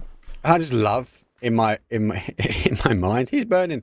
That Chris was just waiting for someone just to shoot him. He was driving around these compound for a while, and no one took the opportunity just to pop a shot because they want to give away no information towards Ascend. Shotgun open, peekaboo. There's one, and the code goes down. Get you guys there. Oh, he just gets him as well. That was close. He's down to 1 HP. Slam G. They hear the shotgun. They come rolling in. Can they get the conversion? Lyric's looking to try and get an extra kill on the point. That'll put him down to 6. He does get it. Kitty Guy gets 1. Should be a free victory, though, here for Slam G, unless something absolutely insane happens. Actually, you just stay up on this roof until it gets pushed out, then you just shoot him down. But, as long as you've got both angles, you should be totally okay. Kiliakai could do something here, though. Takes the point for Lurex. That's already a victory in my book, considering I thought they would just be dead to rights. Take smoke down towards the south. And take a bit of jammer pack. Now he makes the run out. He knows someone's on the roof. He catches him. Oh my god, he gets him. It's 1 versus 1. Look to the right. Oh, he doesn't quite get the turn. What a play from Kilikai. He baits him with the smoke, James. He gets Artix down, but unable to convert the final player. He took it to 1 versus 1, but it's the triple from Slam G. I love that moment of Kiliakai where he's like, well, spray and pray. Turn and spray and pray there at the very end. Because if there was a moment where he randomly hits a headshot on somewhere he doesn't know their Avenger, he suddenly becomes an utter hero. That was close. Yeah, that's the smartest play I've seen in quite a while, right? Also, though, he did have 3 smokes. Like, he could have smoked both sides. True. I just feel like the pressure and the time, like that's going to be hard to do everything in multiple But yeah, what a way to secure maximum points here for Ascent. But yeah, 3 out of 5 though. That's crazy. Did not see that coming. No, I mean, your theory, Martin, about Twisted Minds being pushed out of that 8th place, it's looking more and more likely as time goes on here from Slam G. It's happening to be there, right? Yeah, it's I mean, that's all. I would say at this point here, right? They have 30 from there on the 6, 4, 53 or something like that ish. 43, I think it was, right? Yeah, it should be. Yeah, about 43, 40, 44, 45 points. I was just like trying to close and see the leaderboard, you know, but like, yeah, somewhere in the 40s. So just from the points alone, if they're consistent throughout the weekend here, they're gonna be chilling, you know. They're gonna be taking over Twisted Minds, but unless somebody else crazy goes out and gets, you know, top 2, and they're gonna be closing down. You're tired, James. Well, Like, guess what, Martin? We have the overall leaderboard that we can look at, so you didn't have to do any of that. I said 45. It's close. It's close. 48 points. Hive 52 points here so far as well. The team I'm most impressed by, Mark, is the fact that 888 has got 31 kills on the board. They've been absolutely blasting. They have been blasting. Are we all tired? Is that what's happening? No, you just broke Martin. 888, obviously, they took the opportunity where all the big teams were away at EWC to get themselves through to the qualification. Yeah. This is the bigger end. The Masters are bigger than the Super. There's more money. And do you know what? You'd expect a team, maybe unknown. Yes, we do know some of the players, but maybe, as I say, not those household names, as I say. Yeah. But they're proving a point. They deserve to be here. Good amount of kills. Yes, maybe not getting the conversion on the placement points they want, but they are showing the advantages of early aggression. And more important, as you say before in that game, they took the fight where they need to take the fight with those likes like win or die. So they're happy to go head to head with some of those household names. Yeah, it's really kind of seizing the opportunity. Really cool to see here so far for them. Storm on request as well, 27 points. I'm looking beyond the household names, Martin, basically, to see exactly how these guys are performing. Because honestly, that Rondo, I think, really let a spark under them. And then obviously we saw Zizo in this previous game just going apoplectic. Yeah, it was great to see. Like, when you have these emerging names, emerging new players, right? Sure, they've been on the cusp, they've been here, but coming in and mingling with the guys in the top 8, I just love that. It's great to see. Sure, like Salik, the boys, like the known name, you know, like I don't want to say they're unknown, but it's good to see them re-emerge, you know, back from the exhalation times. We remember back in the PCS times throughout the years, right? He was a player that was in there, but now to come in here and also to put themselves in the top 3 like that, that's great. Like that's deserved. That's technically the curse and the benefit of our region, right, Mark? The fact that these names can be playing PECs or whatever we called it, PCSs, different acronyms in the past years or whatever that we've gone through a million times. But then we have so much talent in this region that you can just fall off. You can fall out of a roster and not get picked up for a long time, and you're just gonna have to rebuild even though you're a great player. Eventually, when you put enough pieces of the puzzle together, you find yourself with a winning combination like 888. Yeah, we are known players. We do see them in the circuit. We see them scrimming. We see them on the FPP and the TPP circuit. So it's good to see them so high up the table as well. As you mentioned before, Storm and Request, they definitely something happened with them from that Rondo game. They're looking aggressive. So yes, not getting the placement points they need, but that last game, being able to dig out as a solo at the end, that's huge. Speaking of old names, who was Squeaky filling in for recently? Was it FaZe? Who was he filling? Somebody was casting Squeaky recently. I can't remember where. Maybe it was the other Squeaky. The Squeaky. No, it was actually Squeaky. Maybe it was Cup. The Cup that Falix and Kovo cast. Anyway, I was watching it back and I was like, hey, Squeaky. Anyway, regardless. Good old just old names. Still really good at the game, right? Old names, old players, you know, pushing 40 at this point, you know. Are you talking about us? Or? No, Sasako is 30 plus, so yeah, he's pushing 40, yeah. I've got the hair, mate, it's fine. I've got the grey hair to prove it, we're good. You do. Well, we've got one more game here today, of course, and we'll be on Erangel once again. Erengel's got so weird for me, Martin, because some of the early phases, again, it's all so figured out. Mid-game so figured out. All of these teams know it like the back of their hand. I'd love an Erengel shake-up, honestly. I'll say this as well. Like this is a difficult game because you have so much fields where basically on whole southwest side, like you cut a pizza slice, a fourth of that circle is almost unplayable, right? You have no cover. It's just user rotation, and you have one team that's kind of spreading out to hold that kind of uphill side. Like it's extremely difficult. But yeah, sure, I'd love a shake up. I'd love a refurbish, if you may. Either where you're taking some of the roads and elevating them a little bit so you have more sides that are playable of both sides of the road, because right now we have extremely flat terrain on Erangel, and that's what's making a lot of areas very unplayable. But then again, that's also what it comes back to, why the good teams are good, because they are so well aware of every single nook and cranny, as our good friend Sims would say. They're so well aware of all the map that they are good because of that knowledge, right? And that's why we see our top teams be consistent, because they know Erangel and Miramar so well at this point. I think that's the one shake-up that has come along, though, right? Things like the BRDM being introduced. Sure. And then you see teams like Ascend, Mark, being able to get away with, okay, we don't have a dip, we don't have a compound, let's just kind of boat around, as you say, visit literally every other team, say hello briefly, but then at least we know we're safe for quite a while if the lobby doesn't have something to deal with it. I'm just shocked people didn't just take shots at it. So obviously, they went a little bit Just towards clips. SlamG, and obviously they got a little bit of pressure there, right? But they came back. But you can't take anything away from them. They obviously did play onto that third party towards the south, so that was a good play from them. But did you believe that Chris could just boat his way around in that compound, and no one wanted to give away any information, because everyone knew that if they were starting to shoot at that BRDM, they'd expose their position, and it wasn't so much about Ascend coming in. They wanted to try and clear that fight, but actually in the end, Ascend had a huge impact in that game with that BRDM, that they caused damage to not just one but multiple teams. No, definitely. It's Chris looking for the One Piece. That's for all the weebs out there. I know you're out there somewhere, you weirdos. We've got with the one more game left remaining here. I don't see a world where Hive lets off the pedal, really, Martin. I think that they're absolutely really good in PPT. I'm so impressed by them from Masters 2 into Masters 3. Yeah, they have been looking very, very dominant, and at this point here, they're guaranteed to be in the top 8, obviously. So that's going to be very exciting to kind of continue to see them, how they develop and how they kind of push their.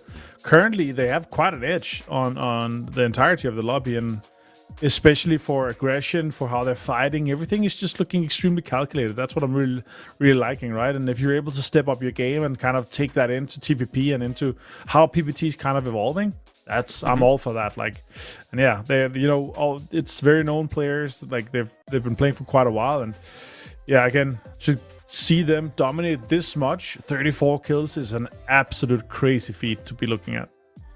Yeah, some disappointments in terms of performances so far. FaZe obviously having a rough time of it, Mark. I feel like we say this more often than we say, hey, they're having a great time. It's just not going their way. It's difficult. Sometimes we see FaZe have a really good first day, or maybe in the first/second day, and they fall off the last day. This is a bit of a slower start, so maybe it's sort of a momentum. Having a shift around in obviously teams, and we've seen players move. Maybe it's not quite settled. Maybe they need to get a synergy together.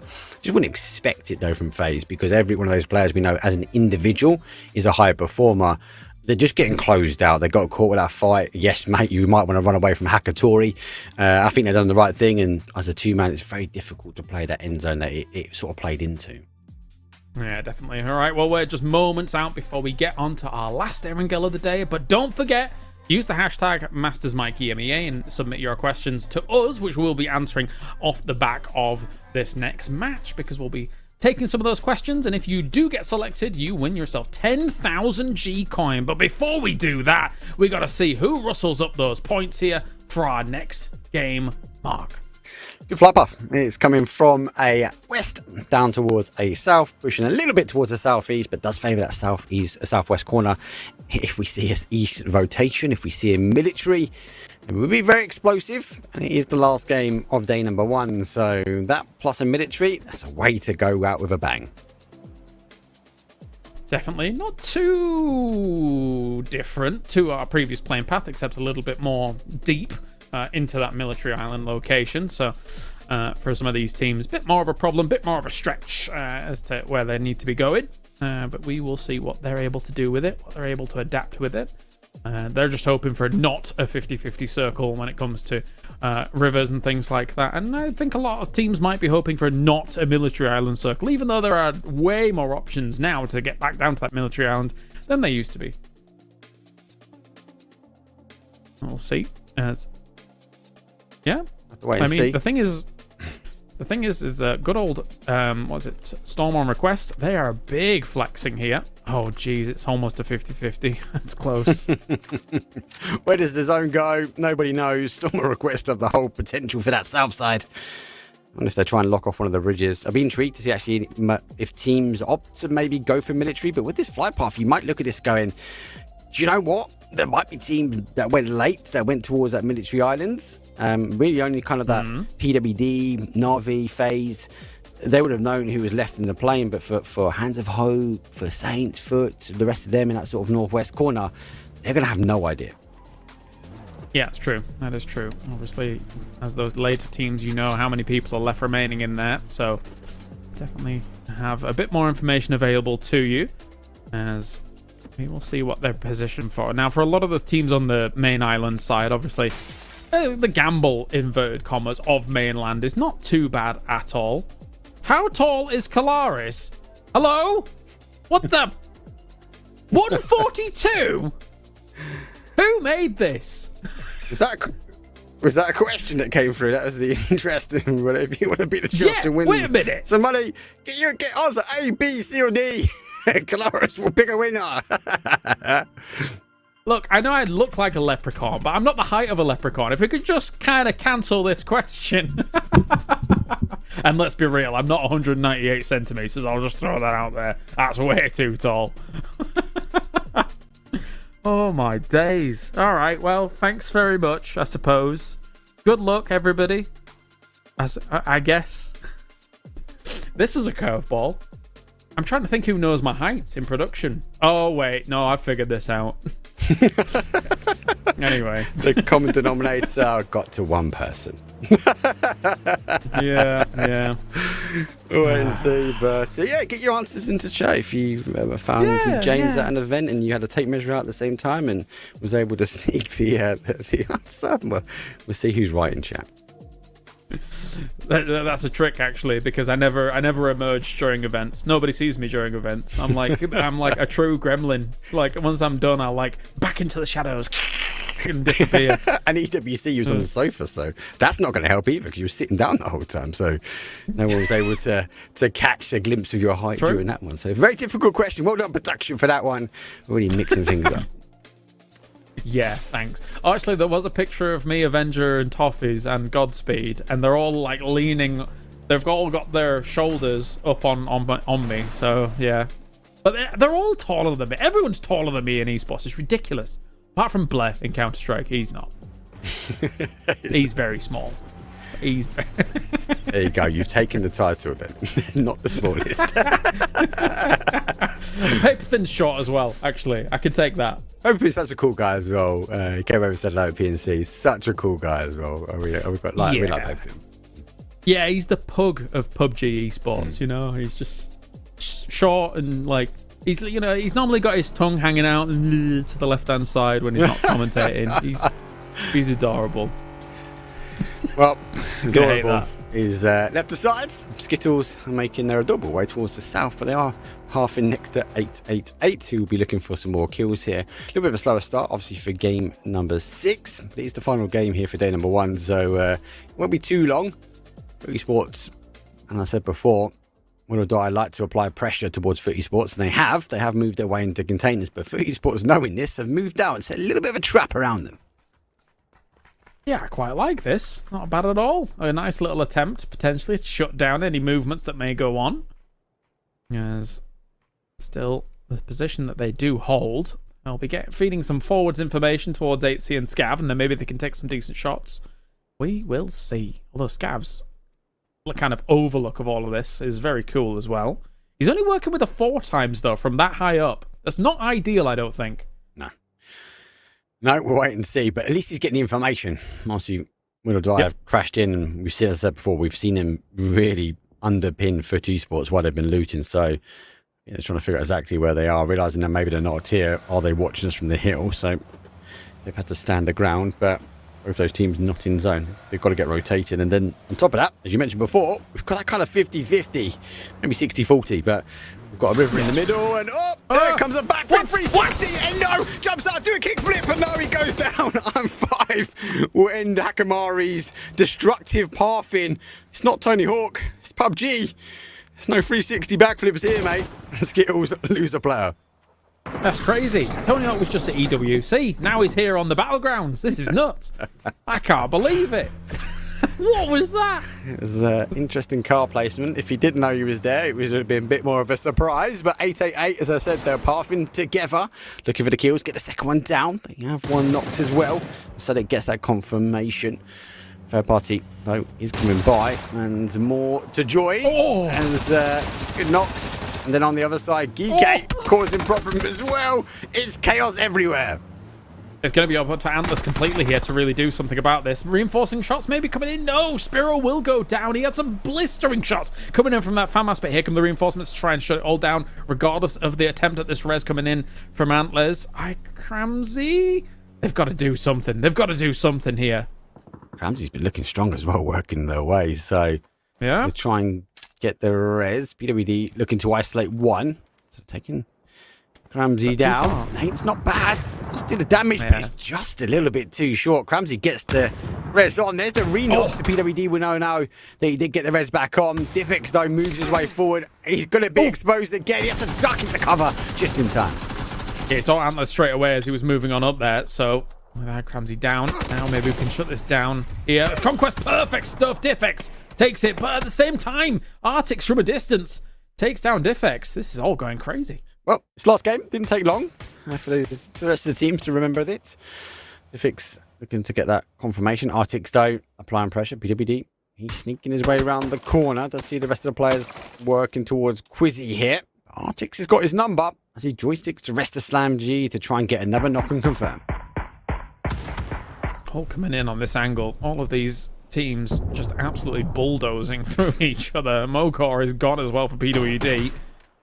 God, he was really in no man's land, wasn't he? He needs a little bit more reactions coming in. Lurex in the distance. Marcel looking to try and find the position where they can actually put some pressure on against Quizzy's and PWD's position. And Nade goes forward to see if they can really kind of shut that down completely. But, I mean, Mogor's done for. There's no way they can save him. Now it's all up to whether or not they can deal with PWD in these compound, with Quizzy now reinforcing on this east side. We've got the recall system here. I do really like the play from Geekay. They sort of dropped the anchor and they crossed up. So PWD was overwatching Quizzy. Quizzy was overwatching the push onto PWD. And unfortunately for Mogor, he stepped a bit too far forward to apply the pressure towards Quizzy. Now with the rotation of the car, it's giving the opportunity now for Quizzy to move back over. Great shots from PWD. He does catch the tyre. It looks like a bit more of a game at chess than PUBG at the moment. It's Slam G trying to outmaneuver Geekay, and Geekay trying to outmaneuver Slam G, but they're down numbers. I'm surprised they've lived for this long while Slam G was trying to take those off angles. And looks like Foot is allowing this to occur. We're going to get big sprays against this emergency pickup. Wait, they left one? Hello? What's going on? I think there might be a mortar there. My bad was like, I left something behind. Goodbye. The rest of them go. And my bad looking to try and make the rotation. Maybe it's a sneaky catch. Maybe he's trying to wait for Footy Sports to work their way through craters. But they would have counted the numbers on the EP. Well, there goes most of the north as we go towards Storm on request. The Storm goes south. The EPs won't help too much as FaZe, if rotating over, they might catch Win or Die. Ascends again. I think a little bit late or a little bit too early on the EP. Good EP from Na'Vi. Well, this is a devastating shift for a lot of these teams, and now everybody is on the Great Migration. What are you going to do for the teams, as you say, in the EP? They're going to be laughing. They can potentially take some very, very decent compounds here very quickly. Storm on request, likewise, looking for a spot as well. They want to find themselves a spot to hunker down on fast, though, just in case those EPs are trying to land on top of their heads. So, but that bridge on the east side, busy. I think FaZe does not turn around and hold this. I think they just get to a spot as quickly as they can. Well, FaZe was on watching towards Storm and Request, so they are very much looking towards military. No looking back just at the moment. They now see and hear the cars behind. Teams knows to keep the pedal to the metal as they will take a sharp right turn. They will follow that sort of coastal road. FaZe like the scenic route. They might try and catch some of these teams. They might be looking at this. Actually, there'll be teams rotating on the boat and taking those boat rotations, and or anyone late. They might be swimming across, and FaZe need to feast. Yes, they do. Oh, my days. Okay, well, that boat's an interesting... okay, goes for a big spray. How much can we connect with here? Jeans gets one. Fex gets another. This should be a full cleanup for them, surely. Should be easy points. Talk about falling into the trap. FaZe completely time the rotation to perfection. They catch one, but now they catch the Storm as they've got the glider in the sky. No way. Esports trying to find the final player. How am I bad? He's hiding. He's going to try and take the ship rotation, hopefully getting picked up in the container. You can't quite see out. The door's not helping. You can hear him. He takes a sneaky peek, and obviously on his screen, he hasn't got the leaderboard, FYI, so he's seen the players running by. No, it doesn't have the leaderboard? Oh, okay. It's not up there on the screen. It's a different way for them to kill feedtrack. Yeah, this is well, that's it, it's very difficult to find someone in crates like that. Like, it's such a large area, and there's so many open crates and little areas you can run around in that it will be difficult to just completely cover every single crate, right? It's a bit more of a lucky dip if they get a nade or a blue zone in the right one. No sound cues. I think Footy Sports will do the right thing and potentially look to get out of there. My bad's got a big rotation. It's phase 2, so he's got enough, I suppose, meds. He can get a car and rotate their way in, but I wouldn't see Footy Sports leaving that location without finishing off any cars, as Society finished off Arctics. As he says, goodbye, right. I'll take your chip and you're not getting the recalls. There's been a lot of punching today as well. This is quite the brawler lobby today. Someone Request still putting in some shots here. They do have a BRDM, so you know what? Good for them. And a glider, right? I'm pretty sure we saw them airbound. Yeah, they might be down now, but they're causing some damage. Top Gear challenge. What's going on? Who can get across the map the quickest? Wait, see, the BRDM is going to take a factor in here. As they do swim their way over. There's that zone shift. There we go. We're giving up the water now. We are going very much towards the west.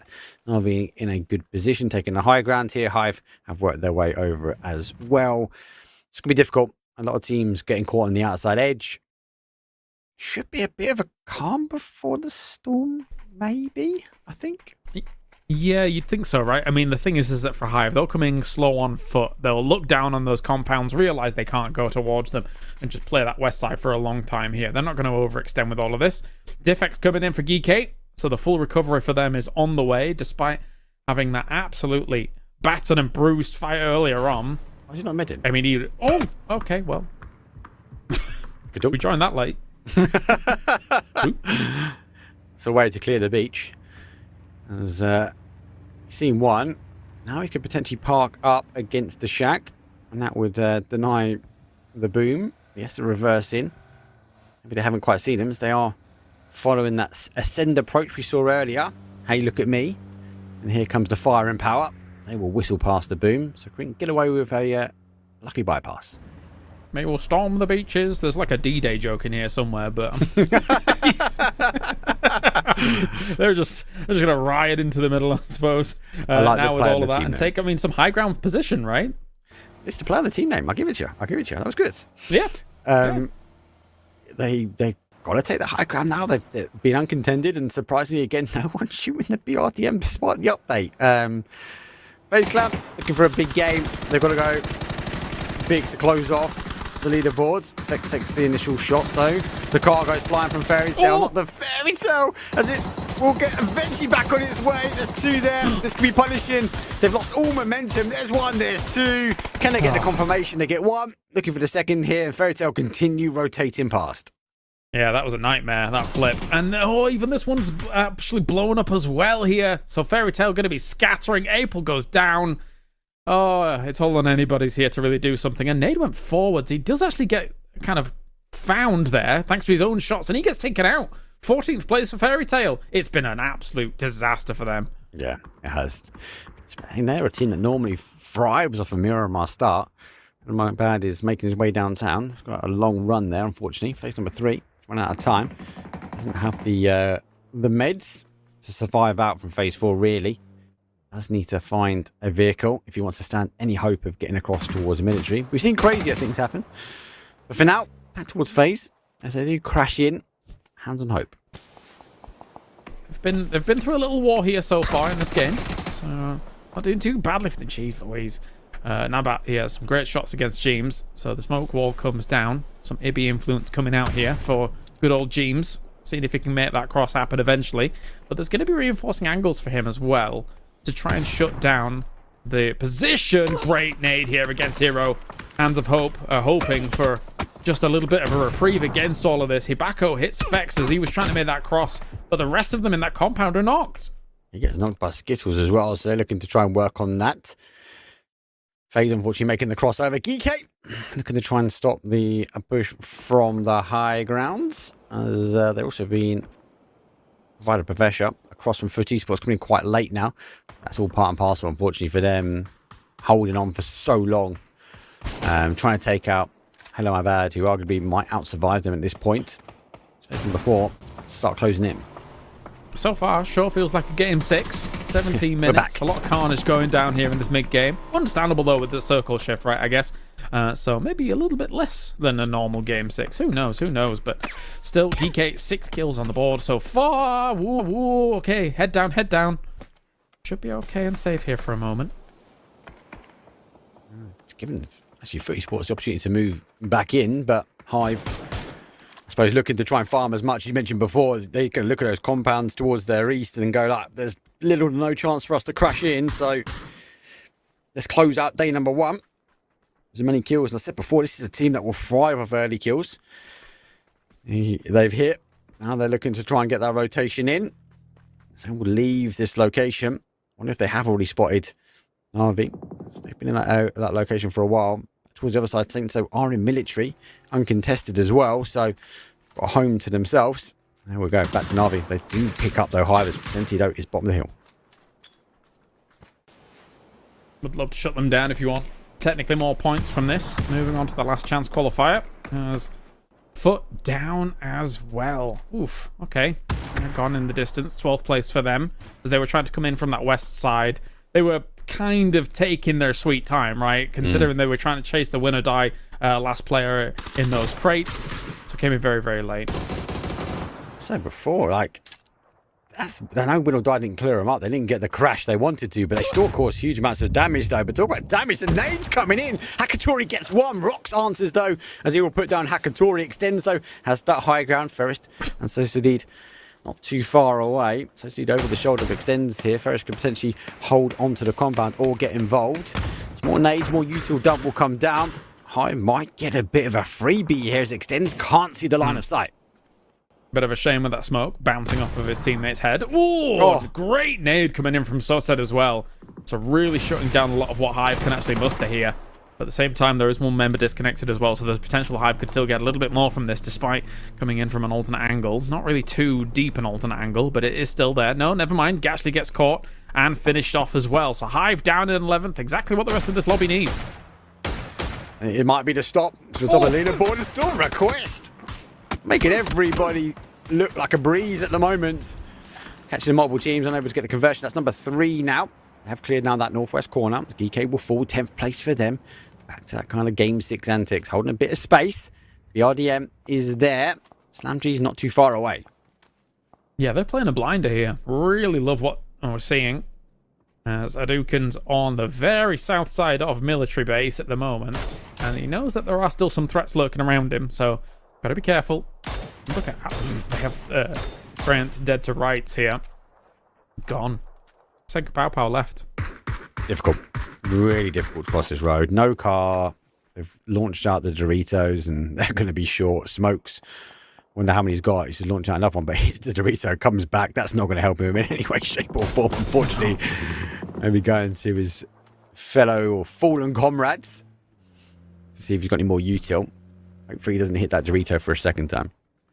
good eyes from Storm on Request, realizing that there is now a potential Na'Vi push coming in from this west side. So move to the high ground, reinforce your mate who's been able to keep eyes on them. Try and shut them down coming in from that position. Actually, Na'Vi a little bit disconnected on a 3-1 here. So it will be potential 3v3 here for them against Na'Vi, despite Na'Vi still having 4 alive. Mindset starts it off and finishes it off against Extents very quickly. Yeah, they've isolated the solo, haven't they? So That's the south, yeah. how they're doing the BRDM play. So everyone's taking that leaf out of the Ascend. Just trying to figure that, at least, if nothing else, that's giving them the exact location to launch grenades. And dunk, there goes one, does pick up one. He goes for a full drift. And now launches a few more shots. The deployable cover is moving. It's moving to safety, out of the line of sight from Na'Vi. Yeah, half health at the moment on this BRDM. So it's seen better days, but still potentially a huge threat available. Saints is up the hill as well. I think KDL does know that that is the case, so probably wants to retreat back. I would say in their situation here, I think they should know that they've done enough to stunt the growth of Na'Vi on this west side, so you should get back together potentially. Well, you talk about FaZe's performance. It looks like they're waiting for the last game. 8 kills so far. We're not in the placement points, though. We're nearly one more team away. SlamG will go out against Ascend. How we see from James. He's in the distance. The Saints.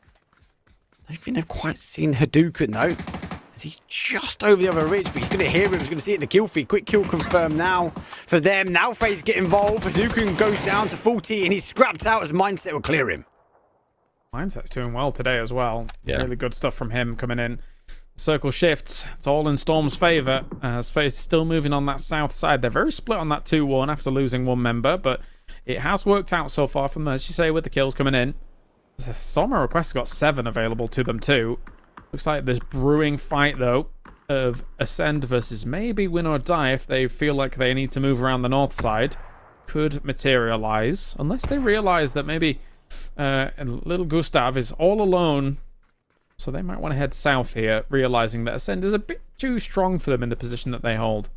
It's a difficult end zone, right? We've got a little bit of high ground in the north, and there's like sort of a couple of dips and bowls, but like win or die, they've got a bit of verticality. They'll be looking to try and take the base of that mountain, but an Ascend coming in, it's going to be really difficult. Do they play towards the south? Do they play into the open terrain and try and sweep their way around like we see from FaZe? Well, Storm on Request have got eyes on. It's a very, very technical ending, I feel. No, I agree. Big edge plays, big shutdowns of the teams that you're going to have to fight earlier rather than later. Or sooner rather than later, I should say.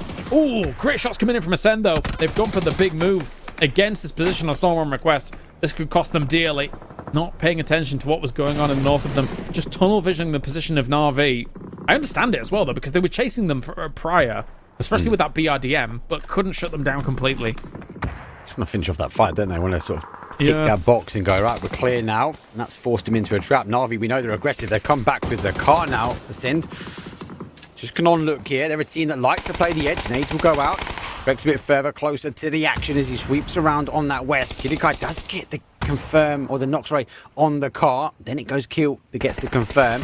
Specs getting involved. Some request now on the split. Sees the BRDM, and oh no, Ascend have the answer to deny the BRDM as it is still working its way down. Ferris, don't leave the safety of the car. No, definitely not. In my mind, I saw another Robot Wars moment, but Avenger wouldn't like me if I brought it up, so takes down Brexco. Oh, okay, hello. Okay, this is burning. Oh, okay, he gets taken down. He can't stay in that any longer. It was a valiant effort for Storm on Request. It was a 50-50. Which side do you go? Well, it was a valiant effort. Got him to 4th place at least. We're at the top 3 now. It's a 3 versus 3 versus 1. Ascend, take the high ground, take the elevation. And there's an opportunity now for Win or Die. Seeing all the action, all the commotion on the other side of the zone. They did take to the base of the hill. So in a good position. I don't think Ascend will drop the ball. Understanding actually their team from the east might be closer than what they're expecting. And unfortunately now for the Saints, he just needs to stay low. Maybe he can eke out one more placement point. Big circle shift for Win or Die. That said, though, still the high ground won't be in play here for Ascend. But if they can take a fight quicker sooner rather than later. Maybe they can do something with it. They've got 45 seconds to do something. They need an answer quick. The time is ticking against them here. And win or die sort of feels like they have all the cards. And they even see Twixie in the distance. They do. Yes, now move. It is in the favour of Ascend. I suppose it's the edge. They can work their way down. I think win or die, taking off so much of the zone. I think it's going to come down to Saints. If Twixie stands up and catches those two players from win or die, sort of engaging with Aniko, or maybe Kidukai and Chris as they use the train to their advantage, that could actually go against win or die. But as the moment, I like Ascend. They are working their way around, and it could be a good ending for them. I want to see the Panda do something. Yeah, well, why not if they get shut down this quickly? Kiliakai's gone. What can Aniko do from this high ground here? They're still holding these angles really well at win or die, I must say. They're really cognizant as to where the threats are potentially going to come from. They've got good information about it. Perfect stuff from Levante. They absolutely demolish Ascend there. Really good play. Deny. It's the EMEA way. You know what you need to do. The Saints, they're going to be going out with style. But good play. Really good play. He eats out another placement point there. Not bad at all, but win or die shows that they have some great mastery here in EMEA. We've seen them do well when it comes to PEC. We see them do well here in the PPT too. So not too bad. They'll be pushing themselves up to a cool 5th place by the looks of things, or maybe even higher. We'll see as time goes on. But Avenger joining us back here after these Erangels. We head over to Military Island. Avenger, what do you think about the game? It's a classic one, right? It's a little bit of a bait to start things. It's like, oh, we're going down there, and it's an absolute mayhem throughout the middle and late game, right? So it's a cool one. But yeah, win or die, they got a great spot from the mid game on, right? And they're able to get tons of kills with that. So I like what I'm seeing from them. Obviously, you know, there's a situation where I don't say they could have gotten more kills, but I'm just saying there's situations where it's like they're holding back because the opportunities were too risky, right? And I gotta respect that to kind of clutch out and make sure they're getting as many placement points as possible now that we have 10 back on the winner chicken dinner side. Huge placement points for a win. Wow. Like never seen before. Wait a minute. But yes, of course, with this also said, I'm impressed by the teams that are trying to make a name for themselves here, Mark.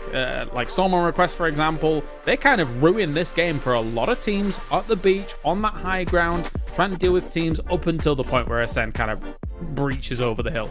And they were the only team that sort of rolled the dice and went, do you know what, let's go military. Okay. It might be stacked, we might have more teams, we might be contested, but they got it for free. Then they found themselves a BRDM. They caused havoc on the beaches. They stormed their way through. They played really well, and they upset a lot of the big names. Yes, they did. Well, let's take a look at the overall leaderboard and see where we stand, because we have ourselves up towards the top. Don't suspect anybody will wrestle Hive away from the position. No, they won't. 54 points for them. Slam G, 50 points. Ascend! Oh, finally, Martin. Ascend has done something. Okay, calm down. Not to be, they're just 6 points behind Hive. Like that's good. I like it. And also, it's just not with placement points. It's kills coming along with that. That's what's great. Now, we not that many placement points, but 33 big smagaroonies on the kills. That's big. Yep, definitely so. Definitely. Win or die with that win here. Mark obviously moving up to 44 points alongside 888. So really, there's quite the mixture of the big names and then also the kind of upstarts here for this one. And FaZe going out with a big game as well at the end there. So obviously they found their way over. They got a big amount of kills. They needed that. They're on 25 points. Yes, look, they need another good game. Starting off, actually, I'd say arguably even starting sort of day number 2, just sort of putting back on that sort of left-hand side of the table. I think they'd be good. I just worry that they left it to the last game. Is it too little, too late? We've still got another 12 games, so potentially not. Oh, good point. Obviously, for a team like Geek who missed their first game, right? I thought we were going to get like the big ball rolling for them after the Diffex moment here, Martin, but not quite the case with only the 19 points. No.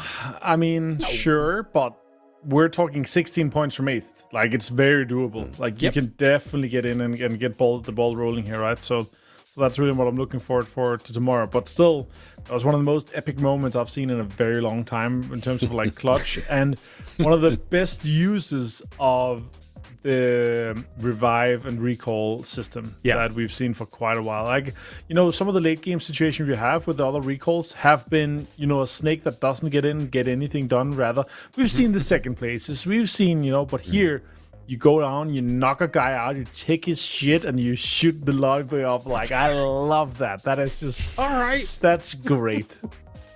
Well, thanks for that. Yeah, and you're not wrong. There was a lot of punching people out today. We don't condone that in real life. Stop that.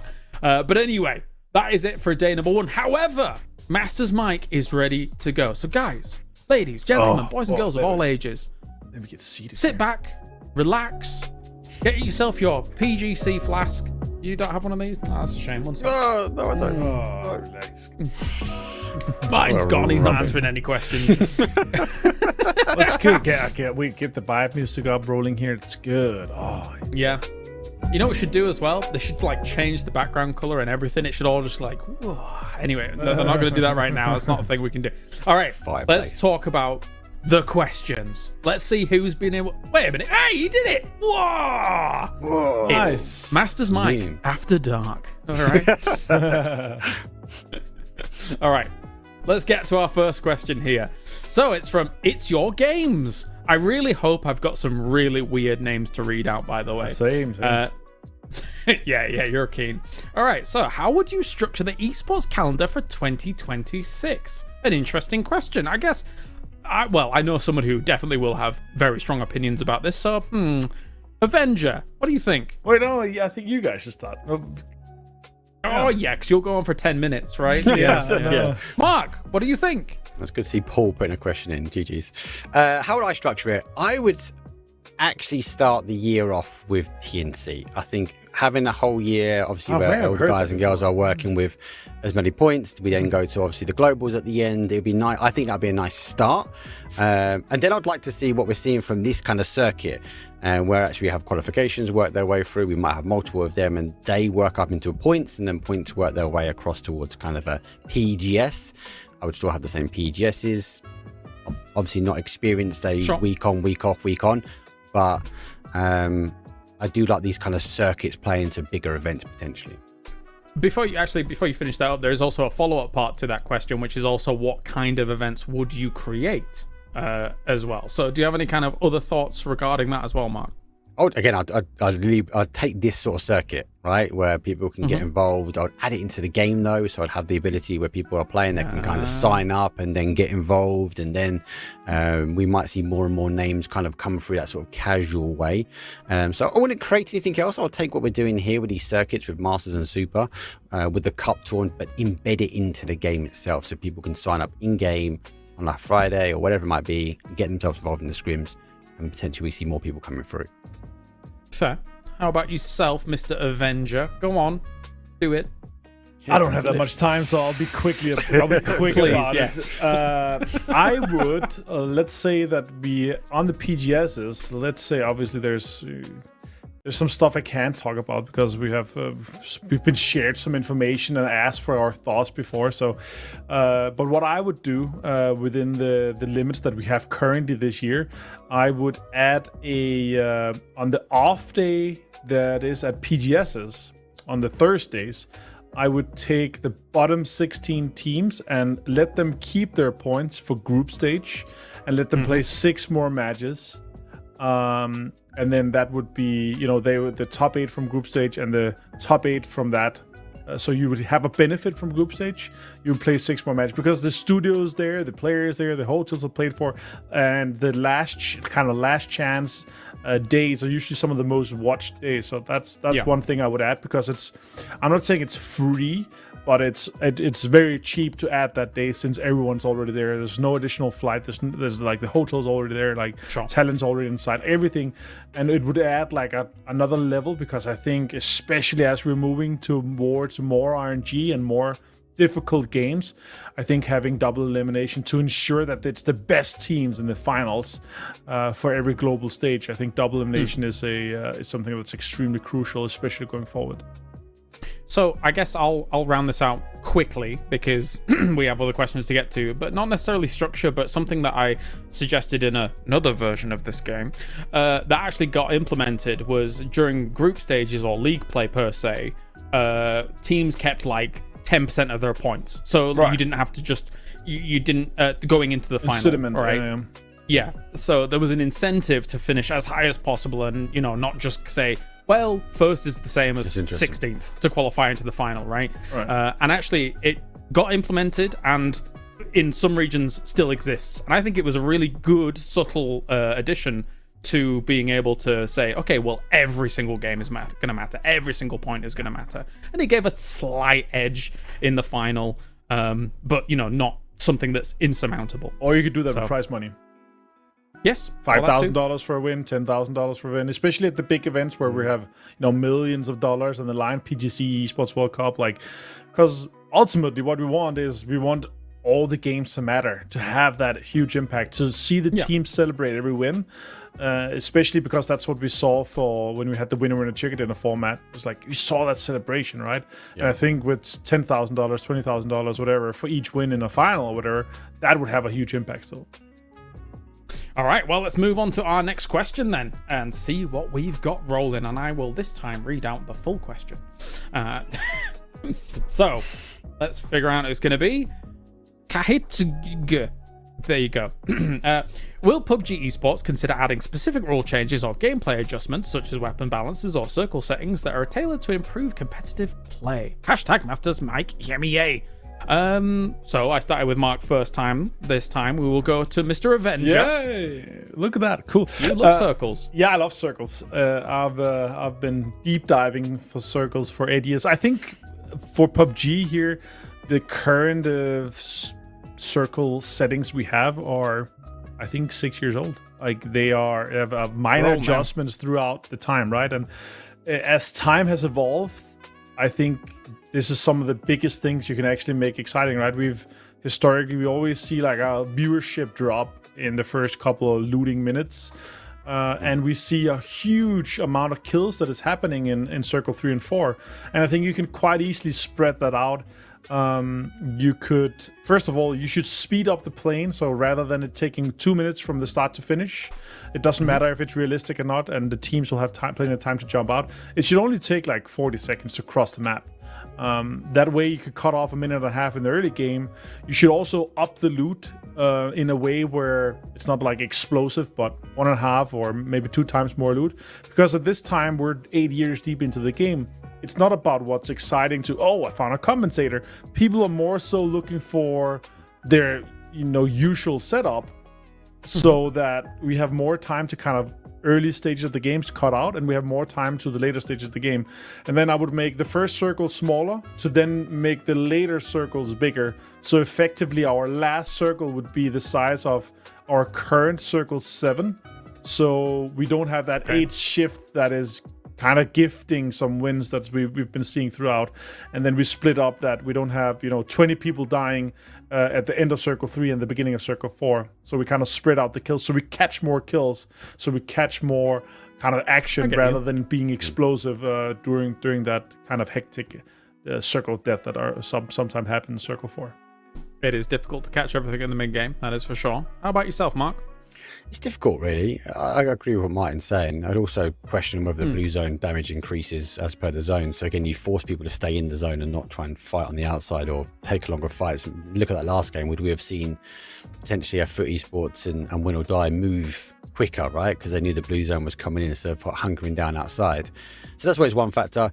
I've always contemplated of the idea, why not have the players drop with loot? I know it's really out there, but if they had set objectives or set like this is your starter pack. There's 4 starter packs you can pick from, and you jump in. Only $9.99. You start with a level 1 vest. Don't encourage that. Subscribing.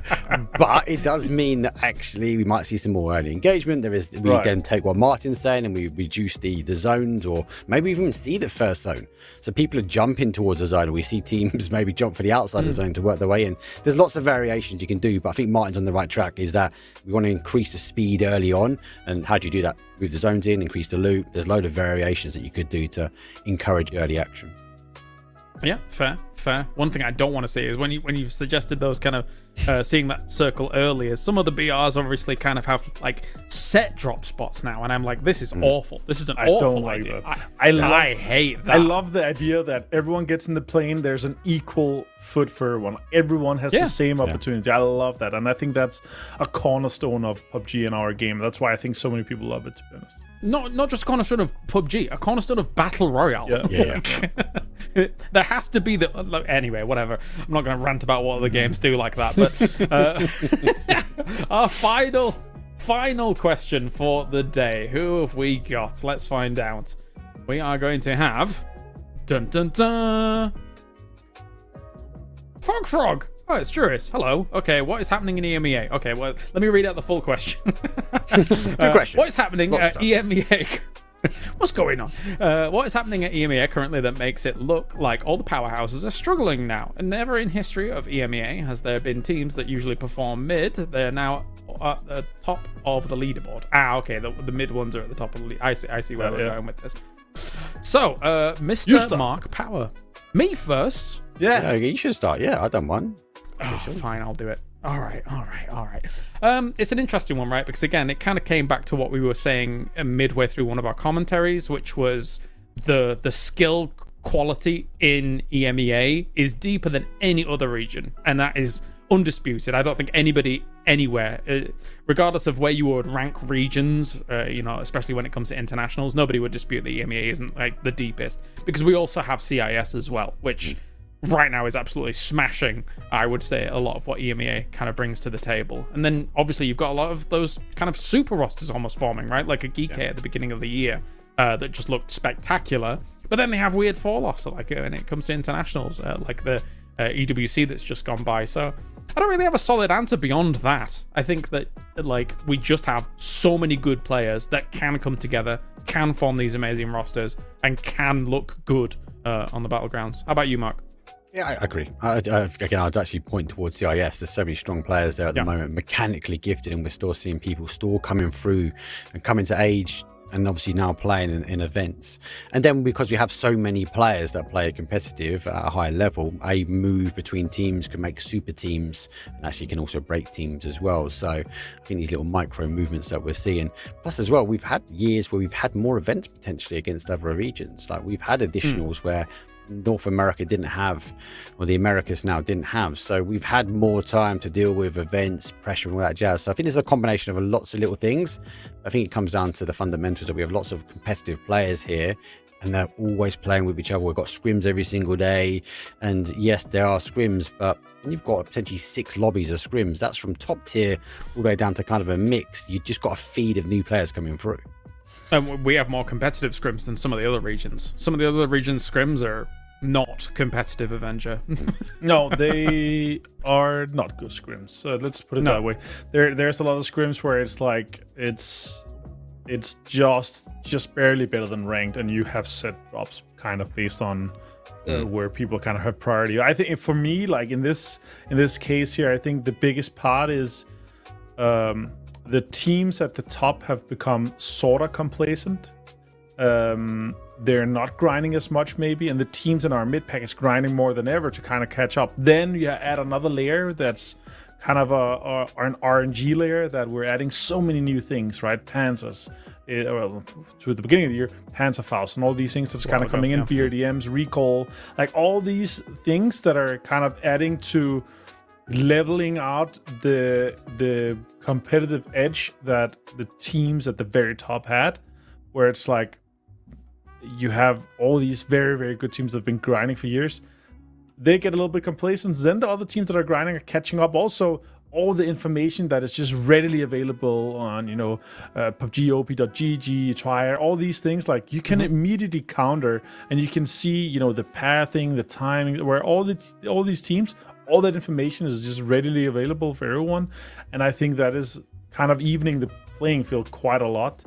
And then you take into the kind of RNG that some of the things that the newer things have added a little bit, that makes it an extreme leveling playing field. That's also what we saw from Esports World Cup. Like it's never been a lower average point per game average for the winning team at a global event, right?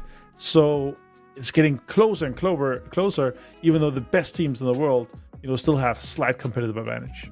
Got to remember as well, when these guys go away to these big events, these big teams here, the mid pack who didn't qualify, because we only got 2 to 3 slots, right?